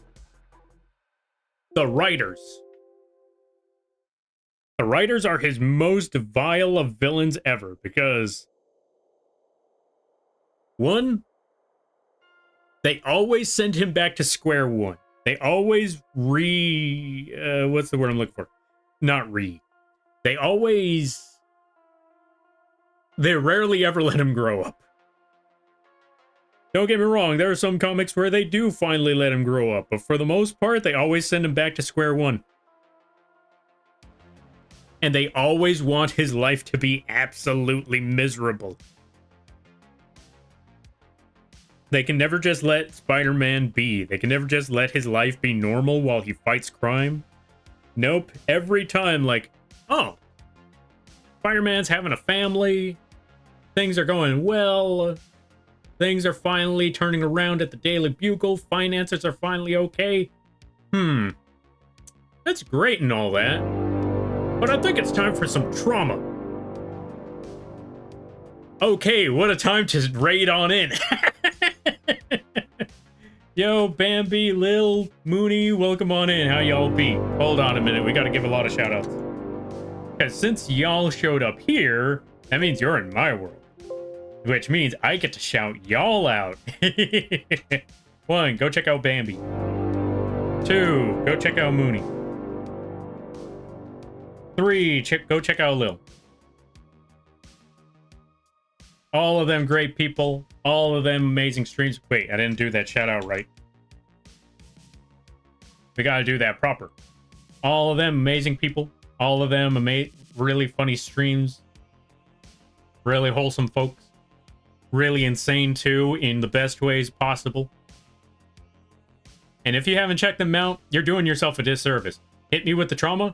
Okay, so what I was talking about was Spider-Man and how the writers really like to mess him up every time without fail.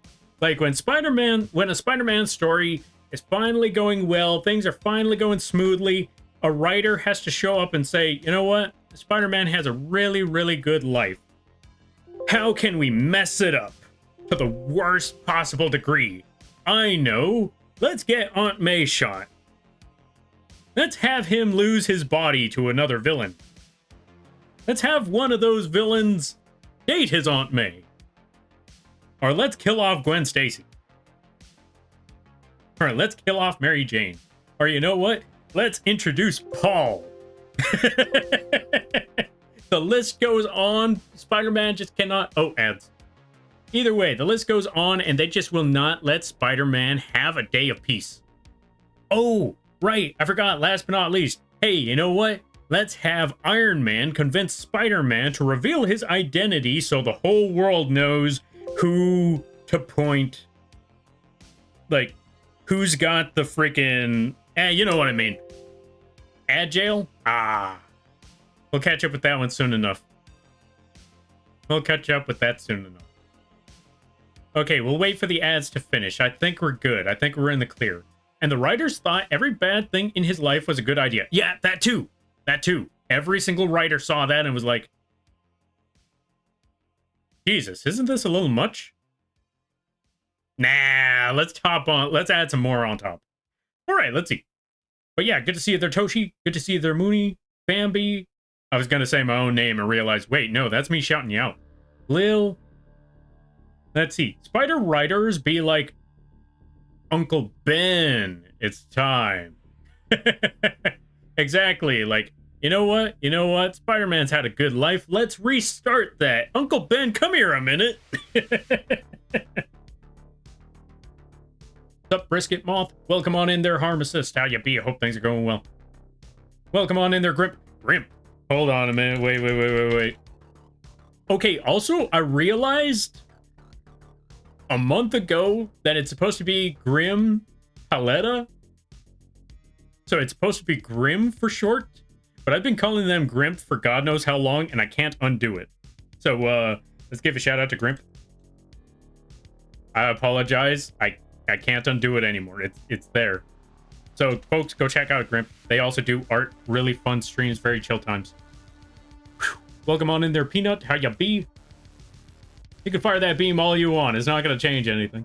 If anything, we might shout out Mooney again. All right, let's see. But yeah, how was the raft? How did it go? I hope things are well. I hope things are fun. Also, I forgot to say, everybody stopping by from Bambi. Yeah, Bambi, Lil, and Mooney streams. Hi, my name is Lampy, small-time illustrator for full-size Moth. I do a lot of drawing streams, occasional gaming streams, and sometimes a live 2D rigging streams. And today is one of those drawing streams. We're working on robot chicken art. I hope you all enjoy your day. I hope you all enjoy your stay. And if you got to take care of things, go take care of those things. Never feel bad about raiding and running, because that's what raids are all about. But if you decide to stick around, I greatly appreciate that, and I hope you enjoy your stay.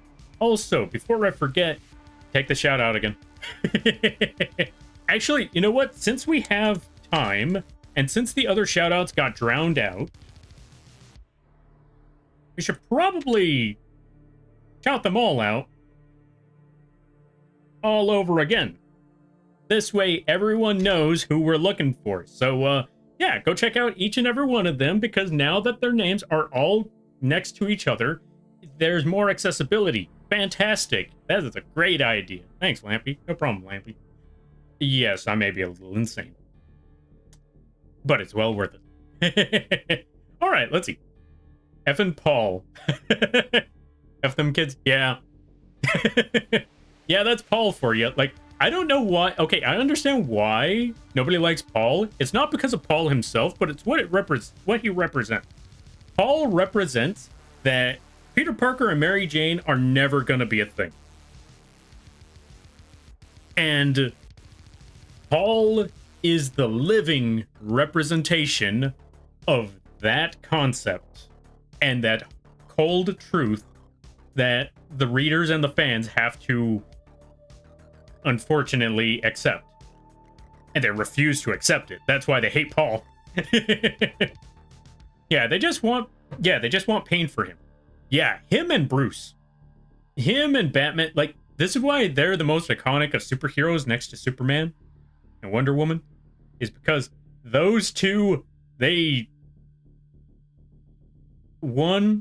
got phenomenal powers, they are very intelligent, and their life sucks.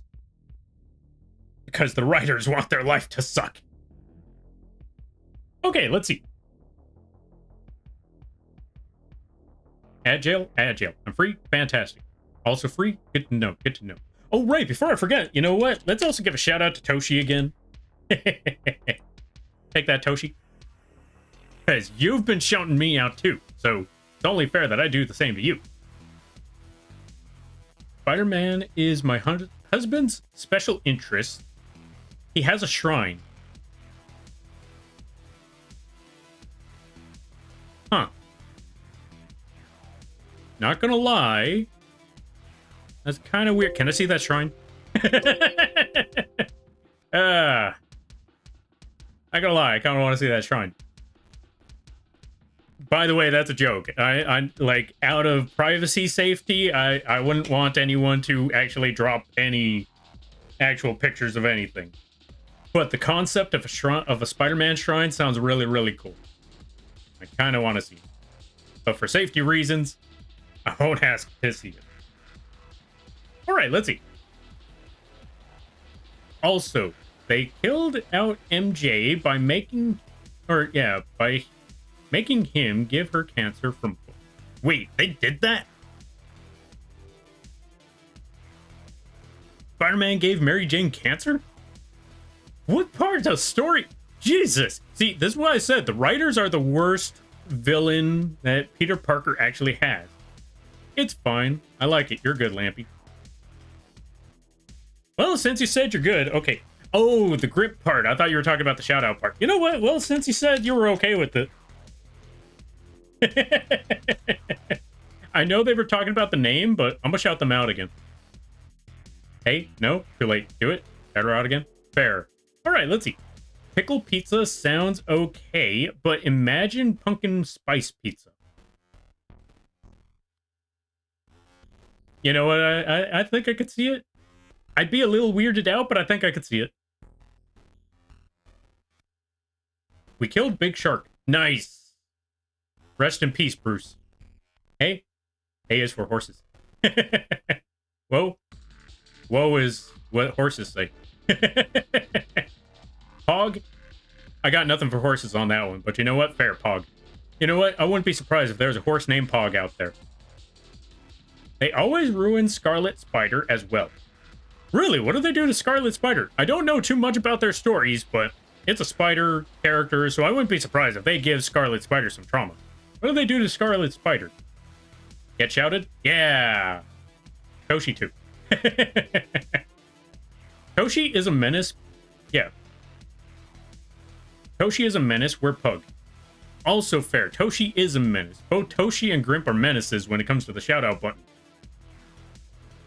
I heard that as Spider-Man... Oh, let's see.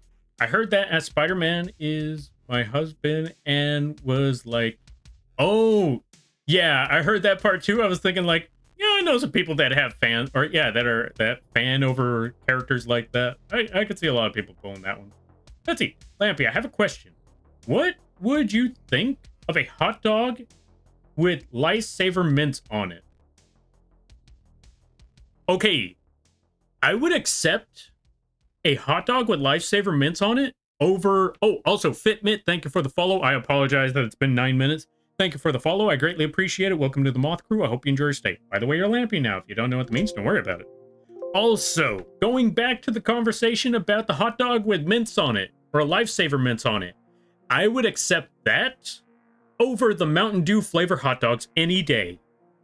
If you don't know what I mean, look up Mountain Flavor Dew hot dog, because apparently there was a collab between Oscar Mayer and Pepsi, or was it Coke? Yeah, I think it was Pepsi. Oscar Mayer and Pepsi, where they made Mountain Dew flavors for hot dogs. And the 3 flavors they made were OG, Baja Blast, and Code Red. And yes, they were all color-coded as well. You had the Baja Blast colored hot dog, the Mountain Dew colored hot dog, and the Code Red colored hot dog. Don't ask me how they tasted, because I'm not testing that one out. I don't care. I saw them. They looked cursed. I even asked the friend that sent me those images, like, this isn't real, right? This is Photoshop, right? They said, look it up.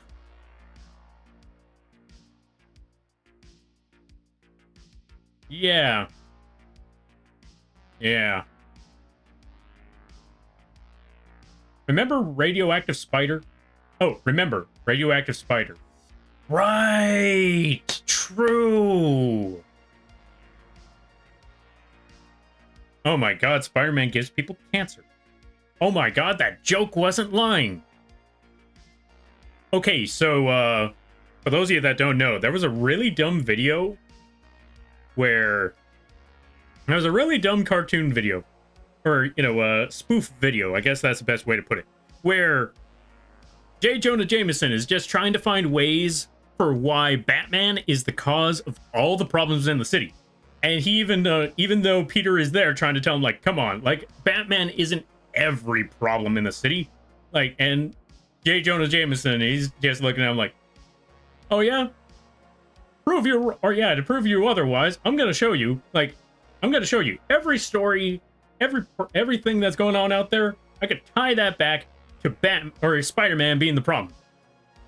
And I forgot what all of them were mostly about, but there was some about, like, he just tells his assistant, Linda, give me some stories that are going on right now.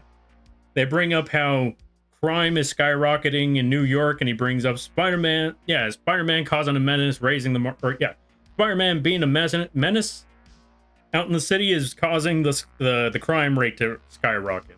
The other one was something about finances. Like, what was it? I think it was like something about the money, the yearly money that the city gets is going down. And he brings up Spider-Man causing so many problems in the city that it's causing people to not want to work in the city anymore. And then the last one was the mayor got cancer. And he's looking at it like, my God. And Peter just tells him, yeah, see, look at that. You can't really tie that one to Spider-Man. And before he could even finish the sentence, though, while he's saying this, like, see, Jonah, you can't really tie that one immediately. Jonah just interrupts him and just tells him, Spider-Man gave that poor bastard cancer. And when I heard radioactive spider, that was the phrase that I got. That was the sentence, that was the quote that came to mind. Like, my God. Spider-Man gave Mary Jane cancer.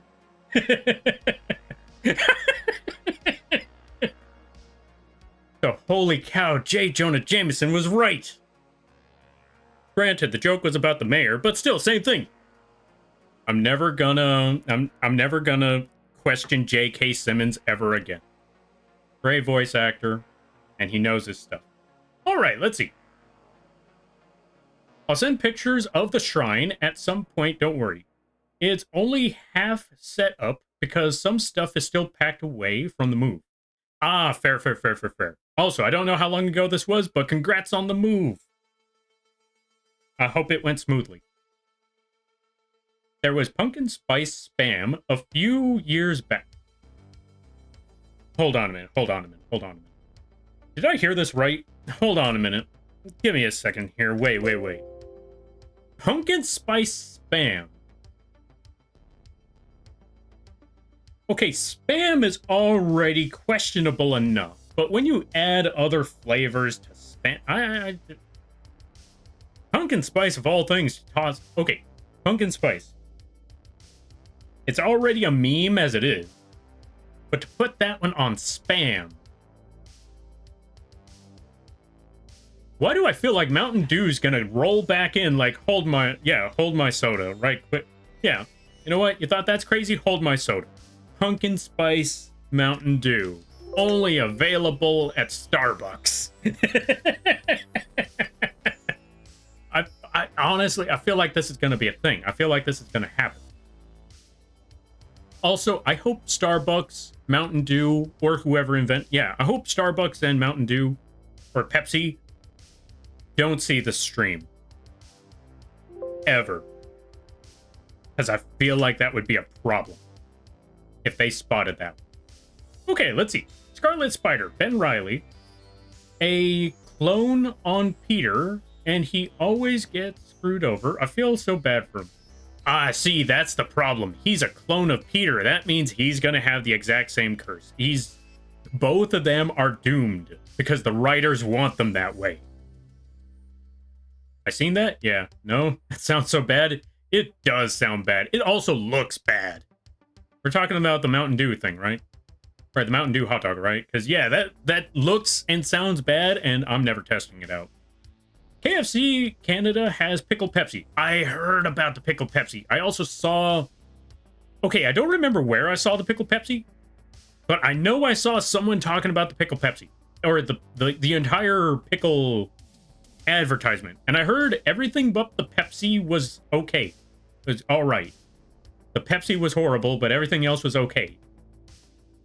But I'll be honest, I saw the advertisement poster for that pickle menu or that pickle combo, and I'll be honest with you, I know it's supposed to be pickles, but when you surround all your food with green, I don't know if that's really the right way to go about your project, because no, that's as someone who has taken graphic design and heard how you should advertise things, green is not one of the colors that you want for food. Unless it's healthy food. And even then, you may not even want to use green for healthy food. You might want to use like a beige or like a light orange or something like that with some green. Because, you know, green usually either means healthy or hazard. Red either means... Yeah, red usually just means two things. Hey, this is important. Look at this. Actually, no, I take it back. It only means one thing. Hey, this is important. Look at this. Whether that is a good thing or a bad thing, the important thing is when you use red or some sort of bright red, it means look at this. You have to. Or I highly recommend you look at this. Blue is supposed to be a more calming color. Blue is supposed to be... If you want something that's chill and mellow or refreshing and cool, you want this. Look at this blue. Ain't that calming? Red is supposed to be, hey, over there. And green is either supposed to be, this is healthy for you, or ew. There is no in between. It's either this is good for you or this is really bad and you should stay away. And then you got yellow, which is not as important, but you might want to look into this. This might be of interest to you. So yeah, when you put green with food and it's not healthy food, you don't really get healthy. You get ew. That's why I looked at the advertisement of the pickle food, or the pickle advertisement, and I thought, look, I know it's pickles, and I know pickles are okay with, I know a lot of people that like pickles. I don't think green was the right option for this poster. Okay. Let me catch up with something. Alright, so that was the one, Pickle Pepsi. Pretty sure you need to be very high to eat those hot dogs. Probably, or you're doing it as a dare. High chance it's a dare. At least it wasn't hot dog flavored sodas. I believe we have some of those out there, though. I believe there are some out there. Okay, I'm leaving, because why? I know, right? Gun. Thank you for redeeming gun. Also, we got to add a random asset. Let's see. What could we add? What would be a good option here? Random asset. You know what? I haven't used this one in a while, and I think it's funny.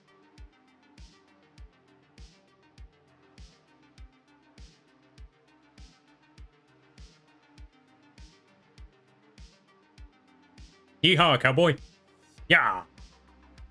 Speaking of which, if you like this derpy image right here, if you like this derpy horse on a stick PNG, you can actually find this available on the Coffee page. Absolutely free. No charge at all whatsoever. You can find this and many other cowboy assets, including a gun, of course, cowboy hat, both big and small cowboy hats, little sheriff star, and this derpy horse on a stick. You can find all of these and many other things on the Coffee page by just putting exclamation point KOFI, and you could pick up all of it for nothing. No cost, no charge, no nothing. And if it does charge you, let me know, and I'll move it somewhere that doesn't charge. All right, with that being said, let's catch up with the stream. All right, let's catch up with the reading. Okay, radioactive goo, my dude. Yeah, I didn't think that was through at first. Like, I looked at it like, what do you mean Spider-Man gives people cancer? Like, oh yeah, the radiation. Thank you for the clarification on there, Grim. And what Requiem said, like, oh yeah, radioactive. I keep forgetting that it's radioactive Spider-Man. It's even in the song in the 90s cartoon. There's also smoked applewood spam. Okay, everything sounded good until you put spam at the end. I was like, smoked applewood? I don't know what that is, but that sounds really, really good. Spam.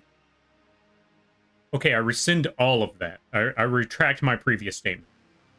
Okay, Lampy. There is a red dot on your head. Duck. Wait, where's Duck? Oh, let's see. Is the JJ blames Spidey for everything going to be a meme?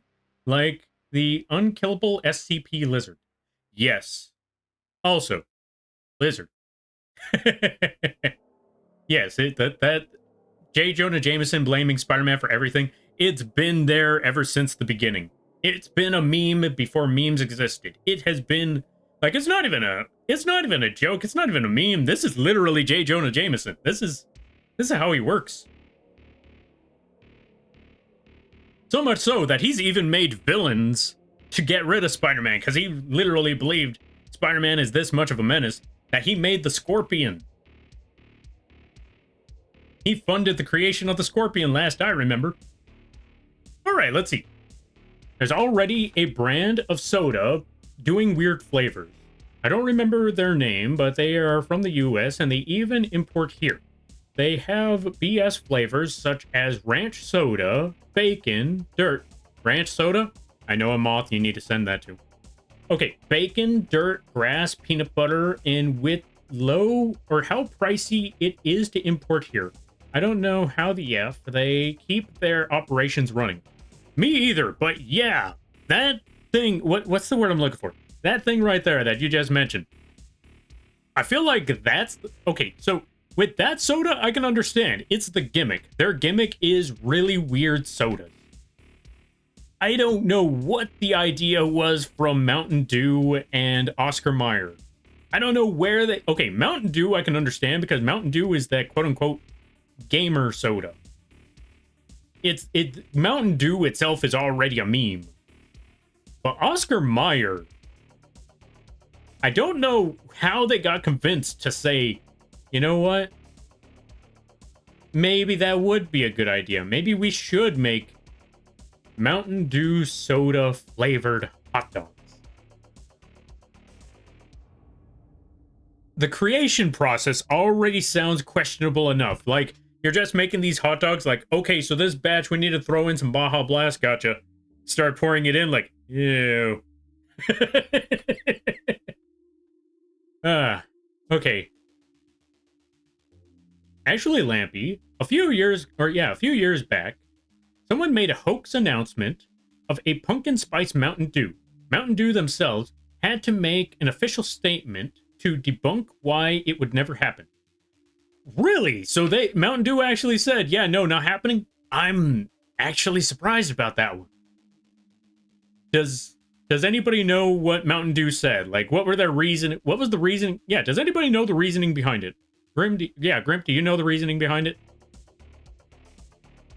You know, okay, so I saw, you know what's funny? Okay, I gotta fast forward right quick, because I saw what Requiem put, and I saw the reason why it got auto-modded, and I thought, nah, this is fine. And as soon as I pushed the auto-mod button, I realized the first half, and I thought, that's when I realized I should have kept that message hidden. Because all I saw was the second half, like, oh, that's it? That's the only reason they auto-modded it? Nah, we could let this slide. And then I realized the first half, like, no, retract, bring it back, no. Don't listen to Requiem, folks. Requiem is a little insane. They've been playing Night Rain all day. Don't listen to them. They're a little loopy right now. And they've been exercising. They're not in their right headspace.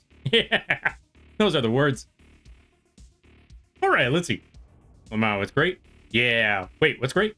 Which one's great? Oh, the pickle food? It might be the pickle food. All right, let me see. Yes, keep calling Requiem adorable.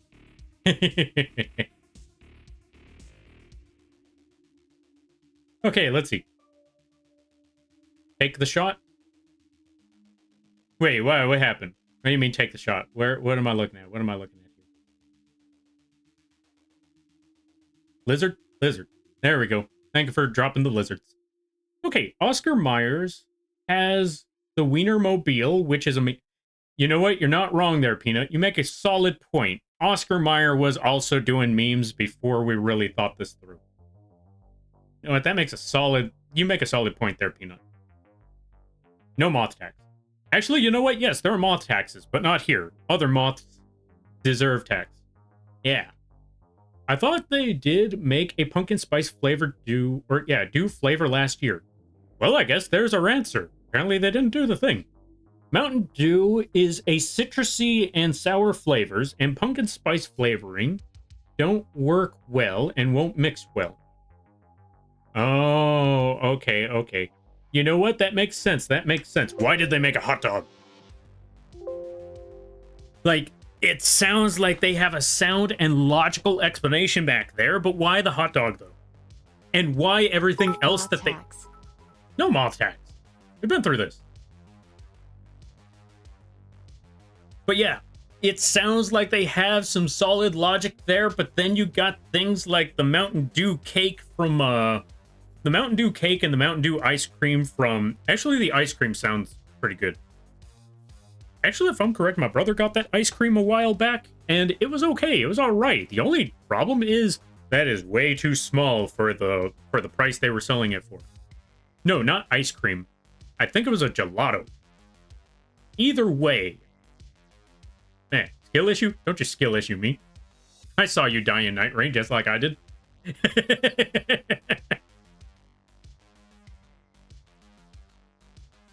All right, let me see. I forgot. I was supposed to get back to the drawing because I was rambling on for God knows how long, and I realized, wait, did I draw anything?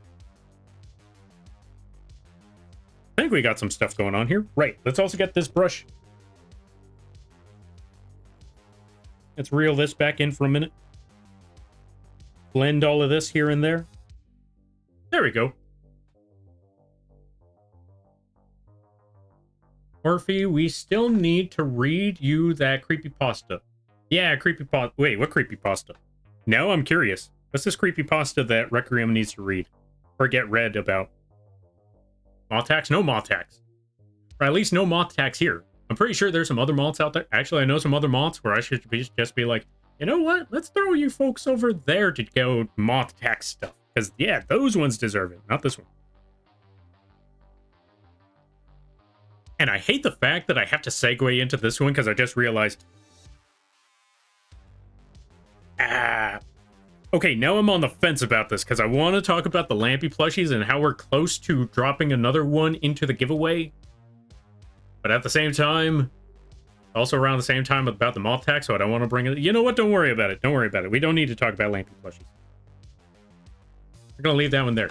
Yo, Senor Cinnamon, how you be? I hope you're having a good day there, buddy. Thank you for the save. Thank you for the hydrate. Let's segue away from this. All right, let's see. Wait. Was it this week or the past one? Wait, what is this? Ted the Carver, the godfather of creepypastas. No one tell Orphe anything. Gotcha. Okay, now I'm a little curious about who on earth is Ted Carver. Oh, the godfather. Yeah, now I'm kind of curious on who on earth is Ted Carver. But at the same time, I don't want anyone to spoil that one because Requiem needs to learn about that. Whatever it may be. I don't know why they need to know it. I don't know why they need to learn about it, but but I think it would be pretty funny to wait for their response in the future. And as far as I know, they need to learn about this, so I'm gonna leave that alone for now. Nobody answered that question about what on earth is a carver.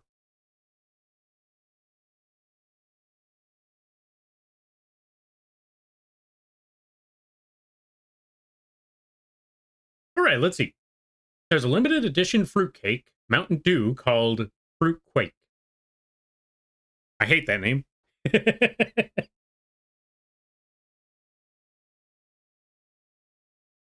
And also, well, I was going to say, who on earth is going to buy that food? It's a fruitcake. Carver. Caver. Oh, Caver. Ted Caver. Or Ted the Caver. Okay, now I'm starting to think a little, or now I think I have some implications of what Ted the Caver may be. I'm not going to try to figure it out right now because this is a Requiem thing to figure out or to learn about later. So I'm going to leave that one alone for now. Once Requiem figures out what it is, that's when I'm looking it up. Just to find out what on earth is Ted the Caver. Fruitcake is a deadly weapon. I know it is. It's harder than rocks.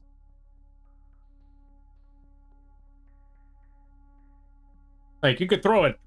Like, you could throw a diamond rock at somebody and it'll probably just, it'll probably hurt, like, a lot. Maybe even scratch them up a bit. You throw a regular rock at somebody, you may just seriously hurt them with that rock. It might be okay, but you might have seriously hurt them with that rock.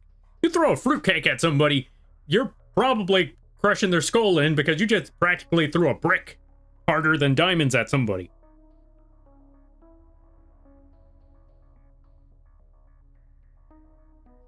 Lighter than rocks, but harder than diamonds. And you chuck that entire thing at somebody. Might as well just shot a bullet. All right, let's see. Rat. Hold on a minute. Let's go get Rat. Where is Rat?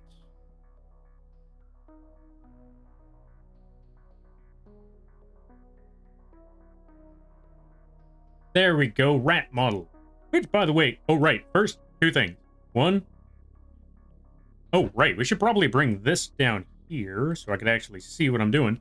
So, number one thing. Number one. Rat. Two. Folks, if you like this rat model right here, it is actually available on the Etsy and the vgen page at a very, very affordable price. It's only like 10 bucks. It comes with a lot of different features. Let's show the little rat over here. We got mad face. We got sad face. We got quadruped mode.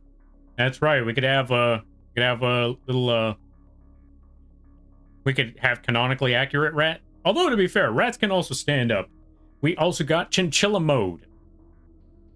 Which, by the way, if you go with chinchilla mode, you also have the option of a very fluffy tail, or you could stick with regular rat tail. All of those options are available right there. We also have red eyes, because we always got to put red eyes on. We most of the time got to put red eyes on them on. Why? Because I think it's funny. And we also got... Where is it? Whoops, wrong one. We also got Kingpin mode. If you don't know what I mean, look at Enter the Spider-Verse and look up Kingpin. Tell me this isn't Kingpin mode from Enter the Spider-Verse. Or Into the Spider-Verse. And yeah, all of those features are all available. And if you go with the chinchilla mode... Hold on a minute. Let's go back to chinchilla right quick. Wait, where's my chinchilla? Wait, why is it not working?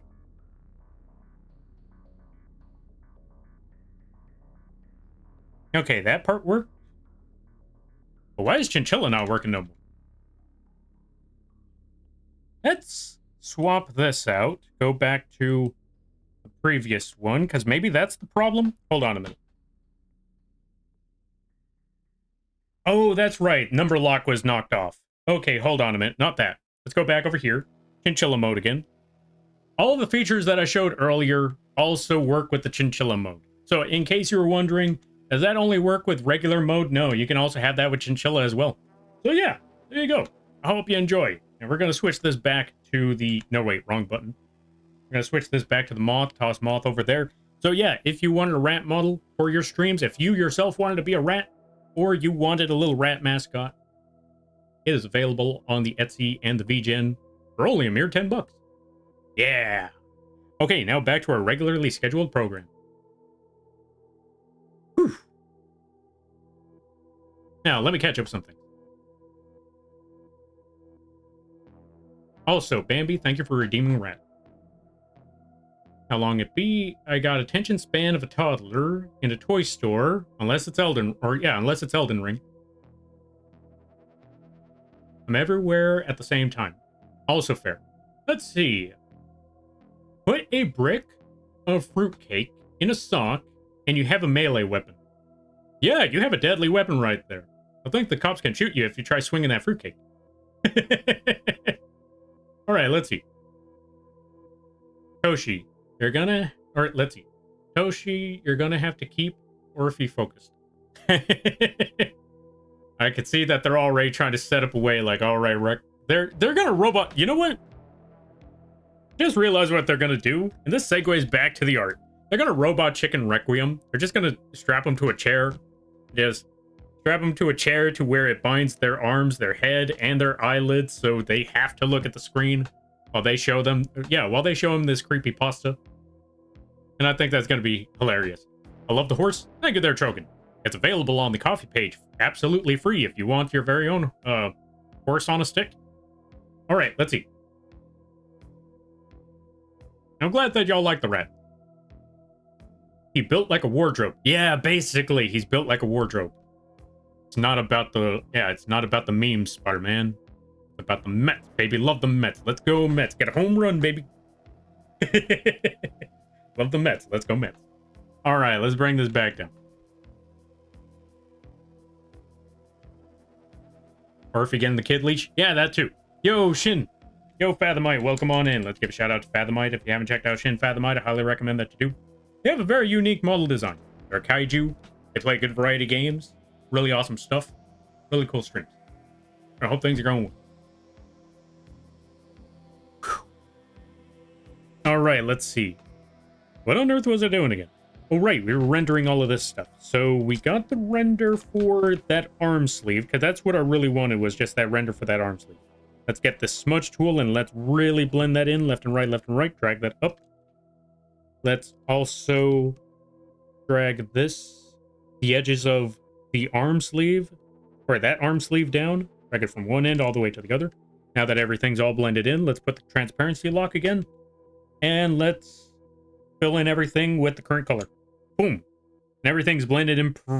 I may have messed up a little bit because it also got this sleeve. I do not want them to get that sleeve, so let's just go about it this way. Let's go back to the base color. select there, and there, and there. And we go back over here and select everything here, and then we fill in all the colors. Boom, done, easy. Let's also save before I forget. Doing as well as they could, considering. Ah, fair. Wait, considering. Okay, I don't want to pry because I know that's personal information. But, actually no but. That's basically it. But, wait, I gotta stop saying but. You know what I mean.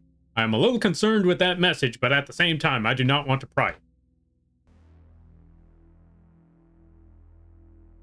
But I hope things get better. But I'm glad to hear that things are doing well. That's what I want to say. I'm glad things are doing well regardless of the situation. And I hope things continue to go uphill. Uphill? Yeah. Yeah, that's the words. I hope that things I hope things continue to go uphill.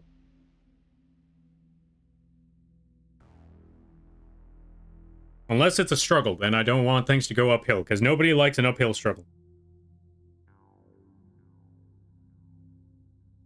Wait, this is supposed to be metal. Okay, so here's how we're going to go about the metal. So let's snag all of this. Here's what we're going to do about the metal.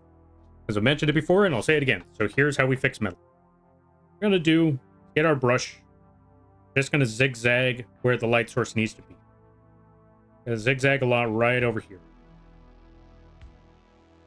And now that we got all of that done, we're going to go back to the center. Zigzag some more. We're going to keep on zigzagging till the center is brighter than everything on the edges. We specifically want to zigzag. We want to make a bit of a tiny tornado where the light source is supposed to be. And it all makes sense a lot later because we're going to try to get that metallic shine.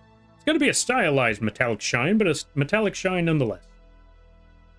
And we're also probably going to put this at 50 on the brush opacity. And I'll show you why. Actually, since this part is further in the shadow, we're only going to go over it once, and we're only going to add that zigzag. Yeah, we're just going to add one layer of the zigzag. But for this side, I think we could add the multiple shines that I was trying to do. So, make that tornado, drag it all the way across.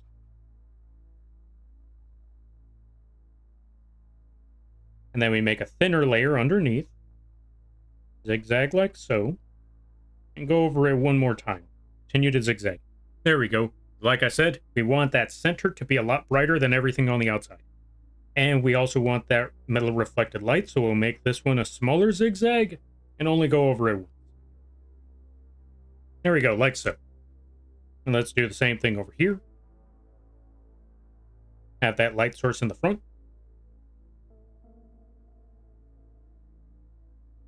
Do the same thing similar to... Actually, since we got a rounded out corner on this part here, we're actually going to add a zigzag to show that this is a rounded out corner.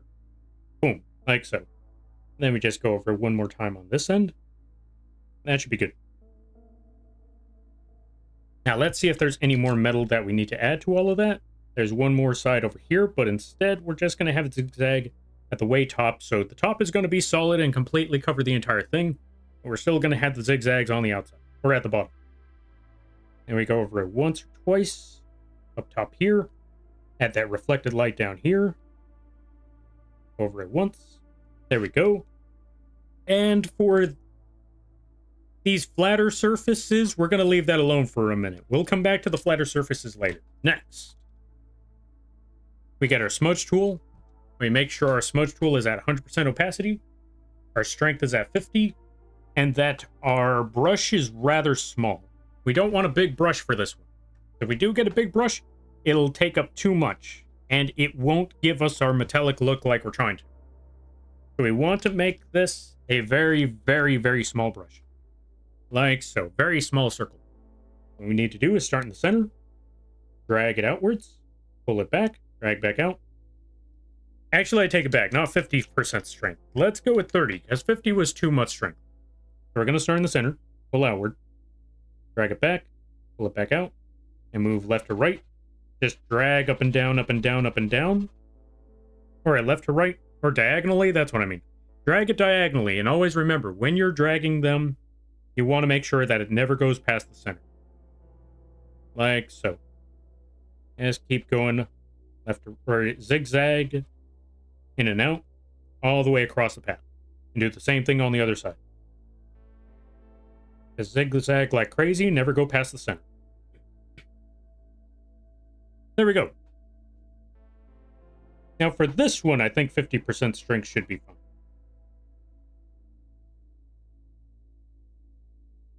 As zigzag left to right.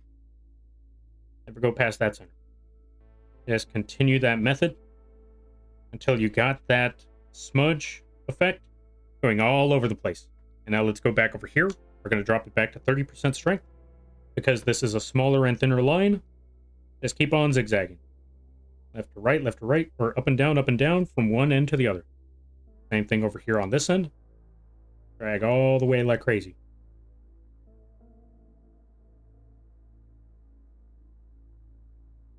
There we go. Up and down, left to right, left to right. We're going to go with 50 for this one. Increase the size of the brush.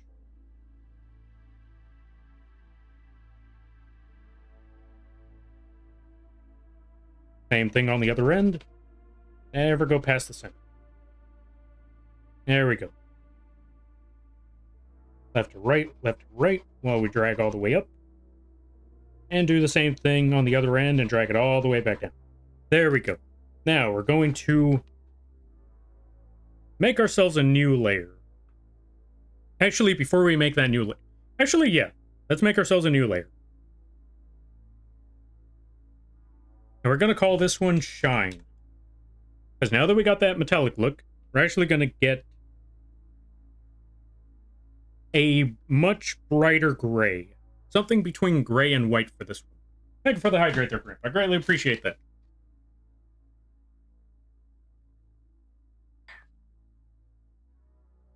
All right, next step. Now that we got our new layer, we're going to put transparency lock on that one too. And instead of 50% opacity, we're going to put this at 100% opacity. We're just going to have this one. Okay, we're going to make it much sharper. 100% on the sharpness, which means it's going to have a crisp edge on the brush. We zigzag left to right, left to right, left to right. We're basically just adding one last brighter layer on top of everything. But this layer needs to stand out more than the rest. Also, we need to bring this back a little bit because it went too far. Zigzag like nobody's business with this one, but make sure it doesn't go past that arm. There we go, that should be good. Now we make another line for this one. Zigzag like crazy. We might even make this brighter if absolutely necessary. It might not be, but just in case, we might make it a little bit brighter. Make a little bit tornado over there. Tiny little line right here, tiny little squiggle.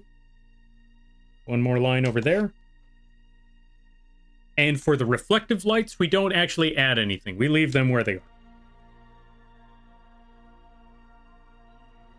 So, actually, I wouldn't really consider this one a reflective light because it may be further down there, but the light source is still, you know, in the front here where the light is, or yeah, where the TV is coming from.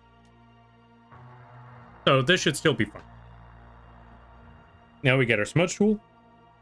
Do the same as before. Blend that in.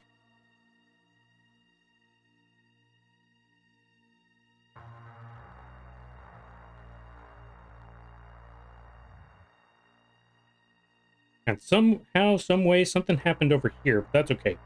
Just continue to drag that stuff. Left to right, left to right. There we go. We'll also probably put this at 30, make the circle a little bit smaller for this part.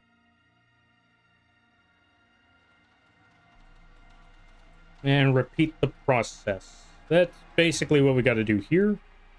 And after that, we finish everything off with one more step. Because we do have one more step.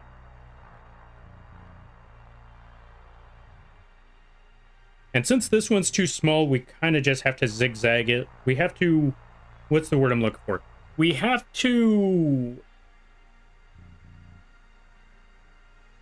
basically break that rule that we had before where we don't go past the middle. This one, we basically just have to go dead in the center and just squiggle everything across because that line is too thin. To really not be, yeah, to not go past that line, we kind of have to. There we go. Okay, so now that we got that part, I almost forgot. We forgot to add the light on this side as well. Our smudge tool, blend all of that in, like so. And there we go. And I completely forgot to do the same thing here, but that's okay. We'll come back to that later. But first, we're going to take our brush, keep it at 100%. Also, we're going to bring our sharpness on this brush down to 0, so it should have a nice gradient, but since it's small enough, the gradient won't be too strong. That's exactly what we need. We need it to be strong enough to get caught by the lighting effect, or, you know, show a reflected lighting effect. Or not a reflected light, but a highlighted outline. That's the one. We need to add that highlighted outline to give that effect. That, you know, there's a strong light shining on it right now. And that's the effect we're aiming for here. So we need to add that outline, like so. And if you see all these blotches and splotches that are there, do not worry about that. We're going to be fixing those up after we're done with everything.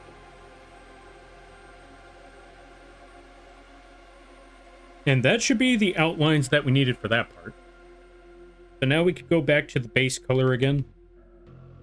Get our eraser. Erase everything that's not supposed to be there. Or not the base color, but the base color of the metal. Get rid of all those parts, because we don't need them. Oh, we almost missed a few spots. And I see we need to fix up the highlight a little bit more as well. There we go. That should be good. And I forgot to get the smudge tool and fix these parts. Also, when it comes to the metallic shape, you also want to use your smudge tool to follow the path of said shape. If it's a rounded shape, try to drag it in a curved direction to give it that rounded effect that you're aiming for. Or to give it the effect of, you know, metal shining around said object. Okay, that should be good. Now, let's go back to... Before we go back to the highlight to fix that up, because we really do need to fix that up, we still need to go back to our metal. We still need to go back to that gray. And we need to add that effect to this metallic eye as well. So, let's get that done. Back to 50% opacity. Drag that across.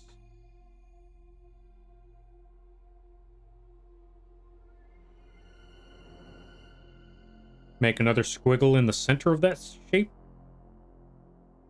Go over it like once or twice. Boom, there we go.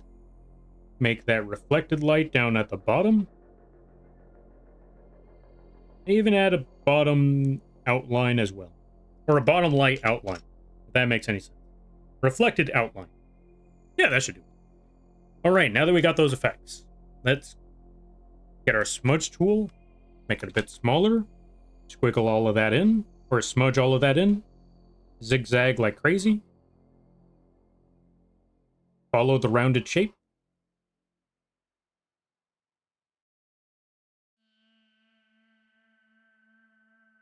There we go. And last but not least, let's snag this shade again. Go back to the shine, erase this outline because we don't need it.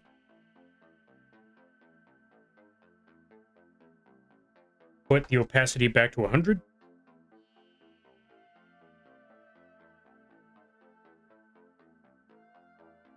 Actually, we're not going to add that outline shape. We're just going to add the zigzag right quick. Right there. Get our smudge tool. Blend that in. Zigzag up and down, up and down.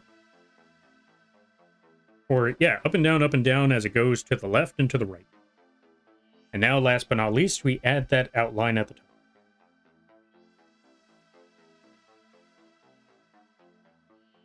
You know what? Let's add one more shine at the top. Let's add one more zigzag. Our smudge tool, make it really, really small, and just drag that across. There we go. Now let's zoom out, and now we got that metallic look on our robot. Very, very, I want to say simple. I want to say in... How many steps was that? Gray. Okay, I want to say it's deceptively complicated. Yeah, I want to say deceptively complicated, because it's simple, but there's a lot of little details behind it. Like, if I just say that it's just adding colors and then using your smudge tool to zigzag into it, then I would not be doing I would be doing a bit of a disservice. It's about the... Well, I want to say it's about the color shading first, adding them squiggles, which I want to say the squiggles are very simple, but the color shading and the technicality behind it might make it a little bit complicated. But you don't have to do the opacity thing that I did earlier. You can actually just get 3 color shades if you really wanted to simplify it. So I would say the opacity thing is an advanced step, but if you want to go with a more simpler way to go about things, get 3 color shades for your base color and specifically. Well, I guess if you want to consider the base color, 4 shades. The base color, which is your darkest one. Your 2 middle shades, which is just a bit brighter than the base color. Your second shade, that's a little bit higher than that. And then your really, really bright shade, that's going to be your shiny part. And you make sure that the really shiny part does not... It overlaps, but it does not cover the middle shades. And then you get your smudge tool, and you blend in the first 2, and you make sure your shine is in a separate layer. I hope this made some semblance of sense. If not, we'll figure out another way to simplify it. But yeah, let's see. What is the next step here? We got the metal, but it is also 12. Tell you what, we'll come back to this at a later time. Because it is 12 o'clock, and I think this is a good place to call it. We'll leave it here. I will be back on Friday to... work on another project. I don't know what project that is just yet, but I'll be back on Friday to work on something else. And then Sunday, more Titanfall, because I want to punch people. I know that's a crazy way to put it, but yeah, more Titanfall to punch more people. Alrighty then. In the meantime, let's find someone to raid. Also, if you'd like to keep up with the channel and you would like to keep up with the social... Or yeah, if you would like to keep up with the channel and find out when we stream and when we do other projects and all of that, you could find all of that on the links page. We got the socials over there. We got the Twitters and the blue skies and all of that to keep up with the stuff. We also have... Oh, just put exclamation point raid. Oh, raid Lampet. We're not raiding myself. But yeah, you can also go to the... There's also the Discord, I believe. Discord's a manual thing, so I have to manually add you in. So if you enter the Discord and nothing's working, do not worry. I will add you I will add you later on. So you don't have to worry about that part. Also, with that being said, let's find out who is on at this hour that we could drop everybody off with.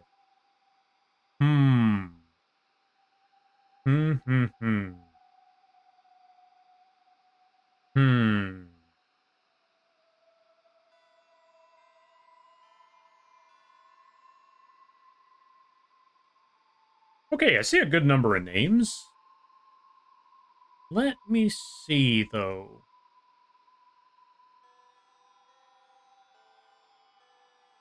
Not gonna lie, I see a number of names, but it's also a very difficult choice to make.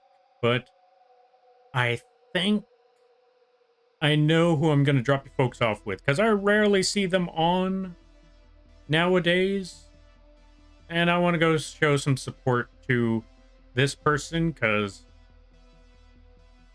they've shown a lot of support to this channel. I wanna show some support back.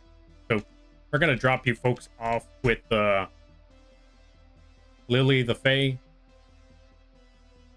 Let's go. They're currently playing the fork knife, so it might be a bit loud. I'm not entirely sure. So brace yourselves by lowering the volume a bit.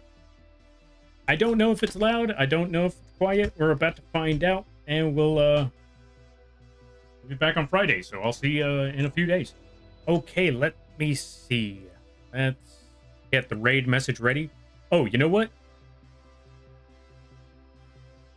What should be the raid message? Folks, if you got any options for the raid message, you let me know. Thank you for the stream. Yeah, no problem. And no, thank you for stopping by there, Grimp. I greatly appreciate it. You know what? Before we go, let's give another shout out to Grimp. There we go. Because you deserve it.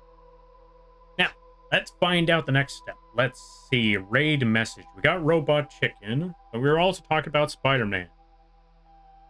Let's go with the Spider-Man raid message. Oh, I know what we could put for the raid message. I know what we could put. Okay. Gonna use this emote. And we're gonna say... Leave... Yes, we're gonna go with a classic meme. But we're gonna replace Brittany with Spider-Man.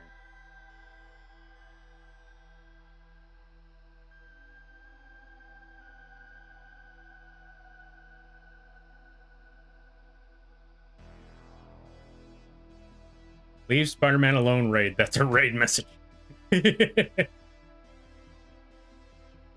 Watch these cultists for me while I get milk.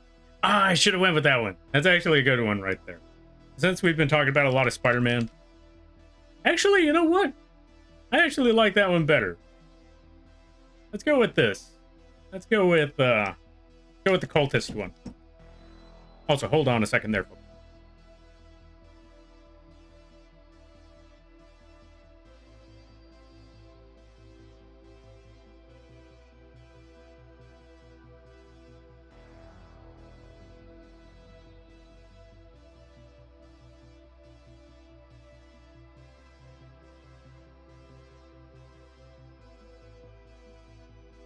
All right, and I'm back. Okay, so let me see here. We're going to go with that raid message. So let's get those emotes ready. Drop that there, and perfect.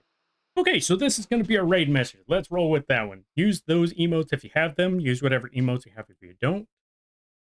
Let me get the name right quick so we can raid in properly. Because they also just started, so that shows that they'll be there for a while. Okay, so... raid. Let's go drop everybody off with a Fae before the ads begin. So with that being said, holy cow, there's a lot of you. Thank you all for stopping by. Also, if you would like to support the channel, one good way you could do so is by checking out the link page over there. We got a lot of different stuff that might be of use, or if you just want to support, we got Lampy plushies and affordable models on the Etsy page. We got free stuff on the coffee page. We got merch on the Teespring page. And if you or someone you know is looking for emotes, assets, character sheets, character concepts, all of that, well, missed the mark. Raid.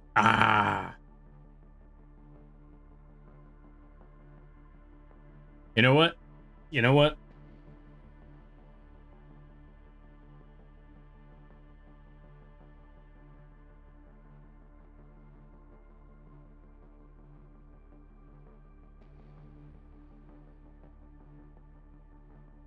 There we go.